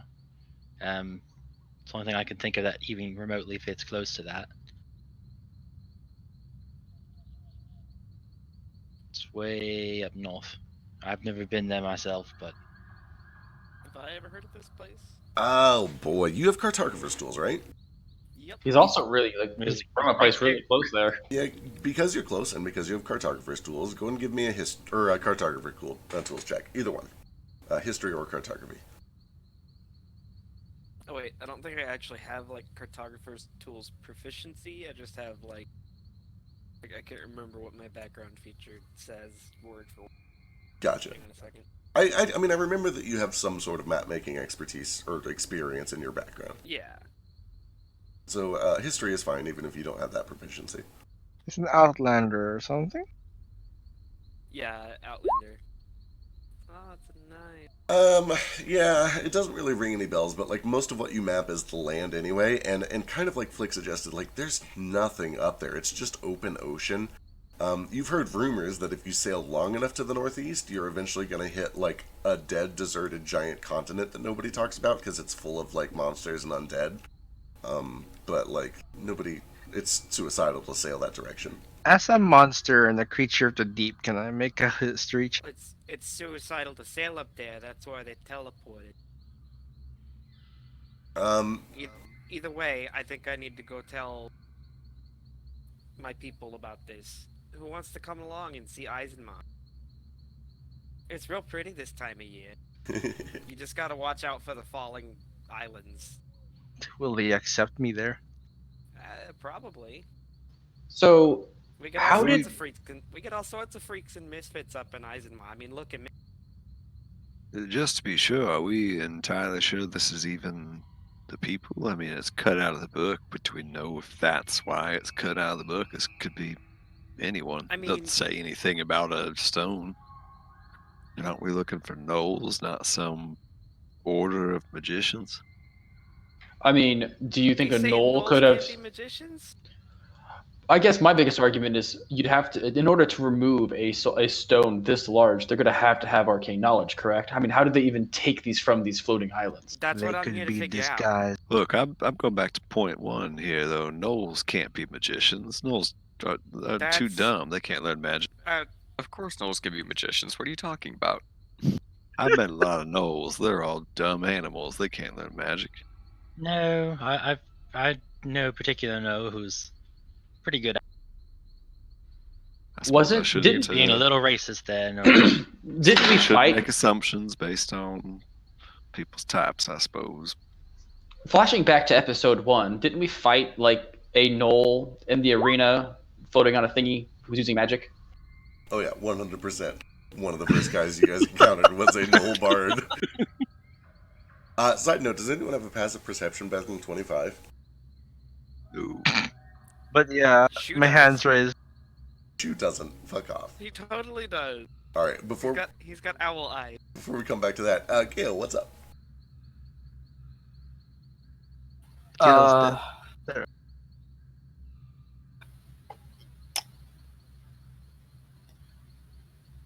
I almost completely forgot. But right, before my horrible flaw of terrible greed sets in, I am going to give one of the vials of poison to Flick and one to Ace, Excellent. Thank you. Goodness. since both of them can aim as a bonus action, and they're most likely to get the best use out of them. So Oh. That's so much damage. yeah, don't use it unless you have to. Right. Or do what I did and save it for like an entire campaign for one really, really important boss and then fuck it up. And Fuck up the roll. yeah, I can aim. It'll make it better. Maybe. See, Factory could aim. I was gonna say, Like, I think I hit with 2 of them. It was just like I didn't really think through the entire concept of using poison on a giant who was really good at con saves. Yeah. I don't know. That whole fight, that was that fight set the precedent for Fekri's important story moments going shittily, which eventually made the Sissa thing that much better because it finally didn't go like that. So Yeah. it was an important failure. It's not 20, man. Nomad, what's up? You got your hand up. Yeah. That's a monster as someone who swims in the deep a lot. Can I do a history check about that place? Sure. Like most of your knowledge, it's gonna be just like weird random luck if you happen to have a piece of knowledge about this, but hit me with a history check. If you want a luck check next? No, for you, I'm using history as kind of a luck check because you're cycling through all of, well, I can't really say. That's scary. Yeah, it is, isn't it? It's the weirdest thing. I don't know why I did this to myself, but it's kind of fun. I'm all out of the Philistine juice, so I'm kind of gonna sit here and think about it. There is a vision of a gnome with big, thick Coke bottle glasses sitting at a desk working with some metal tools next to the heat of a kiln, and you can hear the faint crackling of electricity coming from these 2 little metal diodes kind of in front of him. And he holds a spoon out between these 2 arcing diodes.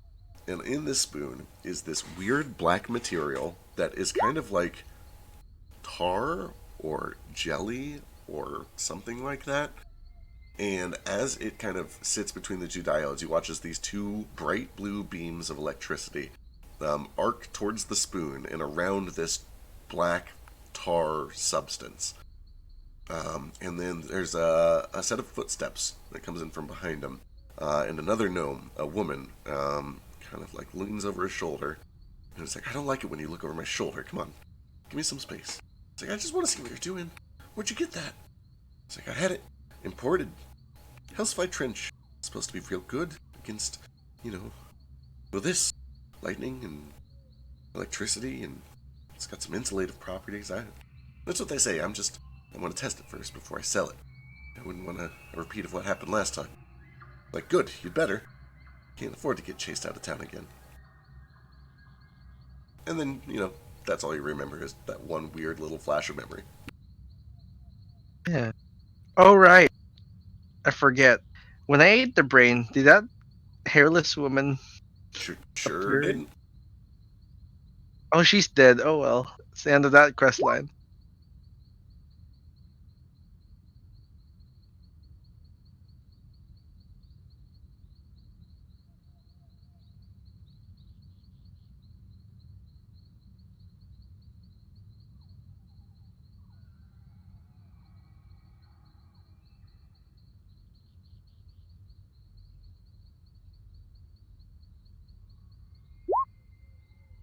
That's what you guys find as you kind of cut through this creature's body, and also as Moat and the rest of the gang trudge into the back of this cave and do a little bit of swimming around and kind of scoop up everything valuable that you can find from the back of this cavern. You said I saw some books. Yeah, there are some books in there. Most of them are mundane and long since ruined. One of them does seem to contain those 2 spell scrolls. They're in, like, just paper form.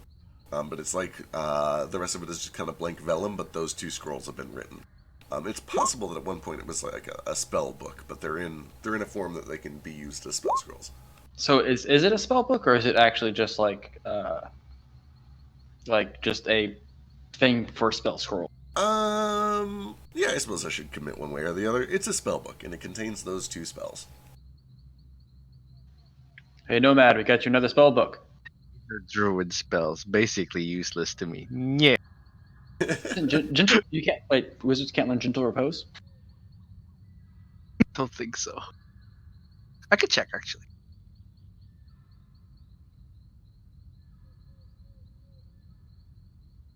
It's a wizard cleric spell. Oh, right. Excellent. It's Richard. I forgot. I can learn this.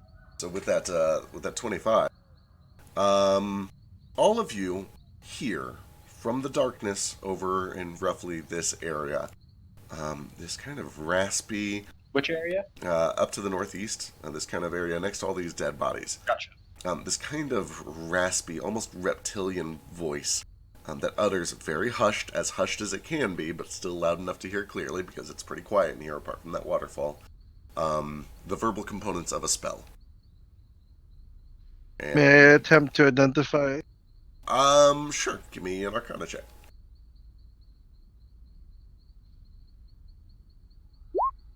Fuck me.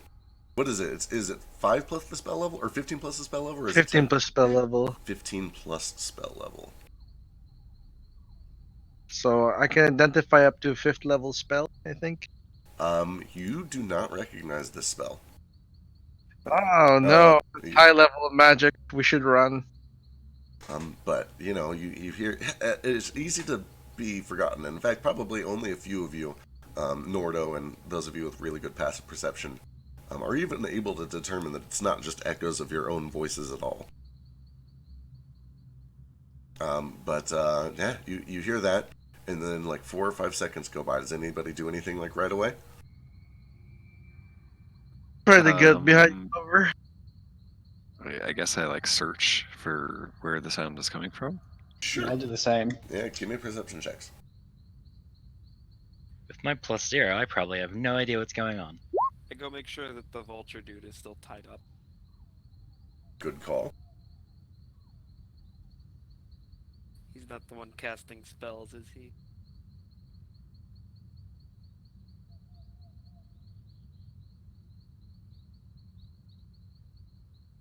All right, Ace and Nordo, you both kind of listen, and as you're listening and you search and you kind of look for any signs of what that was, you don't see anything, but you're staring in almost the exact direction where the voice came from, and you hear it again, a different spell this time, coming from almost right here, but you're looking right at it and you don't see anything.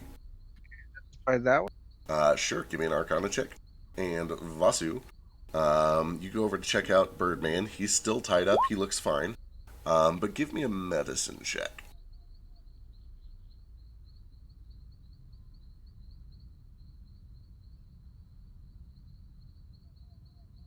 I can identify almost all spells.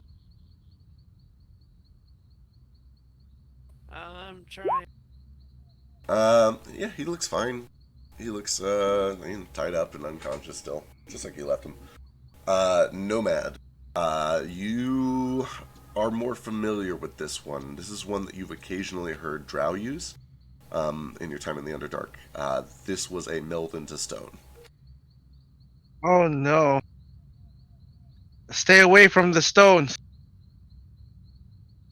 What's that? Hit the stone? Okay. No, stay away from the stone. They're coming out of the walls. They're coming out And of where the is the sound goddamn coming from wall. again? You heard it from right over here. You and Ace were both watching in that direction. You heard it clear as day. Like, he's trying to be quiet, but you can only be so quiet when you're casting spells. But you hear this kind of reptilian voice cast a spell from right about here. But you don't see anybody doing it. This has worked for me once before, so I tried to just swing my weapon towards that. Yeah. Whatever it is merging with the stones.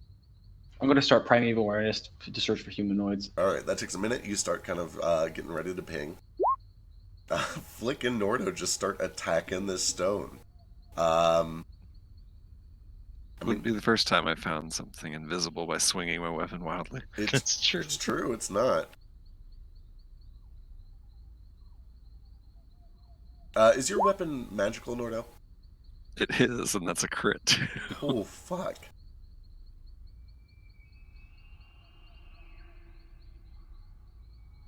Okay. There is a point after about 20 or 30 seconds of swinging your battle axe at the rock and being assisted by Flick throwing Eldritch Blast. Little bits are starting to chip away, scorch marks from the Eldritch Blast, bits of slate that have been kind of like slid off by the magical weapon. Where Nordo, right up close, you catch just this faint twinkle, like light reflecting off of something that isn't really there. And you feel the very just gentle rush of wind, like somebody running past you. But they are not visible to you. Can I tell where they're going? Yeah, with your passive, it's enough to tell that it kind of like runs past you and over towards this big cactus. Okay, I try to chase it down and just grab it, just grapple. Okay, give me an initiative check. Nibbler can detect it. Where's Nibbler? On Nordo. That's a good point. Nordo can also, or yeah, Nibbler does detect that there is some sort of something invisible. Is it darkness over there? It is. I'm gonna wheel. Okay. Ace, if you want to try to do something too, you can give me initiative. Anybody who wants to like react to this real quick, give me initiative. Means I have to refresh my page. Yeah. Granted, you have to beat a 27. Actually, he might be able to get. I think he has advantage. Yeah. He needs not 20 to beat that though. I wonder if it's a Gloomstalker, just like me. What? If it was, they know above 5th level spells.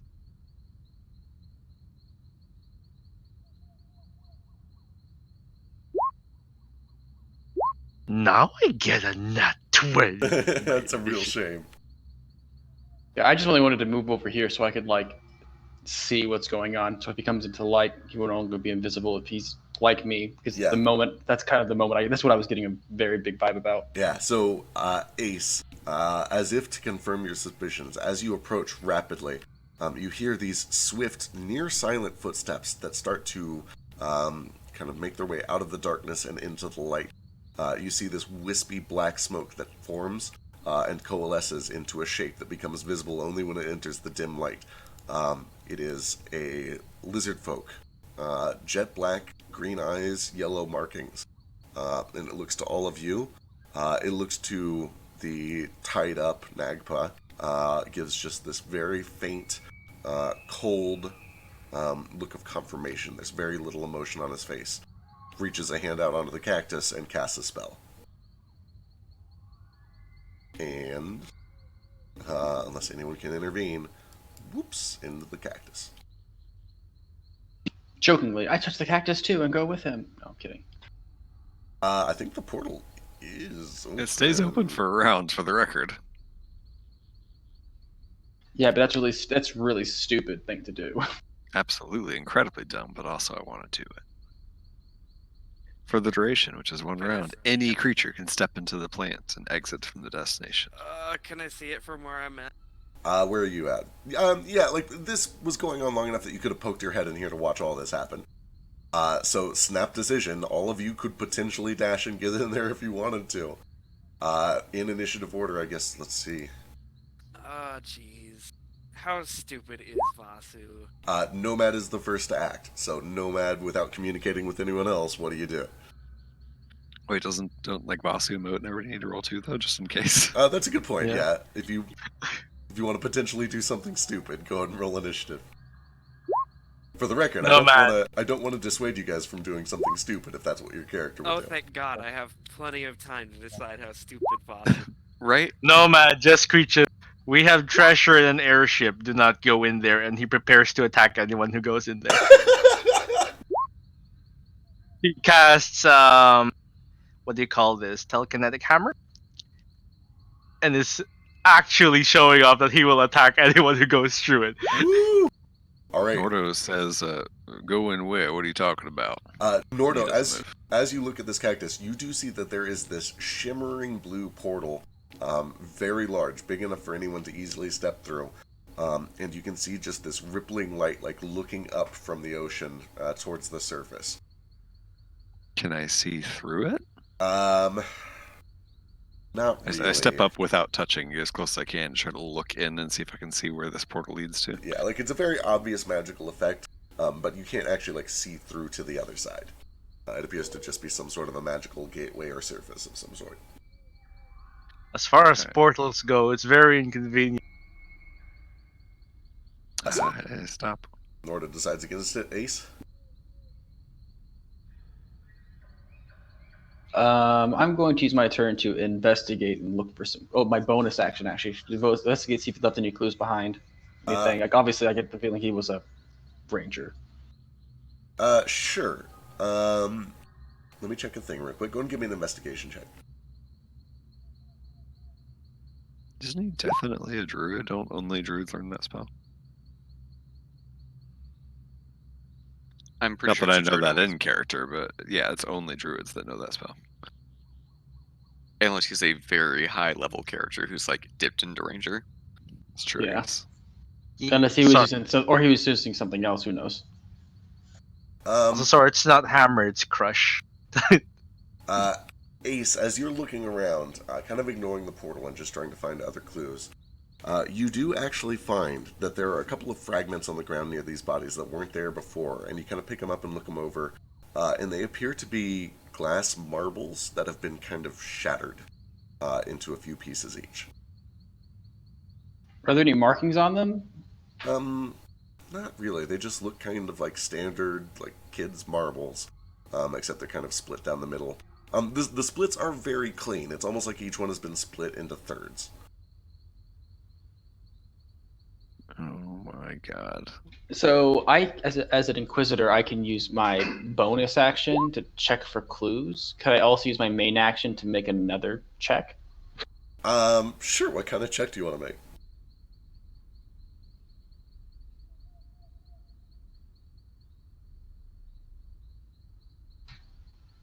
I don't know if I held the button down for that. Okay, I'm yeah. gonna go to these. I'm gonna go over the bodies. And I'm gonna investigate them, see if they're any different from earlier. All right, you take a very quick look over them, and you'll have more time. Should to I make do it another? later. But yeah, give me Should I make another another check? investigation check. You don't notice any immediate changes. It doesn't seem like they've been disturbed. Running down the list. Flicker Moat, either of you guys running in the portal? I do announce like I found some weird marbles over here. I'm not doing anything stupid. All right. Yeah, I'm good. I'm sorry, can I retcon just slightly to my turn? I don't think this would have changed based on anything I've heard yet. Sure. When we went to go investigate that room to the left, I used Beast Sense to do it through Kakishi's eyes, which lasts for 1 hour. And the spell says, you touch a willing beast for the duration. You can use your action to see through the beast's eyes, hear what it hears, and continue to do so until you use your action to return to your normal senses. It does not say anything about them being on the same plane of existence or anything like that. I would like to use my action to see through Kakishi's senses, and if she's willing to do so, tell her to go through. Interesting. Okay, so she is not a familiar or anything. She's Nope, just... she is just a bird. Okay, give me... Oh boy, give me... Okay, are you trying to coax her into the shining portal, or do you grab her and throw her into the shining portal? Throw her in. I do not grab her and throw her in, although I'm basically dooming her to death if I do this at all anyway. But I just try to talk her into doing me a favor and going in there. All right, give me an animal handling check or a persuasion check. Because Well, Naruto he doesn't does- understand magic, he just assumes she can come back after. Yeah.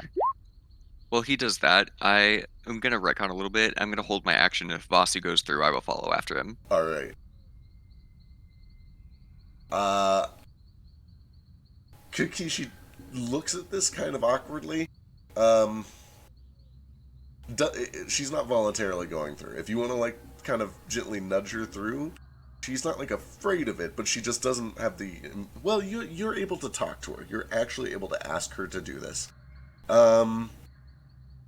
That's not true. I had to turn. Yeah, I can only have one of these spells up at a time, I think. Let me check that actually. Can I have is Speak with Animals concentration?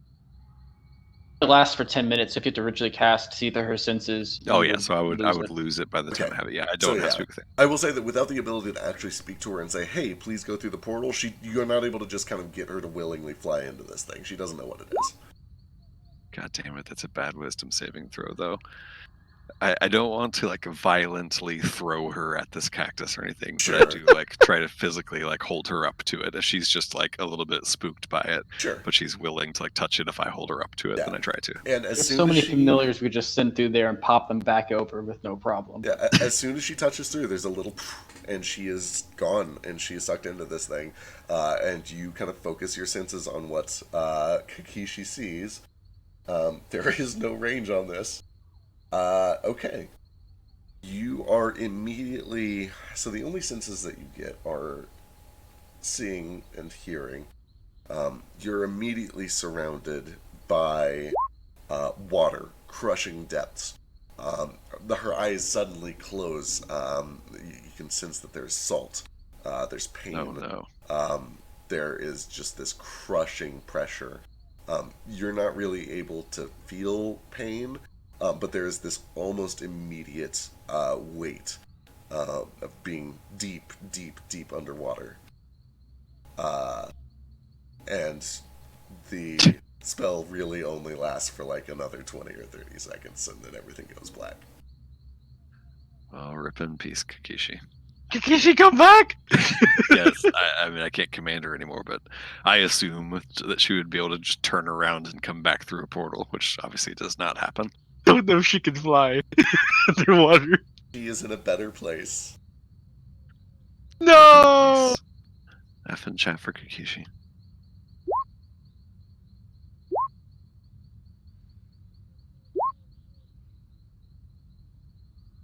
With that said, 20 seconds. Give me a perception check for Kakishi. She was our mini mouse. See if you can at least get anything useful for her sacrifice. That's that's check. my perception, not hers. I'm sorry. She has advantage. No, she doesn't. She's a raven. Okay, never mind. I was sorry. That's +7. It should only be plus 3. So 16. What? 16. As there is this kind of panicked looking around, trying to figure out what in the world just happened, you're able to make out a shape, this humanoid-sized shadow in the darkness, kind of swimming in a serpentine motion towards a nearby, looks like a cliff, but you're underwater. And you can make out these two kind of pinpoint pricks of light. And the humanoid figure kind of crosses in front of those lights, obscuring all of the light that was shining towards Kakishi for a brief moment, until it passes by, and eventually gets kind of between the two lights. A third light appears for just a brief moment as she is kind of fading out, and then the middle light closes and the shadow is gone. Got it. I describe that scene to everybody. While that is all happening, Vasu, do you do anything right away?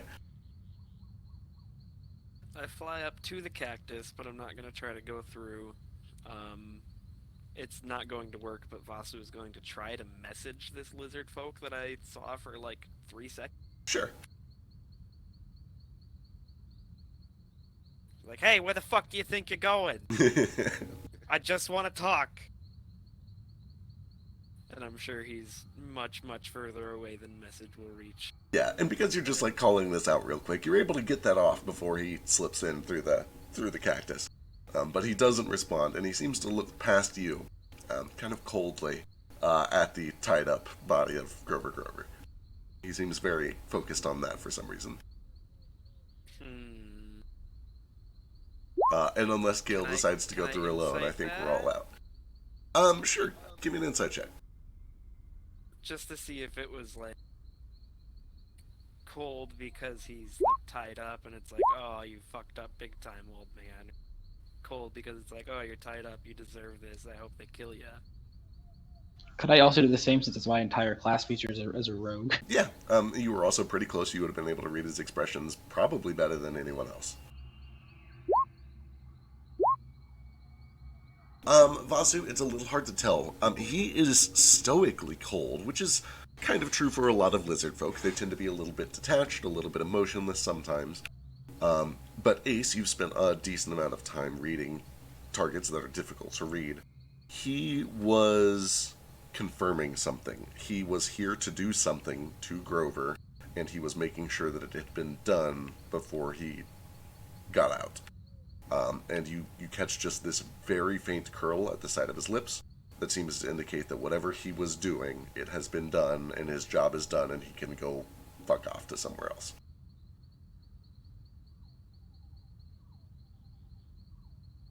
Well, shit. He had cast Well, a shit. spell prior to melding with the stone. Right, there were 3 spells total cast. You guys recognize the last 2 of them. I think I might have just killed my bird. I'm gonna fly back over to Grover, and request that someone that might actually be proficient in medicine, if we have any one of those. Yeah, I've got it. Cool. Can you come check this guy out? Sure thing. I went to do some arcane doctoring. Nomad, Yes. look at these, and I hand him the marbles. I think this might have been a component for his maybe his first spell he cast. Do you know what it could be used for? Excellent. This might help. Still stones? No, they were small marbles that were split evenly into thirds. Nomad, go ahead and give me an Arcana check if you'd like to try to identify something based on that. Nordo, you take a close look. Are you trying to wake him up at all, or are you like he's currently unconscious and he's tied up? I missed the setup there. What did Vasu? I come over because Vasu calls me over and I ask, "What do you want me to look for here?" Well, I just want to make sure he's still alive. And it might be a bit of meta if Ace didn't actually share what he learned from that insight, but I think that lizard guy did something to Grover here. Gotcha. So yeah, I look to make sure he's alive. Look to make sure he's breathing. Look to make sure he's stable and not like dying. Yeah, you look him over carefully. He is still unconscious, but he is breathing. And as you kind of like rattle him around a little bit, he seems to start, his eyes flicker a little bit, and eventually one of them kind of peeps open and looks at you very hazily. He's breathing, and at the moment he seems to be conscious, sort of, but he just looks confused. He looks bewildered. Nomad, you know that a lot of spells have components that are sort of tied to popular euphemisms. Insanity? Sure, like when you've lost your marbles. He lost his marbles. Yeah. I think he's been feeble-minded. You would recognize that one of the components for the feeble mind spell is a handful of marbles.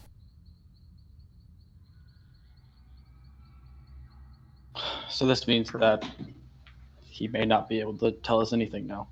Well, definitely can't. Why is that? I guess I don't know how much Ace would know about Feeble Mind. The feeble mind spell, Nomad just says. Does that do what it sounds like it does? Exactly. Is there a way to fix it? Yes. Out of our grasp, however. Is it? You can't just do some of your sorcery and take it off of him? It's more powerful than that? We could take him to a town and fix it.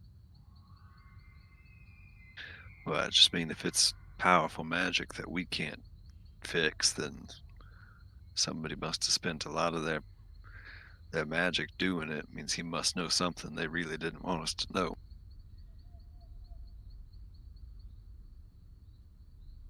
Precisely. So we keep him tied up to make sure he doesn't hurt himself, and we take him back to Eisenmar. Seems like a reasonable enough plan to me.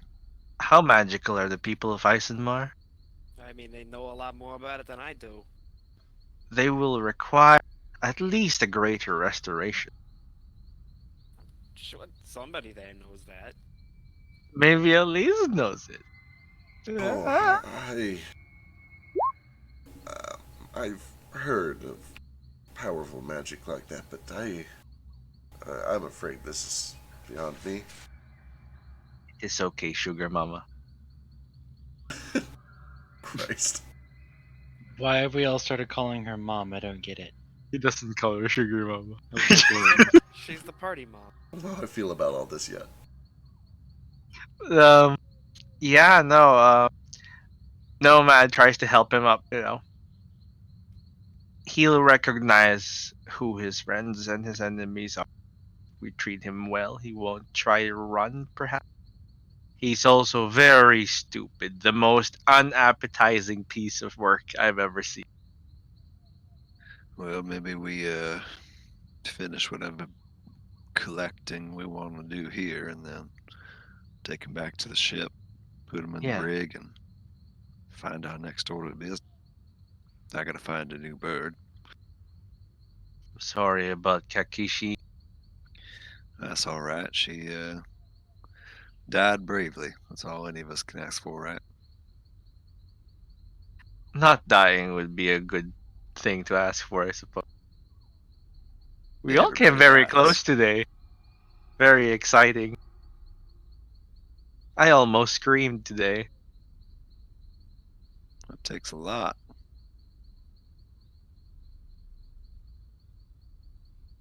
I want to go back over to where he was at melting the stone, and I want to see, like, looking. I know that he's probably not going to leave much footprints or anything, but I want to see, like, when did he get here? Was he here the entire time we were fighting? Did he appear after we fought? Like, how long was he here? Sure, give me a survival check. I'm assuming he's a humanoid. Yes. The very first thing that you know, just because this is your profession, is you recognize the work of a professional when you see one. He is walking in a very peculiar and light-footed manner, specifically to avoid leading tracks. You're really only barely able to see them approaching, and you can honestly hardly even see the ones where he was running towards the cactus. He's very light of foot. He's obviously very skilled at this. You imagine that he has a lot of training very similar to yours. You try to kind of make some sense of the tracks as they approach, the way that they've mingled with all the signs of combat, the way that these bodies have been dragged over here, and it's hard to get an exact read. You get the impression that he has probably been. It's really hard to say. He probably has not been waiting in here for much longer than a couple of weeks at the longest, and not much less than maybe 4 hours at the shortest. But that's about as much as you can narrow it down, even with the 22. So it sounds like he was here before we got here. That is a possibility. Yeah. Okay, the time frame you gave us was like 2 weeks to 4 hours. Yeah, so you're right. So he would be here before you showed up. Yep. Interesting. Well, looks like our mystery man was probably here the entire time we were. Well, that's a little bit troubling. As he heard probably everything we talked about.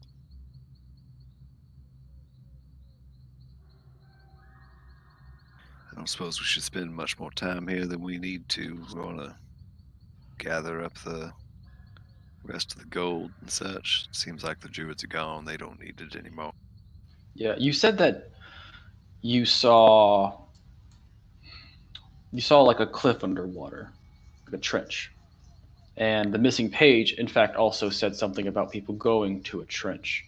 Perhaps he was trying to make sure that no one knew that maybe he's part of that order. I mean, he was wearing what looked like nice robes, unless that was just a scarecrow sprite. The sprite is accurate. I'll pull it back out so you can see it. You guys think there's any chance he had to walk past Thorn and tell him the story? If he came through the plant, no. but otherwise Yes. maybe. If he's Guess got we could such ask. powerful magic, I suspect he could probably bypass that sort of thing. We could ask. I mean, Gale just kind of walked by, to be fair. That's true. So, Well, I mean, we could ask. It doesn't couldn't hurt. But... Also, another thing, since he was over here, that chest, is there anything missing from the chest that we saw earlier? Like, I know you said there was like wood and stuff and random things in there. Yeah, you take a close look. It doesn't look like any of the money or anything is missing from it. It doesn't appear to have been disturbed. All right, well, I'd take it. Yeah, so in addition to all the stuff that you found inside of the monster and over in its lair, that little box contains a good amount of additional gold to the tune of... give me a luck check. Wow.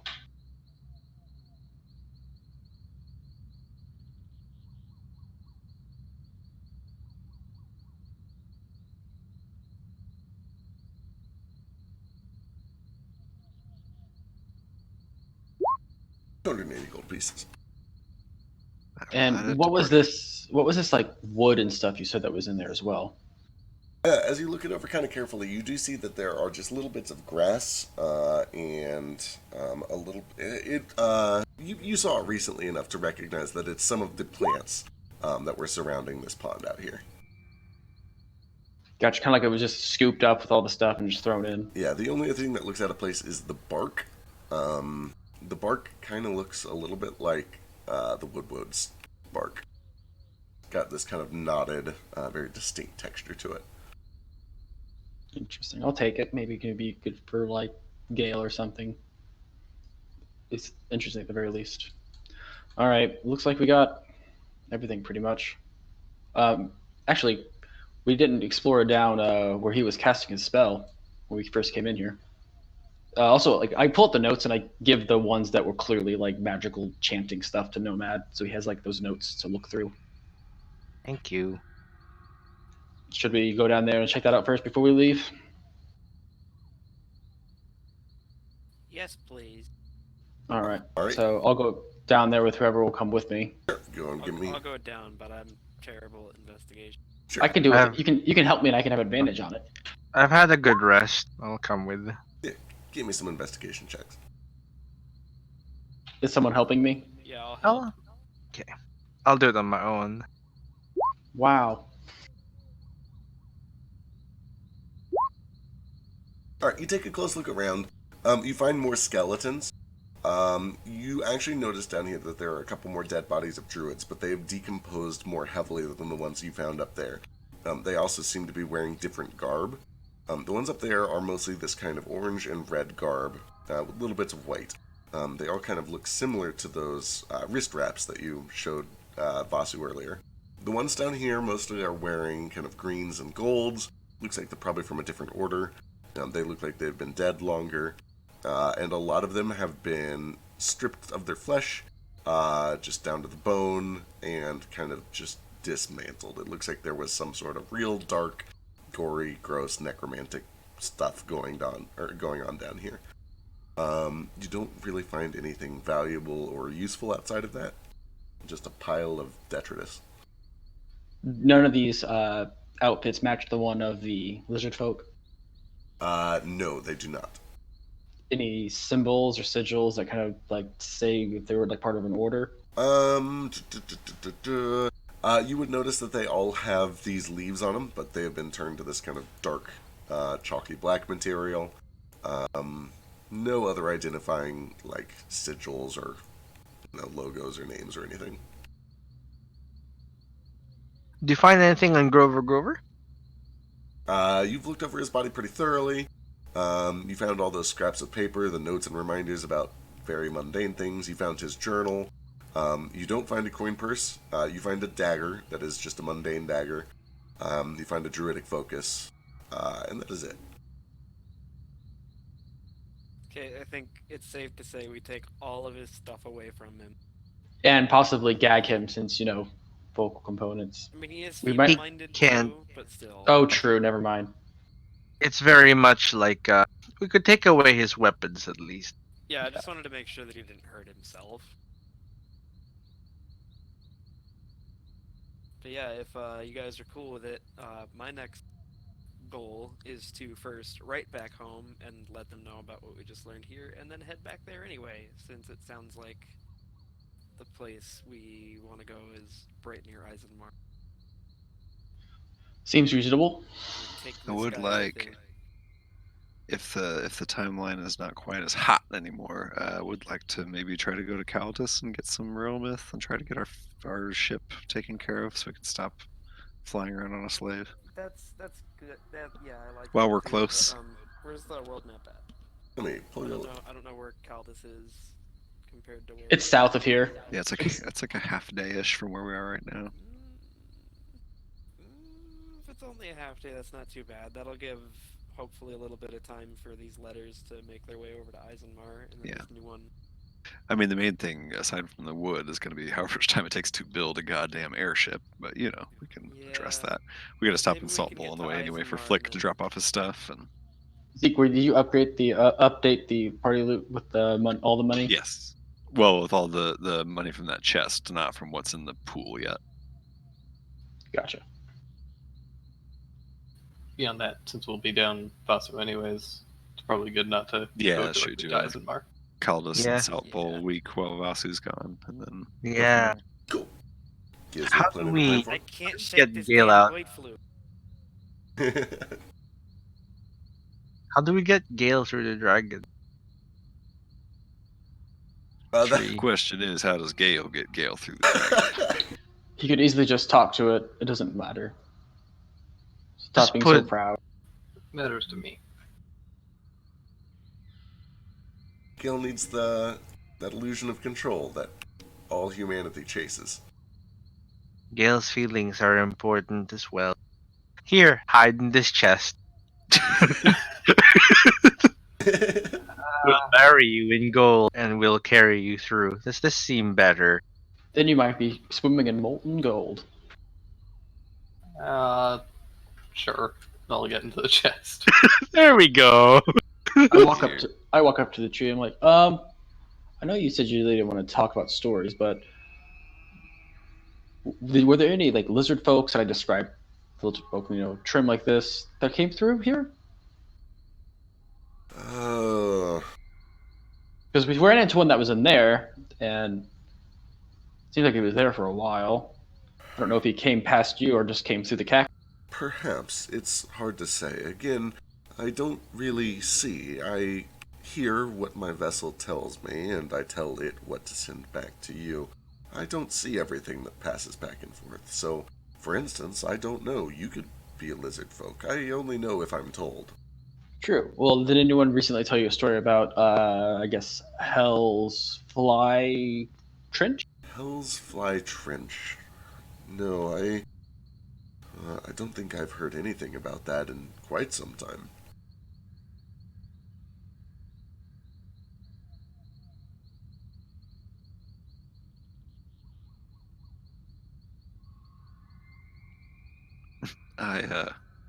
I take the chest that has Gale in it, if everyone's good with that.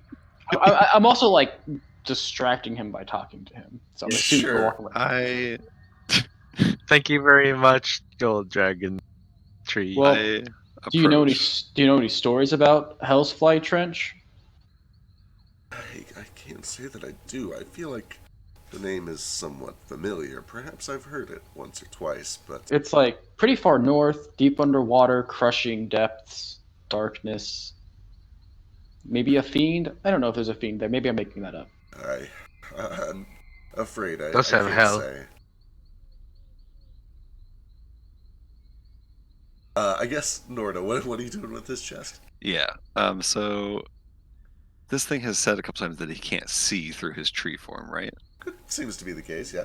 However, he was able to like whip Gale with leaves and shoot a breath at him and stuff. So presumably he has like, can I piece together that he has some sense of where creatures are that don't have his little leaf token?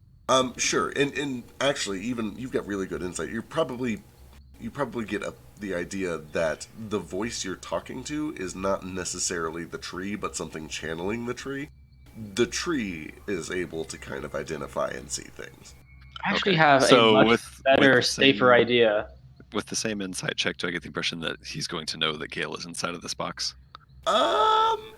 Give me an Arcana check. That would. It's going to come down This to is like. not going to work. Yeah. That one I comes have down. Oh yeah, to since it's my idea, can I do it as well? Just to Sure. make sure it doesn't get Gale murdered. Sure. If not, then I've got another thing. So are your leaves special to each person? Oh, I don't know, man. Who knows, man? Only one way to find out. Okay, well, Nordo probably just thinks that he just knows because he just assumes this is some sort of quasi-deity. So he approaches with the box in hand, and he says to this tree, listen, Thorn, I know you didn't want to let our little friend through here because you got rules, and I understand that. But he doesn't like your kind. I'm sure you can understand that. He lost his home, lost some people that are important to him, to someone like you. And I get that just because y'all are dragons doesn't mean y'all are evil or all the same, but can't fault a man for his experiences. In any case, he's my friend, so I'm going to walk through here and you do what you got to do, but my shell's pretty strong, and I'm just going to try to walk through with him. Give me a persuasion check.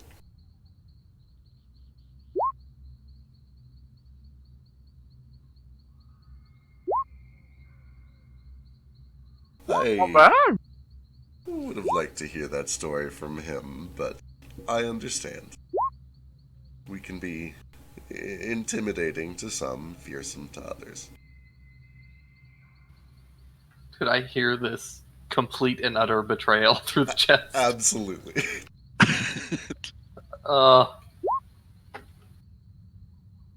Well, much obliged, Thorn. We appreciate your kindness.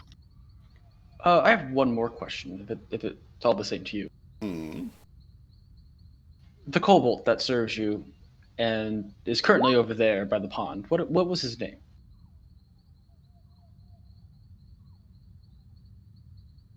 Fuck, give me a second.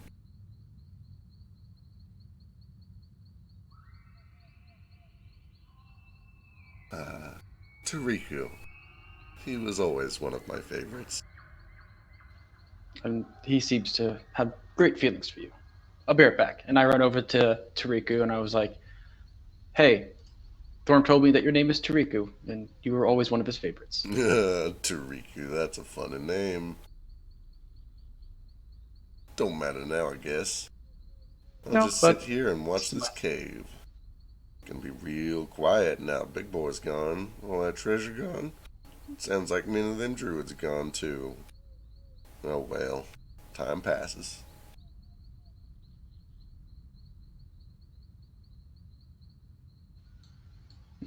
Sure. I just go back over here and I go to the tree. You guys don't want to bring me along now, do you? Oh, absolutely. Come on, I've got a pot picked out for you already. Hold on, let me just dump this kobold out of this box. We'll put you there instead. Oh, he doesn't You're say a that. treasure, Tariku. Poor Gale has Can been I make an betrayed arc- twice by Nordo now. Nordo didn't view that as a betrayal, but obviously Gale did. What was that, Flick? 1 second. Sure. Also, it is like 12:15. This is supposed to be a short session. If we gotta take off, we can take off. I have to work soon. Probably sleep some. Y'all are sick, bro. I probably should sleep some. But nah. God. Okay, anyway, I was gonna ask if I could make an Arcana check to see if I could move the kobold plant over by the dragon plant without it dying. Ooh, boy. Sure, give me an Arcana check. I'm gonna go over and help. Maybe you should do it.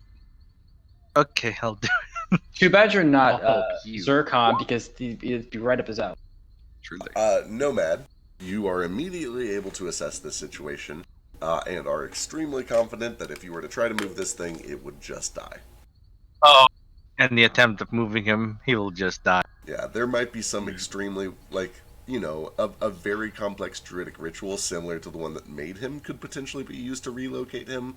But, you don't want to just grab a shovel and start digging.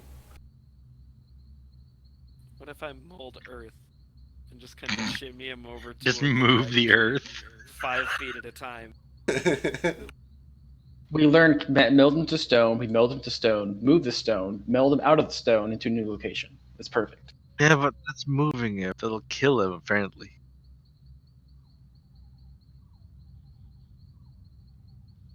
All right, with It's that less said, of... Yeah. you guys are able to make your way back to the ship. It is... Wait, we have more gold left in this room over here, don't we? Okay, do you spend a few hours getting more gold out of the lake? We're gonna need a shit ton of gold to buy this mithril wood. That's a fair point. Okay, you guys hop out and you spend a few hours just scraping that lake clean. Let's see. There's nothing stopping you. It's just a matter of time. How much more is in that lake? You guys have a way to transport all this? Do you have a bag of holding? We have a bag of holding. Yeah. We have a chest. Boy, And a kobold-sized chest. That must be real nice. I wonder what that's like. No. How much do bags of holding cost? Nothing. They're Five. dirt cheap. We just Why can't do get we one not from have, Junior. Like 3? Well, because Junior apparently sold his last one, and we have no other places that don't hate us. That's not true. We're not wanted in several cities. We just gotta find one that actually has a magic vendor. I could have sworn he gave us one. He did. Yeah, did he he? gave us one Am on I- the house. am I You were salty the over one who nothing? got it from. Oh, I should. Okay, all right, cool. We have a bag But of you holding. didn't put it in your inventory, so you don't have it anymore. Oh, I probably did. I just forgot. Anyway, hand second. Be right back.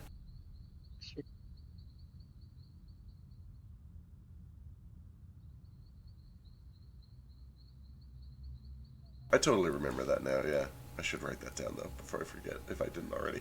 Anyway, gold. Yes, you do get the rest of the gold out of this pond. Someone who hasn't already given me a loot luck check. Give me a loot luck check. All of us? Just somebody who hasn't already given me a luck check for looting this place. Oh. I haven't yet. There's Flick pulling through. Somebody's got to roll well on loot. Appropriate. He was the one who found it, too. So. I'm glad Flick did it first. Alright. You're welcome.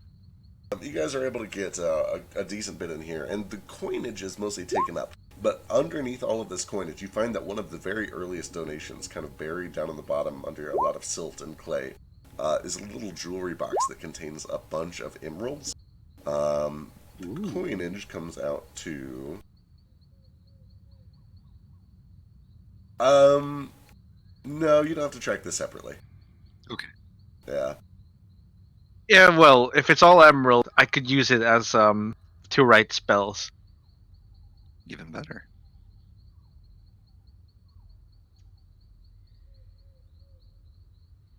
Which I desperately need.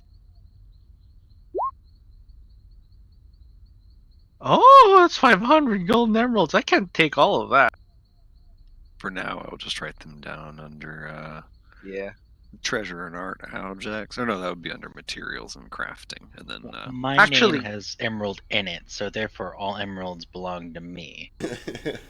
I think actually if we sell the emeralds and just, split it evenly, then I can just buy my own crushed gems. that's true too, I guess. Yeah. That way it's still an even split. It's all in party loot for now. Alright, what you got? Alright, well, after everybody's done looting and starts heading out of the cave, I will just kind of take up the rear and kind of hang back a second, and I just toss a gold coin into the pool before I leave too. Excellent. Noted. Okay. Norda, what you got?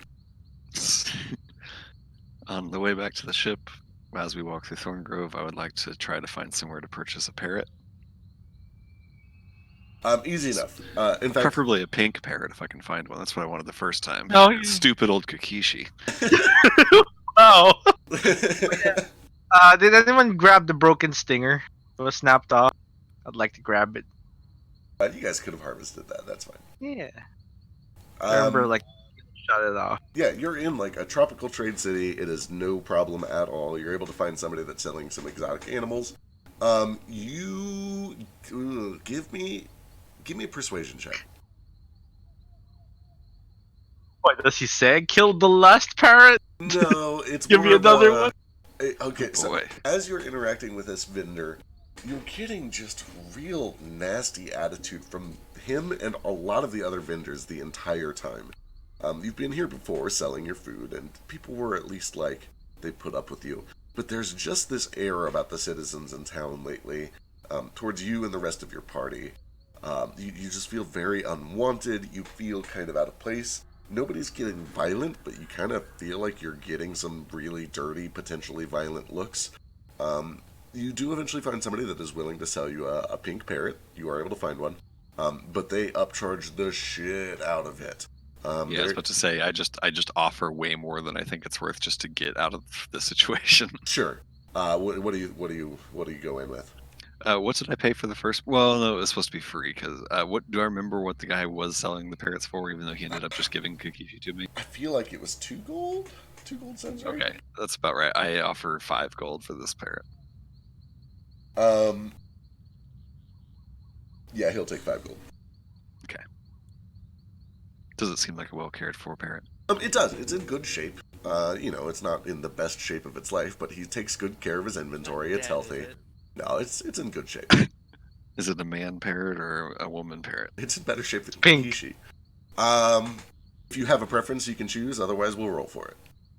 Let's just roll for it. It's male. Male parrot. It's a pink male parrot.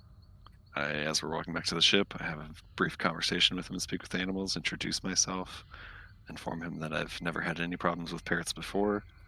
That seems like a very oddly specific thing to say during an introductory meeting. I don't really actually do that, but I do just introduce myself and offer him some seed. Yeah. And I give him a name. I name him Ig, which Ace recognizes as the Orcish word for 2. Love it. And that's it. Yeah, he takes to it quickly. He's never been with somebody that can speak to animals before, so he's like, oh, this is neat. He appreciates the food. He latches on pretty quick. Excellent. Just a matter of time till I need the Orcish word for 3, but we'll just do it one at a time. I like to imagine that Kikishi also means one in a certain dialect. Kakishi meant firefly, but that was back when I cared about what I named my parrots. Now that you're a parrot murderer, that doesn't matter anymore. It's like Geralt and Roach, but Nordo and Exactly. parrots. All right.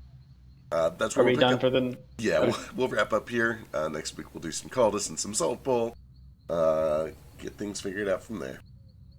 Thank you all. I know we're all feeling miserable and sick, and this was supposed to be a short session, but hopefully we had some fun. It was a good time. even though I nearly died again. Yeah. Same wonderful time. Boy, that was That was a hell of a fight. That was a hell of a fight. That's a lot of poison.